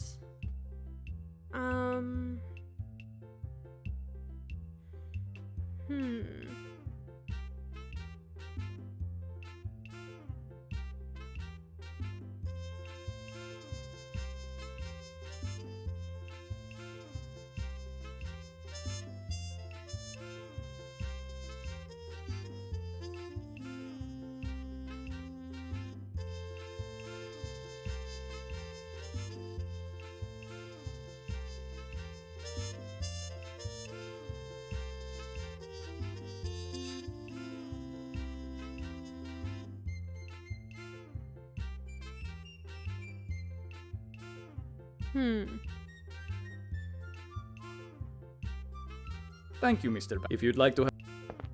I think I might need to talk to Butch again. Maybe the drugstore? No, we are in Cuba currently, so that's different. Butch, let's talk a minute. What is it? You okay? You seem a bit more on edge than usual. I told you, Havana and I got some history that ain't so great. Care to elaborate? Not particularly. Look, I'll be fine. Once we finish, I'll just pop another sedative for the flight home and everything will be swell. Can I have a sedative? You mentioned you got sedatives? Could I have one? Do I look like some kind of dope peddler to you? No, I just thought having one might come in handy. Planning on slipping someone a Mickey, are you? Yes. Okay, I'm not gonna judge. Knock yourself out.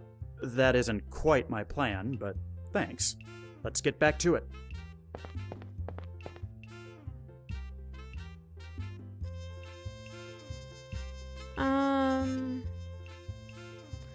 It's all light.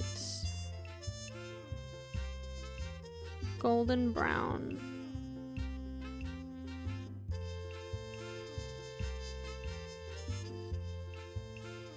The gin.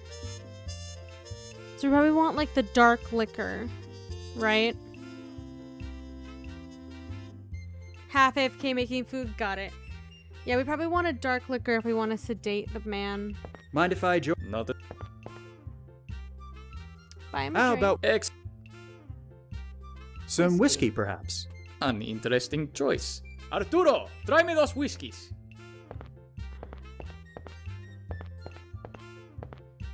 Signal. Hey, are you El Defo or just Stupido? I'm trying to order a drink here. Really? Such rudeness. Pop it. That was a good shot. He didn't even hear it. Thank you, Mr. Banks. That was quite enjoyable. If you'd like to have some more, I will not say no. You're gonna say no in a minute. When you go down. Yeah. Hey, man. There's only 20. And the bartender doesn't give a single fuck.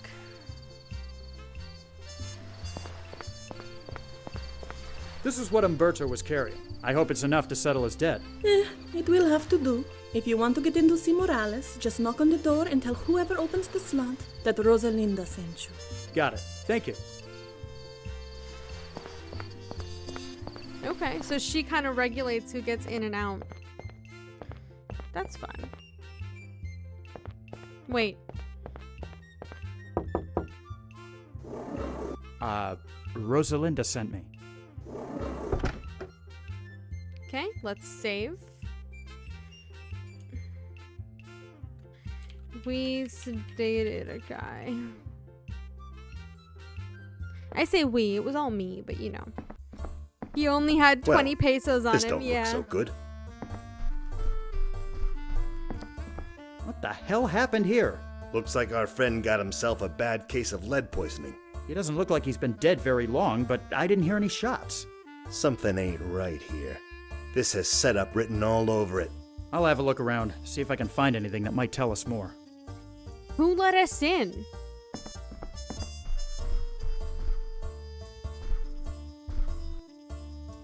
Nothing of interest.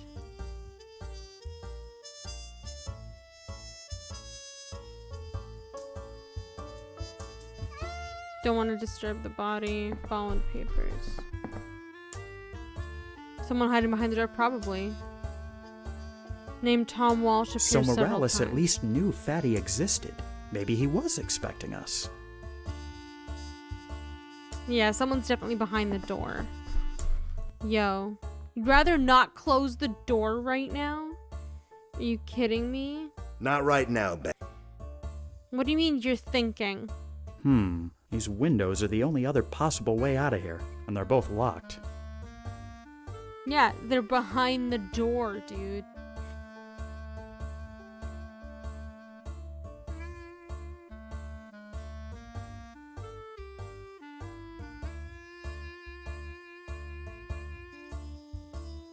Fallen papers.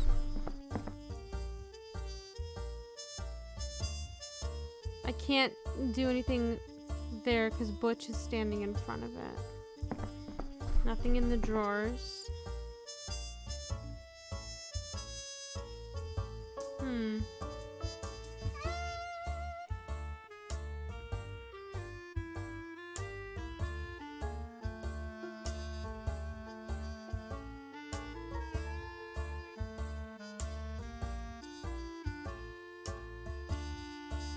Windows locked. Whoever was sitting in it must have stood up very Someone quickly. beat us to the punch, it seems. So Morales was meeting with someone already, even though he knew about Fatty. Wait a minute. Butch, we've been so wrapped up in figuring out what happened that we forgot the most obvious question. If Morales was already dead when we got here, then who opened the door? Gentlemen, I'm sorry to have to tell you this, but the Havana rum running trade is currently under new management. Who are you? Who the hell are you supposed to be? I'm the new boss. Same as the old boss, I'd wager. Be quiet, Yankee. Why did you kill Morales? It was time for a change of the business. He held a monopoly on rum export for far too many years now, not giving others like me a chance to shine. I would say that was rather unfair, wouldn't you? Not really. We came here to make a deal on That behalf sounds of par Fatty for the Walsh back course. in Miami. Yes, I know this. I'm sorry, but as the new head of the business, I will have to politely decline your offer. I don't think Fatty will be too pleased by that. That's not my problem. I have more reputable clients I can deal with. Walsh is nothing to me. Uh-huh. You sure about that, Chico? Please, put the gun away.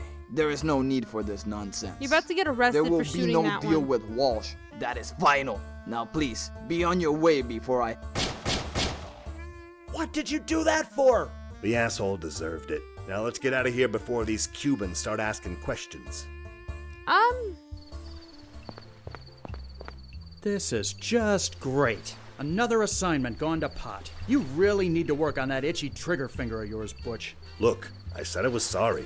Is that what we're supposed to say to Fatty? Sorry, we couldn't make the deal because Butch shot the guy in the face? Banks, I'm really starting to... Gentlemen, please. I've heard married couples bigger-less than you two. Stay out of this, would you? Fine. If you want to go back to your boss of failure, I will.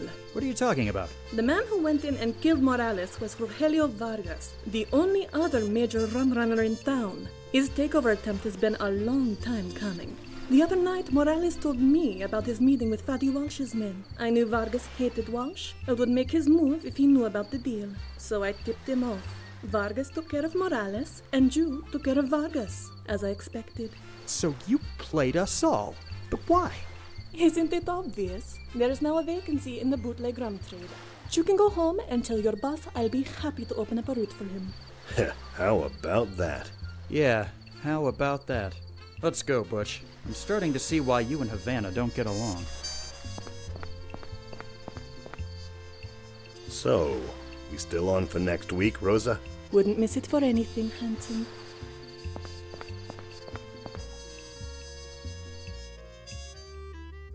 Oh.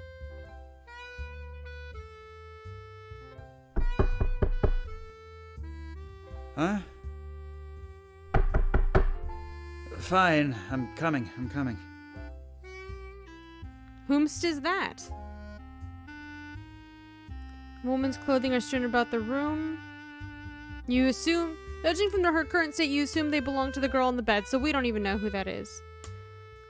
Feather boa.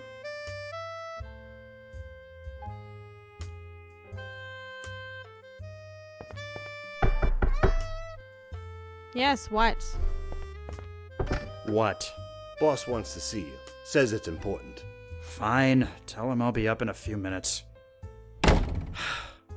Who is that? Mrs. Grundy, come to tell us the party's over. Oh, forget that noise. Just come back to bed. Afraid I can't. I'm not in the habit of ignoring orders from upstairs. Fine. Your loss. Okay. Just gonna save.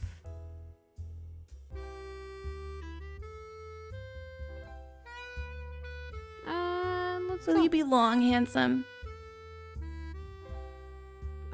Be charming. Not to worry, sweetheart. I'll be back in 2 shakes of a lamb's tail. Why don't you go ahead and freshen up for when I get back? Yes, sir. Glad you could step away from the broads Buxom? and booze Yeah. long enough to come see me. Are you gonna give me a hard time, or are you gonna tell me what needs to be done? Hey, easy now.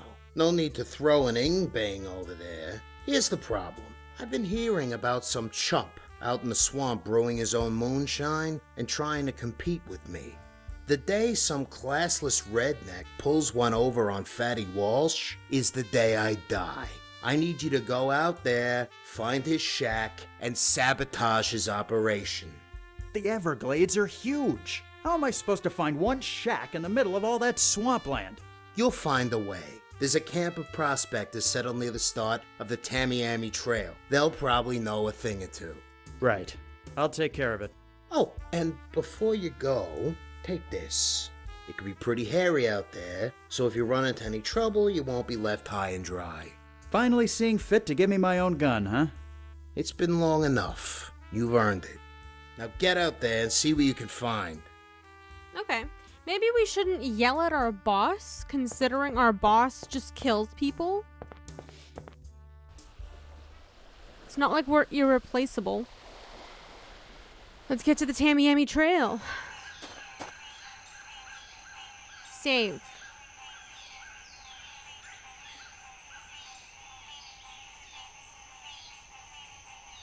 Moonshine. I like it. Get the machete. Could I borrow your machete? Can't imagine a fancy suit like yourself using one of these. Go ahead. It'll be fun to watch. Anything productive?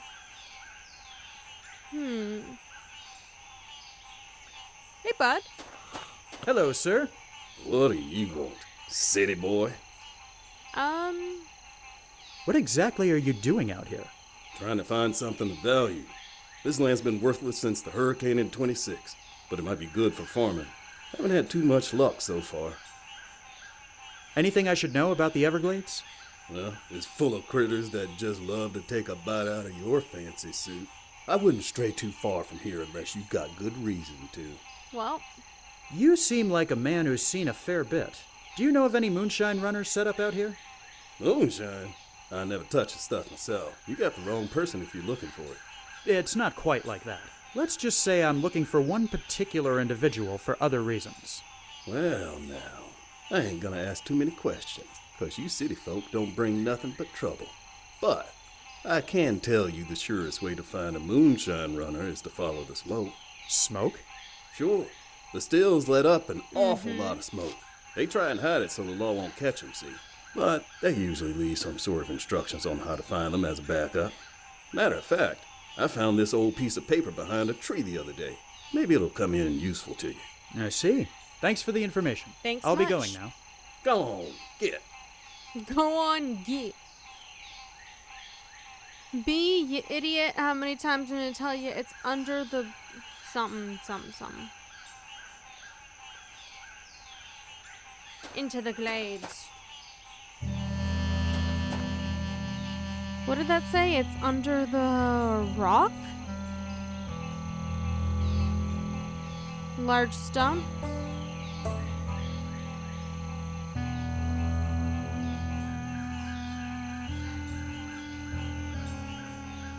Curved stump.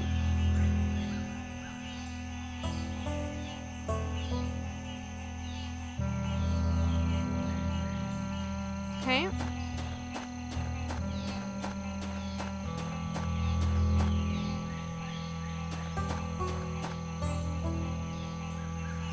It's under the roots. Maybe. Eastern or western. Let's go west. Life is peaceful there. In the open air. It's under the rock pile. Alligator.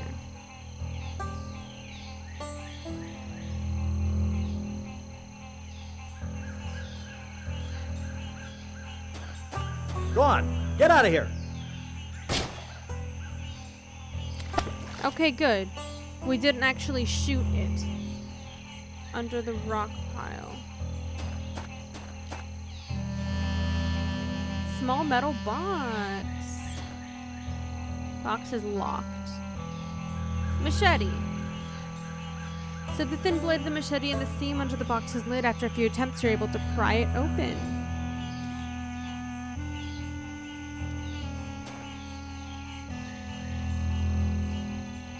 It's open. Great. Take a look inside. It's empty apart from a folded sheet of paper, which you take. B had to move it again. Go see three brothers. One will point you the right way. Okay.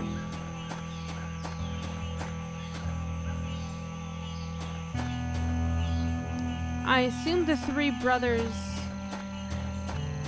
are the, these three.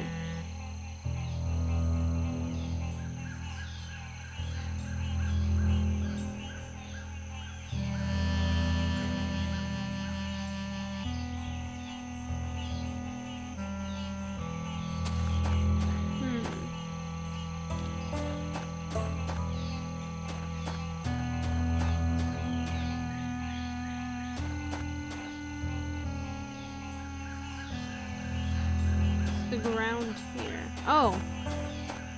Pointing. Soft to here. Not with my bare hands, but with my machete. As the machete to the ground, feel it make contact with something hard just below the surface. Another metal box. Pry that open. Again, empty safe for another piece of folded paper. The law's getting close.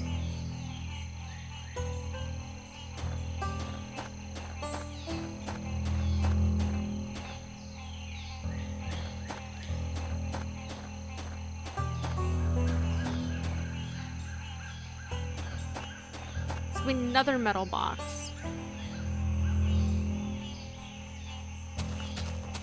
Telling us to go under the roots. Small metal box. Wow. We're gonna come up to him and be like, he's gonna be like, ha ha ha. Snaps in half. Okay. Piece of paper.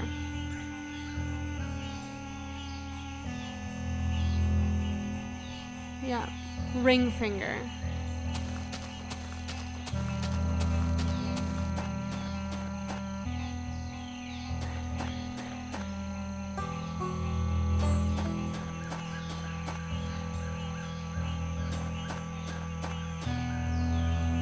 Find a rope concealed underneath and give a sharp tug.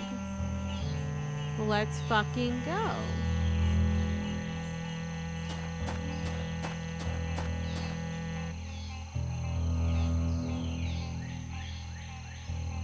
Aha!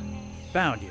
Doesn't seem like that's too far away. As long as I can keep that direction, I should be able to make it there before nightfall. Great. There's a patch here. Can't see much of a use for dry dirt.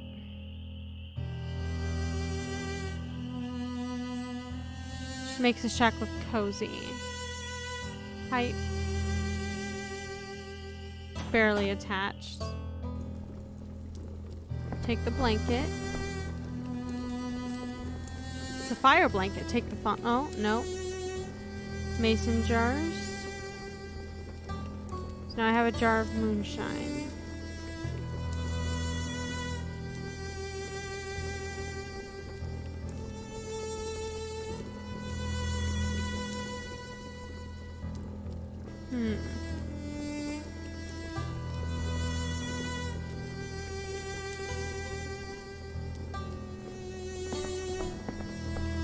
Okay. So, I think if we put the fire blanket. Okay. I have to find a way to get up there.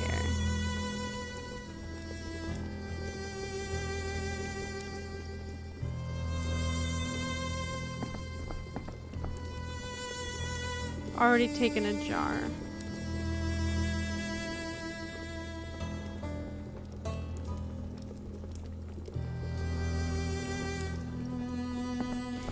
Let's see, if I do this. Nice patch of mud.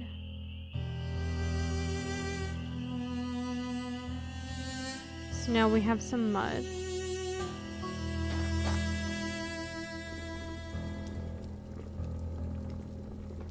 The mud in the condenser pipe. Put more mud in this condenser pipe.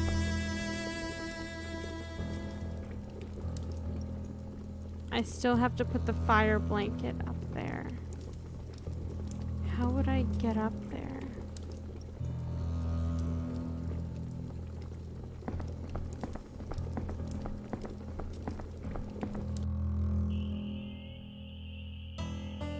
Overhang.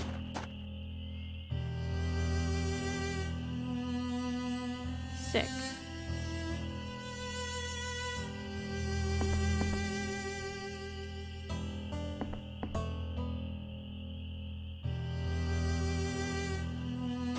Let's fucking go.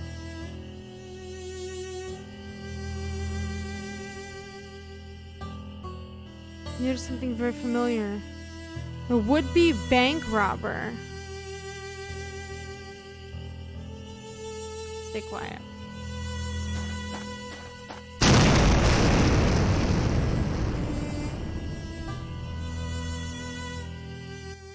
So it's done? You put him out of business?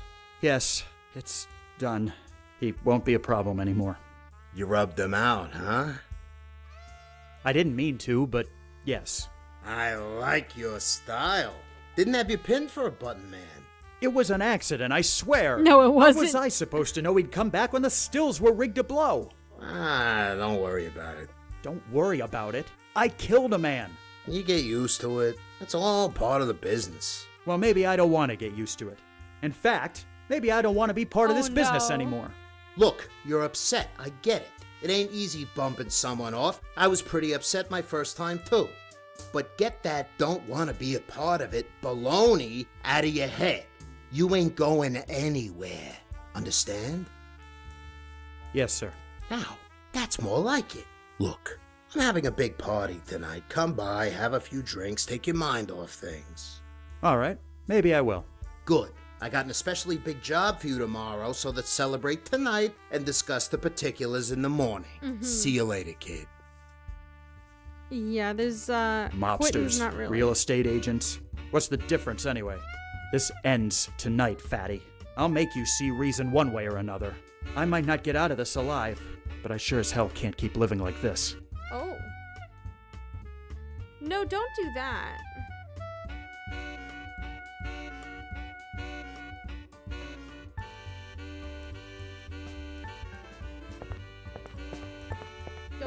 Don't do that.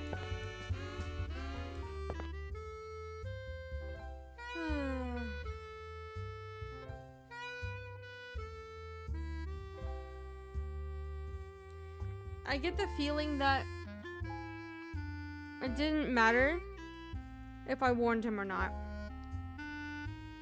Because if I warned him, he would have run in anyway.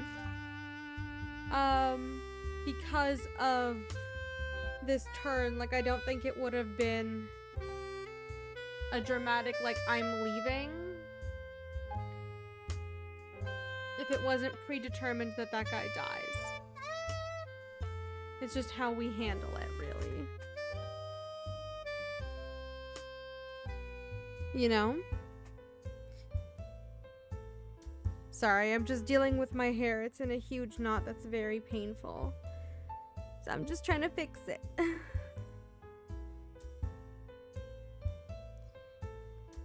There we go.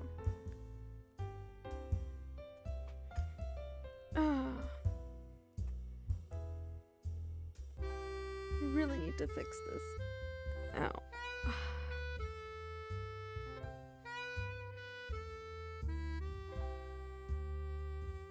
You ever try to get something out of your hair and just make it so much worse than it was? Oh goodness, ow. I basically made a knot like right at my scalp. It doesn't look like there are multiple paths. That's what I'm saying, like, he just threatened to quit. And then he was threatened in turn. And now he's like, I'll make you see one way or the other. And this is just a point-and-click adventure game. So I think that if we had... it didn't matter if we warned the guy or not. Like, he would have died there, you know? Yeah, you you know the problem. Yeah, fucking ow, dude.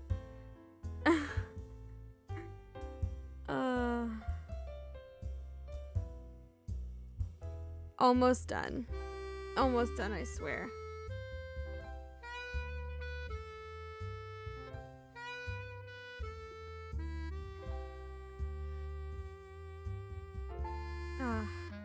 How do you care for it, Clump?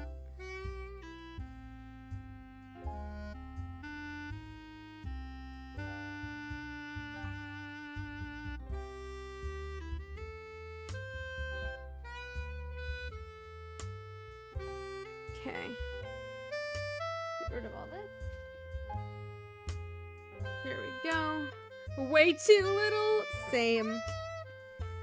I recently got my hair cut and they're like, what the fuck is going on? Why does it do this? It's like, oh, I don't know. It just is like this. Just watch it with shower shampoo thing. Oh. Okay. Take off sweater because it's getting way too warm. And let's continue on our path to self-sabotage. Save. Replace.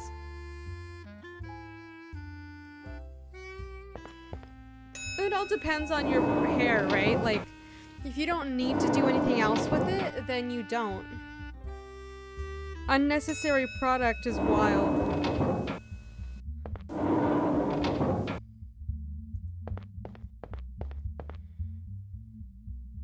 So, they've got you guarding the party, huh?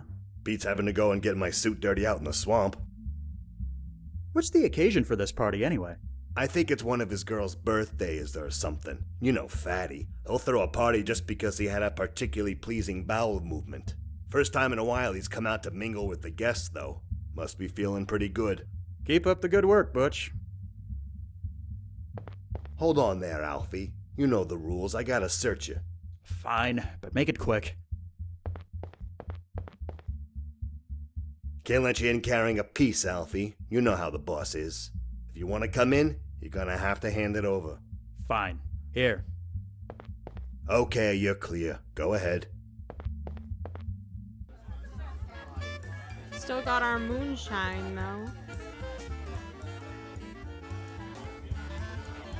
Fatty Walsh, gambler, server. Keep up the good work, fella. He rolls his eyes.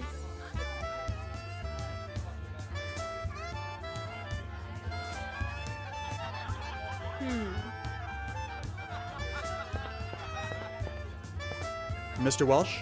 Make it snappy, kid. I got a lot riding on black. Some party. Thanks, kid. Glad you're enjoying yourself. Of course, things would be a lot better if that damn delivery would get here already. I'm starting to get impatient. What delivery? You mentioned a delivery? Yeah, that's right, from the bakery. You know, the one the old bag used to run? They're supposed to be sending a cake, but it ain't here yet. Come to think of it, could you be a lamb and go check on it for me? I'm not your errand boy, Mr. Walsh. Maybe you should ask someone else. Actually, I think you'll find you are. So get to it. Never mind. This is definitely not, like, the place to threaten. It might be, though. My gun, please. Here you go. Thank you. To the bakery. Maybe we could slip something into the baked goods.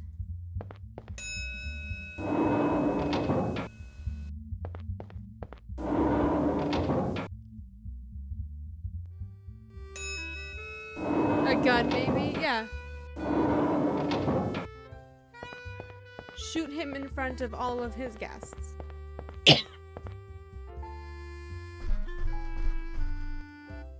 I wonder what we can do with the moonshine.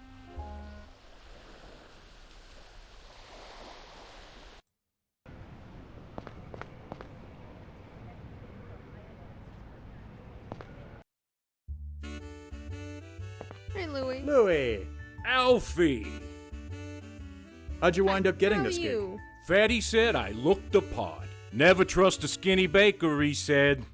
I guess you can't really argue with that logic. The apron really suits you. Thanks. So, Fatty kept this place going as a bakery? Yeah. Can't say I blame him, though. It's a good side business, nice for laundering, you know? Not to mention always having sweets available. Now you're starting to understand. Okay, what about this delivery? I hear there's supposed to be a cake delivery to the Biltmore tonight. That's right, for Fatty's party. Al's in the back putting the finishing touches on it. But then, he's been doing that for hours. He's obsessed with getting it just right. I had no idea he was this high-strung. I just hope he gets it done in time, or we're all gonna get it. Take it easy. You too. Alright, let's go to the back.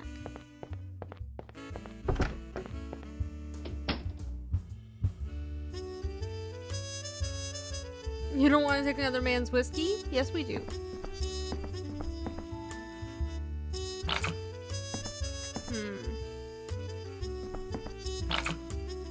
Hey, Al. Could you chill the fuck out for 2 seconds? It's specifically like so that I can't talk to him. There we How's go. it going? Thanks. I haven't got time to chat right now. I need to have this cake absolutely perfect by tonight or there's gonna be hell to pay. Right. Okay. the moonshine.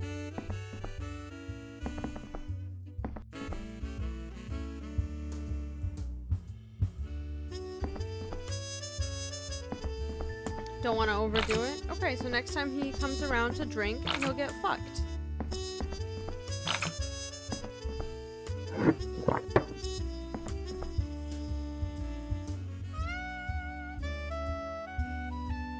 Hey, Al. How's it going? Thanks. You poisoned me, didn't you? What? Don't be ridiculous. I think you're just working too hard. Shh. Stop talking so loud. Yeah. Okay. Well, I'm just gonna take this.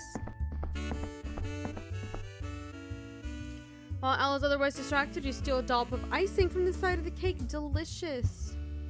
Not what I wanted. Listen, Al's fucked up.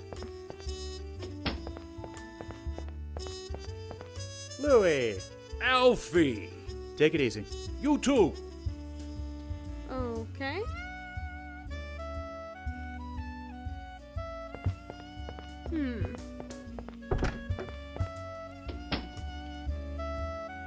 Hey, Al. Thanks. I need to have this cake. Okay, fine. Put it in the glass.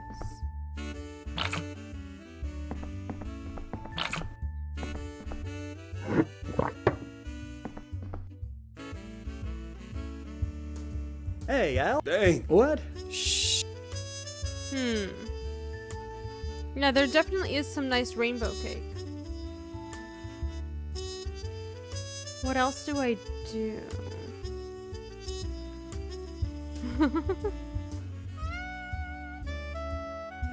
Put more.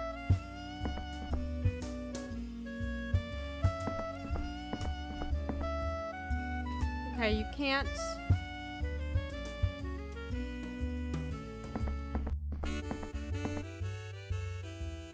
Sneakily shove the gun inside the cake. Okay.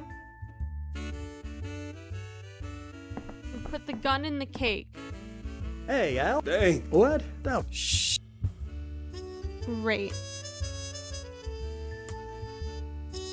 No, the plate is not clickable.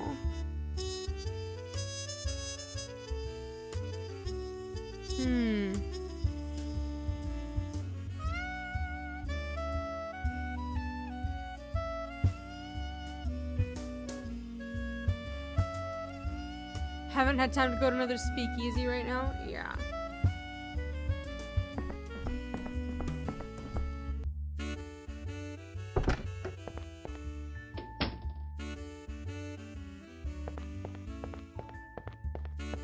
Louie. Al. Take it easy. You too.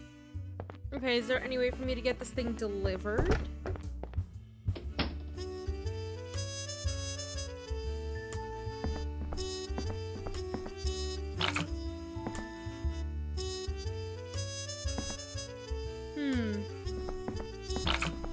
Hey, Al. How's... Thanks. I need to have this cake. How could I get him to fucking deliver the thing?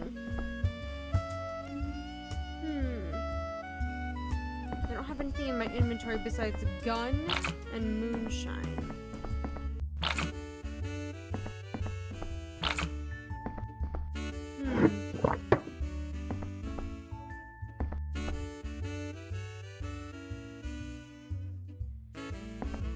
Maybe I just leave and it just gets delivered?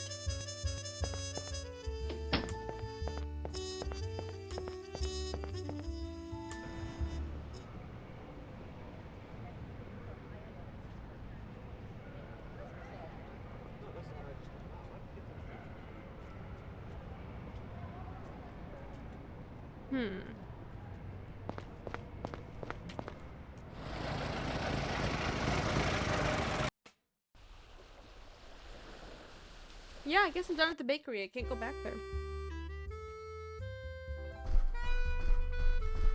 Hey guys.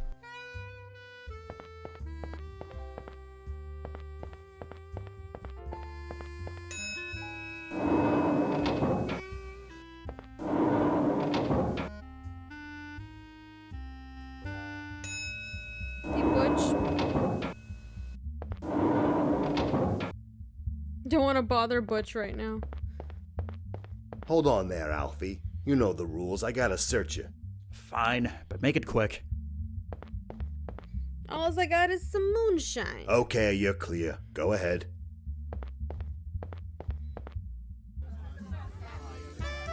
Oh, it's here.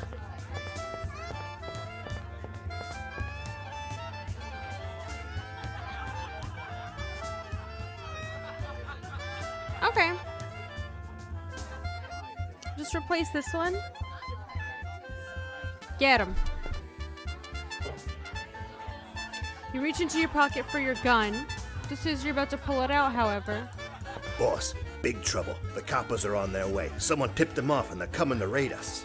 Wouldn't you just know it, and right during a winning streak, too? Okay, you know the drill. Flip the switches and clear everyone out.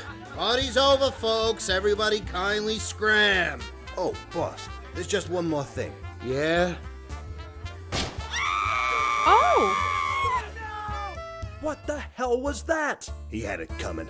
Some of the guys up north felt he was getting too big for his britches, so I got the order to cut him down. So what happens to us now that Fatty's gone? Who's in charge, I mean? Sorry to bust your bubble, but it ain't you. They'll send someone else from up north in the next couple of days. That's how this works. So much for loyalty. Don't give me that crap, Banks. You've been doing this long enough to know that it's all about knowing your place and doing what you're told. So that story about the police coming was just a distraction? Oh, no, they're coming all right. They need to find the bodies so this makes the news. Now, enough standing around. Butch, wait. Huh? You're just gonna leave? What am I supposed to do? Oh, yeah, about that. The coppers are gonna need someone to pin this on. I'm sorry to say, you drew the short straw, kid. No hard feelings, huh? Oh, I'm locking the elevator behind me, so don't bother trying to follow. What? How can you just... Great. I better figure out another way out of here. And fast. There's a window in there.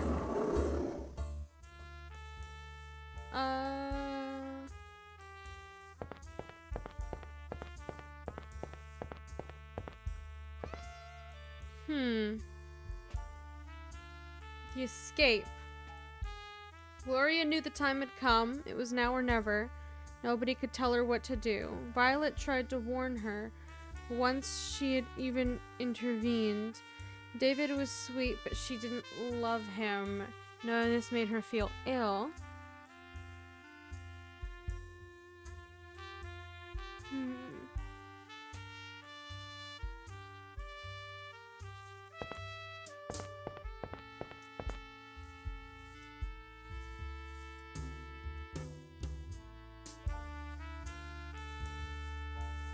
Gloria's favorites.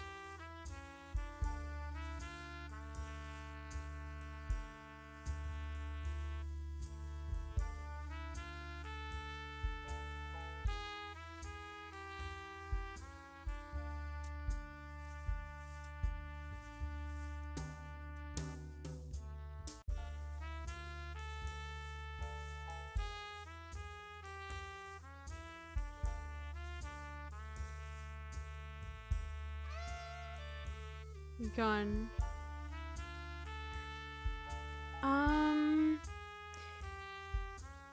No, I can only click one at a time and it just lifts one.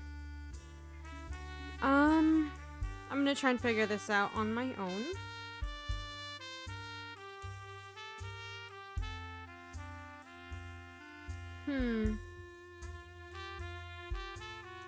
And of course I have a cat screaming at me. Give me one moment, please.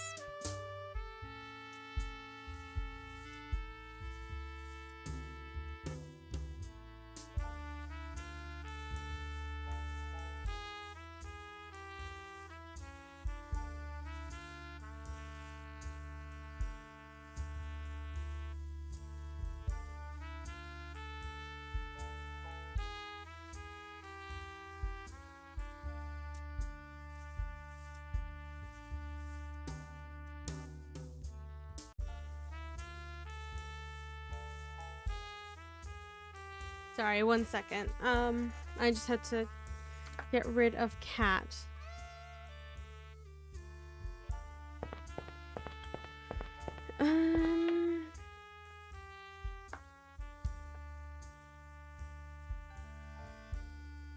So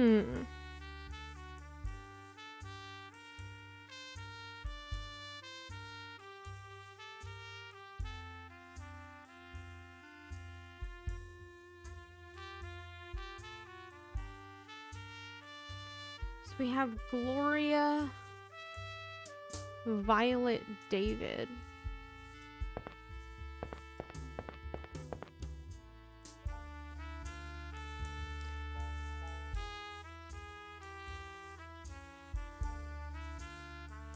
Gin, vodka, decanter, rum.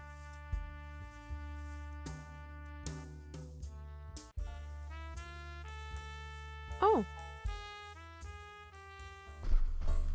Banks, over here. Easy there, fellas. Let this guy through. He's with me. Is what they're saying true? Fatty Walsh is dead? I think I'd prefer to plead the fifth on that one, Miss Douglas. It's not exactly a secret that you were working for him. Maybe not, but I've realized it's time for another career change. Well, I'm afraid you're out of luck if you were planning on going back to Coral Gables. Our friend, George Merrick, got ousted from the city commission last June. Just as well, really. I was starting to get sick of writing all that bait-and-hook baloney. There's a new mayor, too. Dammers had some medical issue and went back up north. Is that so? In any case, the boom's over. It's all gone bust now. Fact is, the whole world is changing. Yes, I'm beginning to get that impression. So what's next for you? Aside from dodging the police, that is. I'm not sure, but I'll try and figure something out. Good night, Miss Douglas, and thanks. I guess I owe you one. Don't mention it. Good night, Mr. Banks, and good luck. Something tells me we're all going to be needing quite a lot of it very soon. Probably. Billions lost on Black Tuesday. Marjorie wasn't kidding. The world really has changed. As the country has sunk into a Great Depression, so have you. After the repeal of Prohibition, you mainly spend your time frequenting the newly opened bars.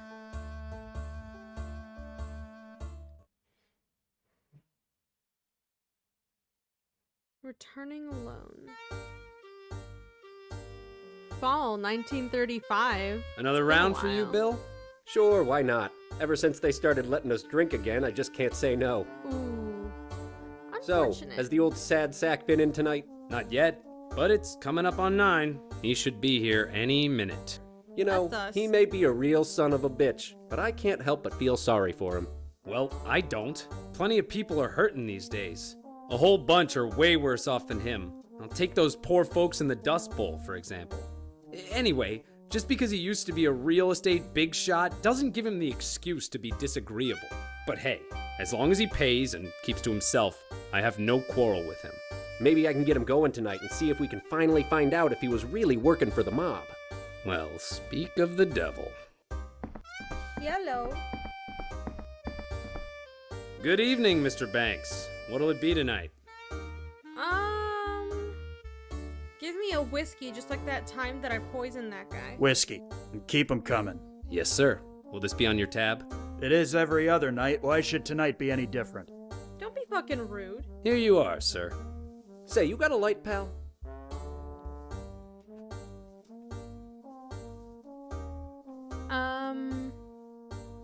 I don't, in fact, have a light.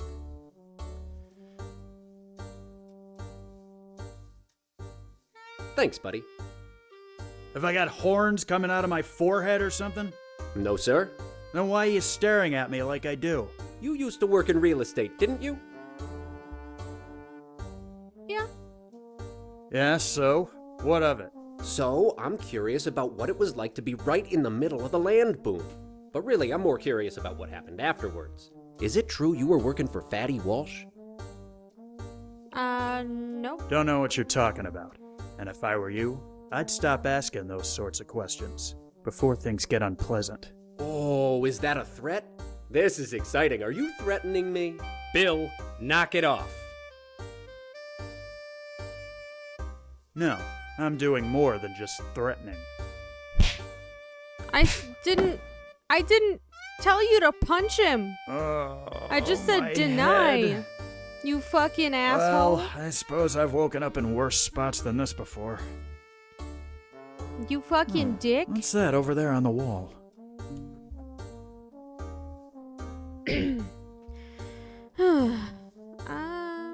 trash bag. No, we should examine the contents. Carve an old red handkerchief. Take it. Yay. Trash cans. Delivery drop-off. It's a puddle.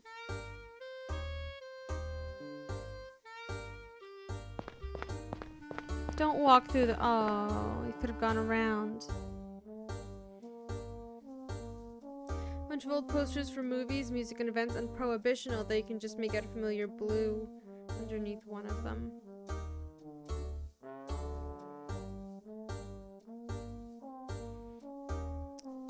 Handkerchief puddle.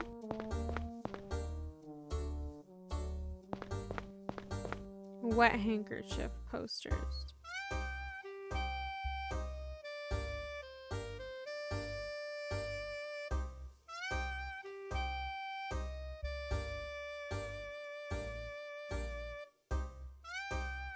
Huh.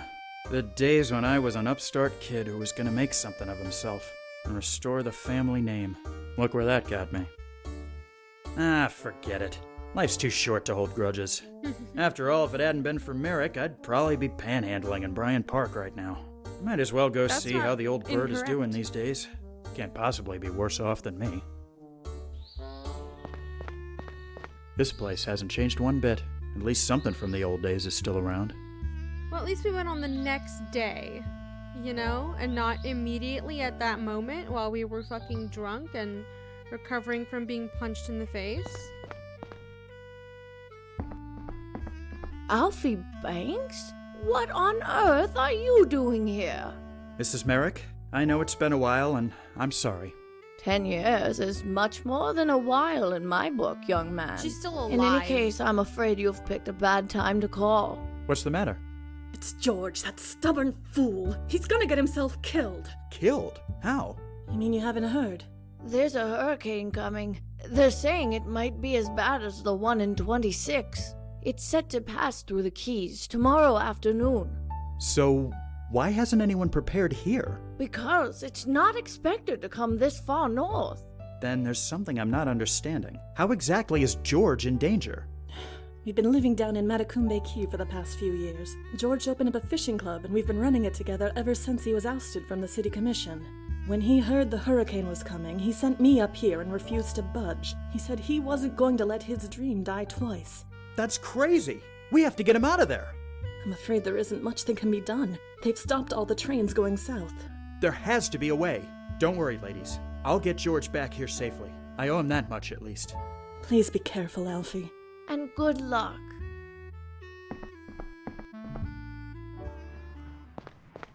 Hi.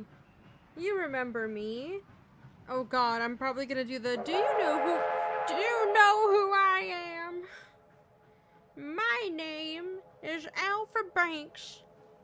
And I used to be part of the mob. You better let me on this here train.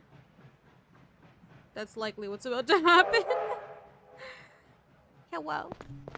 Begging your pardon, sir. What can I do for you? Strange. When does the next train leave? It doesn't. What? Well, haven't you heard? There's a hurricane set to strike the Keys. Yes, I have, actually. Well, then you should know that all the trains have been canceled. You don't understand. It's of the utmost importance that I get down to the Keys. I do understand, and I'm afraid you're out of luck, friend. There's only one train going down there, and it's not for passengers. Why not? Because it's being sent to evacuate the WPA construction workers who haven't left yet. If you need to take a fishing trip, I suggest you wait a few days.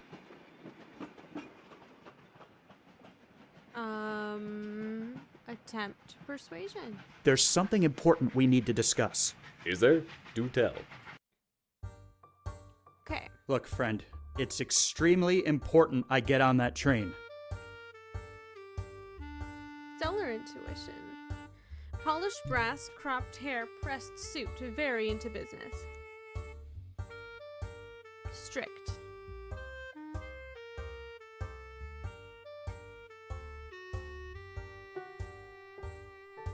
Business. I have official business in the Keys, and I need to get down there as soon as possible. Official business? Who would schedule anything with a hurricane about to strike?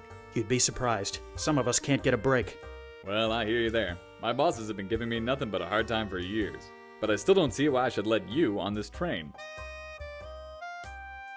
Empathy, greed, conscience.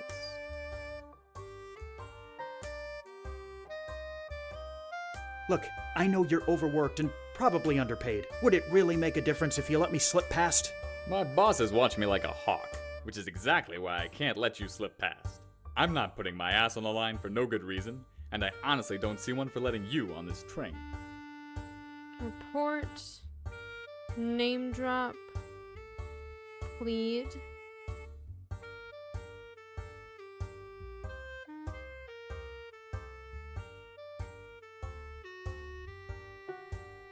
I'm gonna report you. If you don't let me on that train, I'll report you to your superiors. On what grounds? For doing my job? Give me a break. Get out of here before you make me angry. Lost your touch. Shit.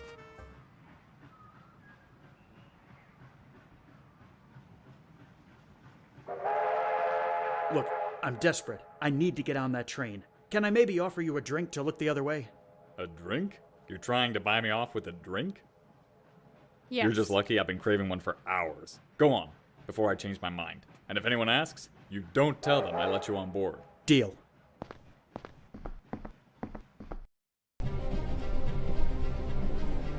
Hours later. Can't see a thing. We should be well on our way. Now I just need to find a way out of this car. Matches. Lamp. Oh my fucking god. Barrel.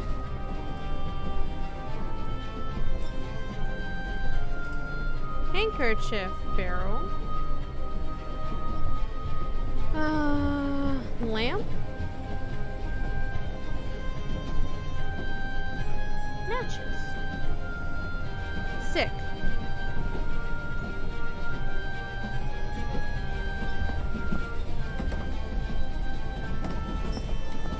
Ooh, is that a hammer? The storm seems to have made landfall already. Horse feathers! Sticking around back here Horse probably feathers. isn't the best idea. I should head towards the front of the train. Get the hammer.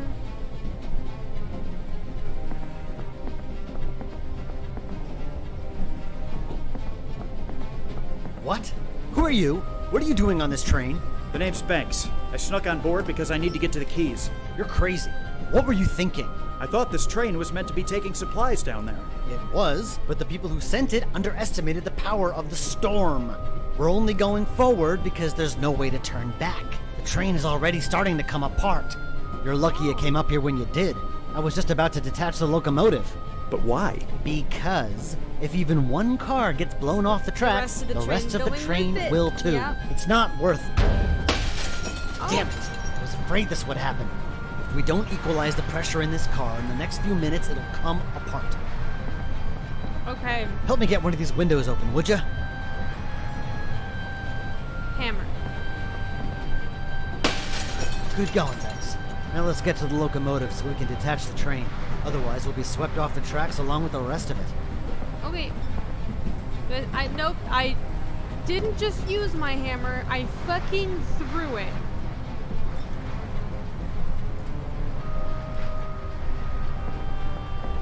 I threw it.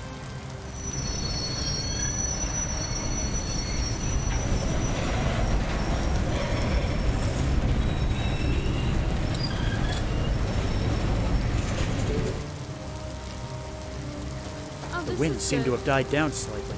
We must be entering the eye of the storm. Okay. Or Goodbye, maybe sign. not. I'd better find George. There isn't much time. Prices for rental. To the fucking door. Don't get hit by a train. George, open. Alfie Banks? I have to admit, you were the last person I expected to see walking through that door. What brings you to my little club? I came to get you, George. In case you weren't aware, there's a huge hurricane on its way.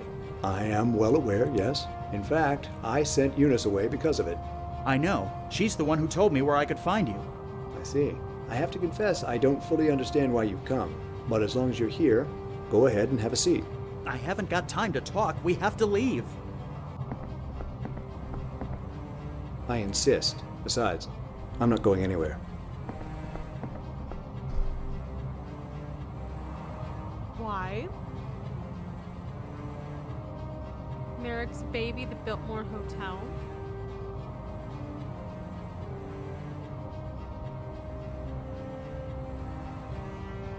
Hasn't lost his taste for aesthetics.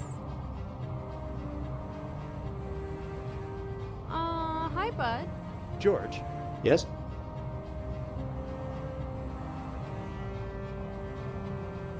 I know we didn't part on the best of terms the last time we saw each other. I just wanted to say I'm sorry. I was young and stupid. I thought the world owed me. Apology accepted, Alfie. We've all been there.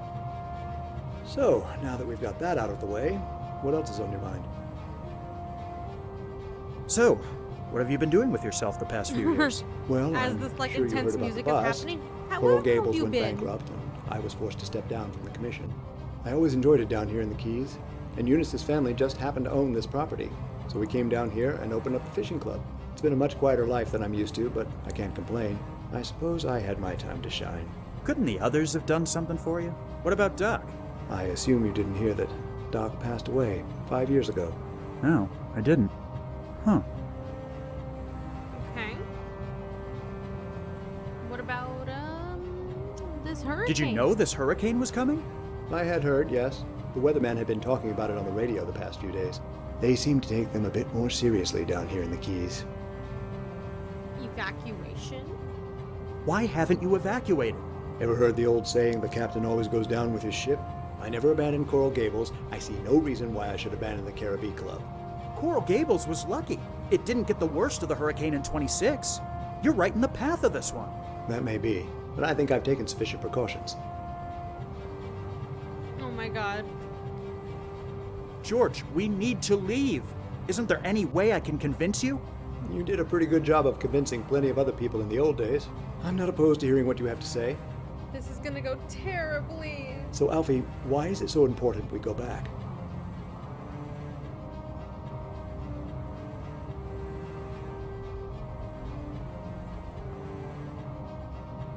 Optimistic.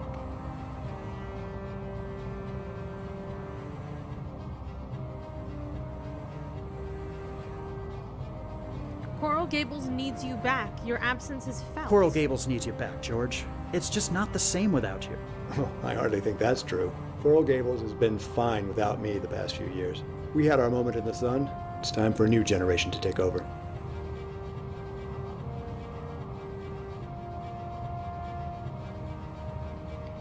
Still so much left to do. There's still so much left to do in Coral Gables. You can't just give up now. Oh, really? This is an interesting change of attitude. Didn't you give up on Coral Gables when you decided to work for Tom Walsh?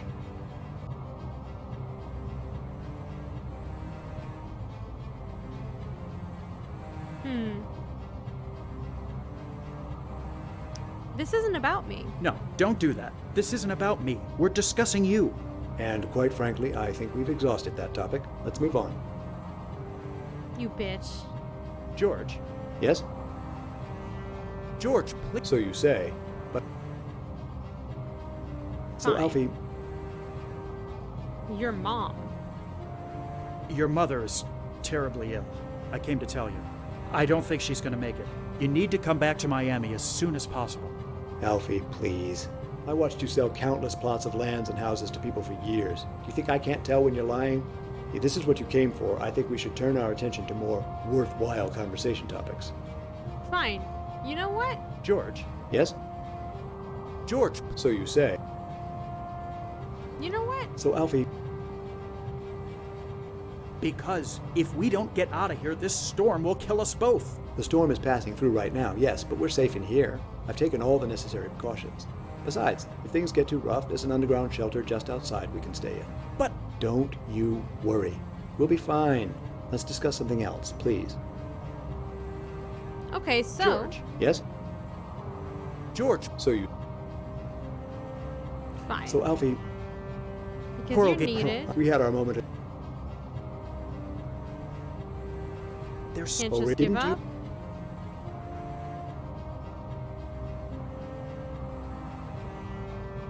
I gave up on you. I wasn't giving up on Coral Gables. I was giving up on you. Of course, we've already covered this ground. No, let's keep things civil and.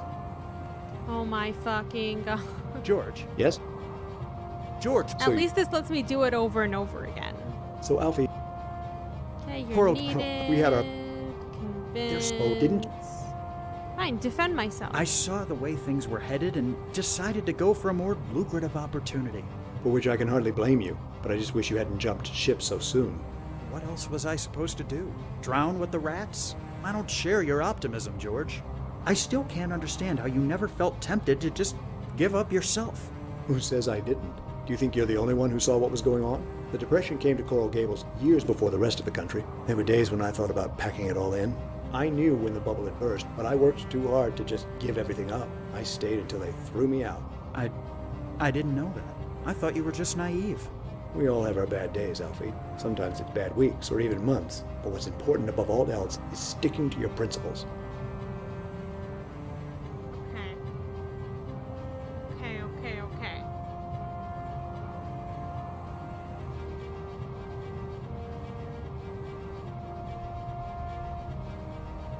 Are your principles worth getting killed over? Are your principles worth getting killed over?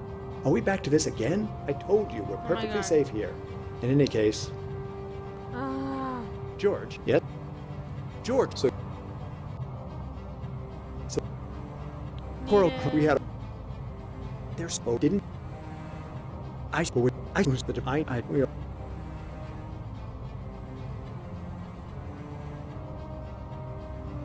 I understand what you're saying, George, but times have changed.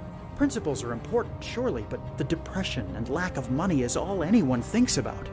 You made the city beautiful, sparing no expense, making it all about the aesthetics. But think about the value of that city in the current economic climate. Someone in charge wouldn't think twice about tearing down the Biltmore to sell the land if it meant a profit. And all the work we did, all the sacrifices people made would have meant nothing. I hadn't even considered that possibility. I can't in good conscience allow something like that to happen. It seems living down here all these years has made me a bit out of Jesus touch. Christ, that's what it took? All right, Alfie. They're gonna as soon as tear this down storm your passes, hotel. we'll take the first train back to Miami so I can That's assess what he the gives a situation shit myself. about? Oh my Thank you fucking for God. helping me see things a bit more clearly. I think I'm the one who should be thanking you for that, George. Right. Let's get a move on. We should be Jesus careful. Christ. It sounds like the storm has gotten stronger. George, this building is coming apart. We haven't got any time to lose. We need to get someplace safer. When we get out there, we need to head directly for the shelter south of here. Just follow me, and we'll be there in no time. Right behind you. George, watch out! The ceiling is collapsing! Save. Replace. Fucking.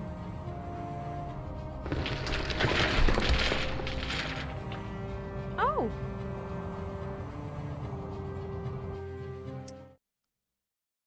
Epilogue. I fucking died?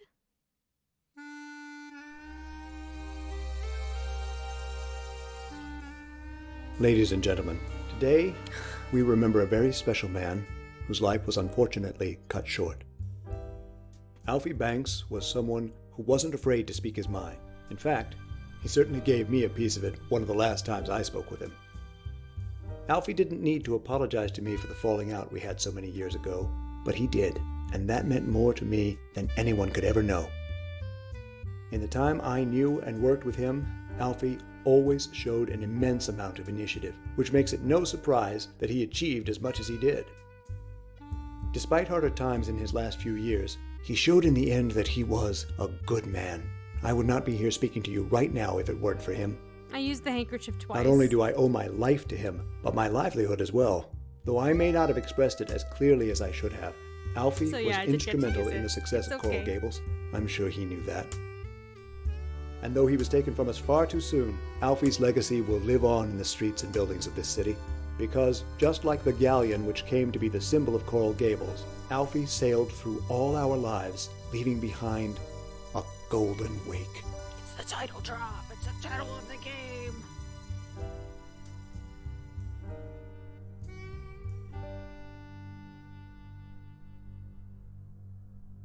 I got the achievement Brotherly Love in the middle of that. I guess that means that our brother showed up to our funeral?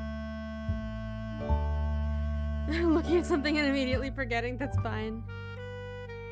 Edward Doc Summers, Coral Gables' first mayor, completed his term in 1928. In 1929, he suffered a stroke while playing golf.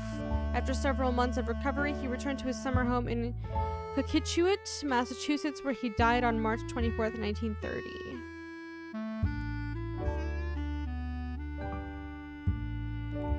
Despite being killed in his penthouse suite on March 4th, 1929, Thomas Fatty Walsh's legacy lives on at the Biltmore Hotel, where many claim his ghost still haunts the 13th floor. Employees have reported elevator malfunctions as well as the smell of cigar smoke when nobody's staying in the suite.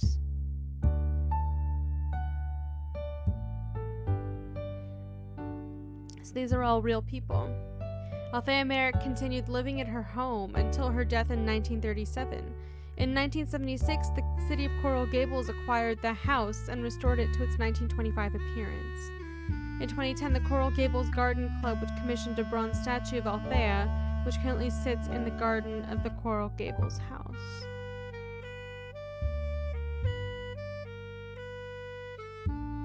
William Jennings Bryan went on to participate in the Scopes monkey trial in 1925, where he famously took the stand and denounced evolution. Successfully achieving a guilty verdict, Bryan died 5 days after the trial ended.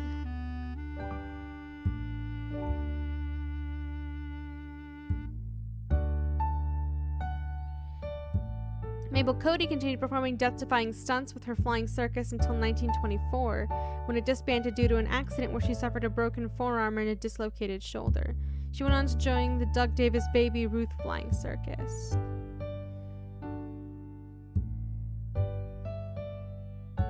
Eunice Peacock Merrick remained in the Coral Gables until her death in 1989.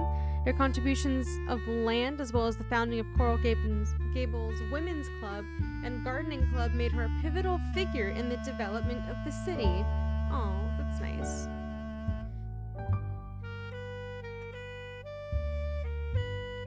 Marjorie Stoneman Douglas went on to become a crusader for the environment. Best known for her work related to the conservation of the Everglades, her best-selling book, The Everglades River of Grass, made her cause popular and earned her the nickname the Grand Dame of the Everglades. She died in 1998 at the age of 108.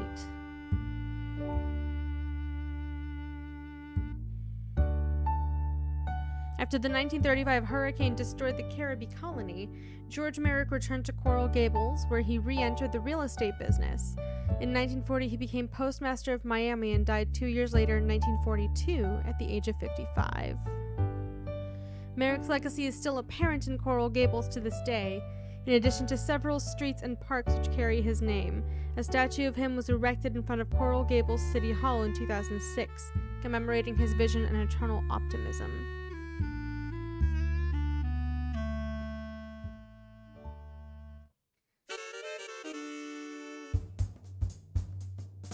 I got the achievement End of a Salesman and the achievement Good Guy.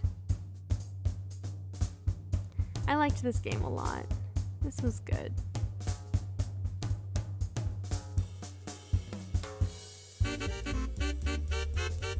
A lot of these people's real-life portraits made them look a lot more friendly than their in-game portraits.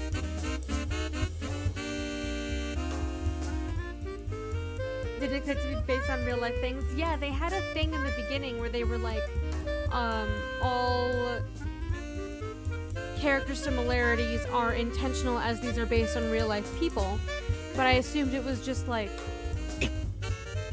the characters themselves were based on people the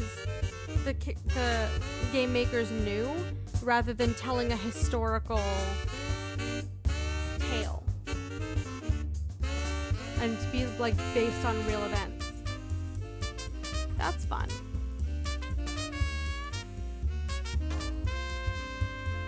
It's fun to see the cast, and how many different voices they did. You wish all history lessons were playable? Some things I prefer reading about, you know? I don't feel like committing war crimes, but this was very fun. This was really good. Brian Silliman did a really good job as Fatty. Oh, the beta testers.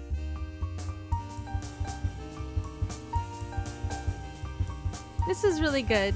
Thank you guys for joining me for Christmas, where we played a little bit of a game.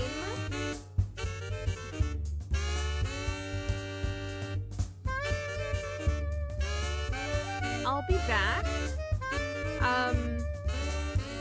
I'm not exactly sure when this week, because it's kind of a huge jumbled mess of stuff. I'll be back on Thursday with Teddy for more Sherlock. And I'll be back on New Year's Day with another game. But I'm not sure which game that'll be. I'm not sure if I'm going right back to Pathfinder or not. And this week is intense, so I'm not even sure like when I'll be live besides those 2 days this week, if at all. But yeah, thank you guys so much for joining me. Merry Christmas. Have a great night. Stay safe. And I'll see you later this week. Goodbye, everybody.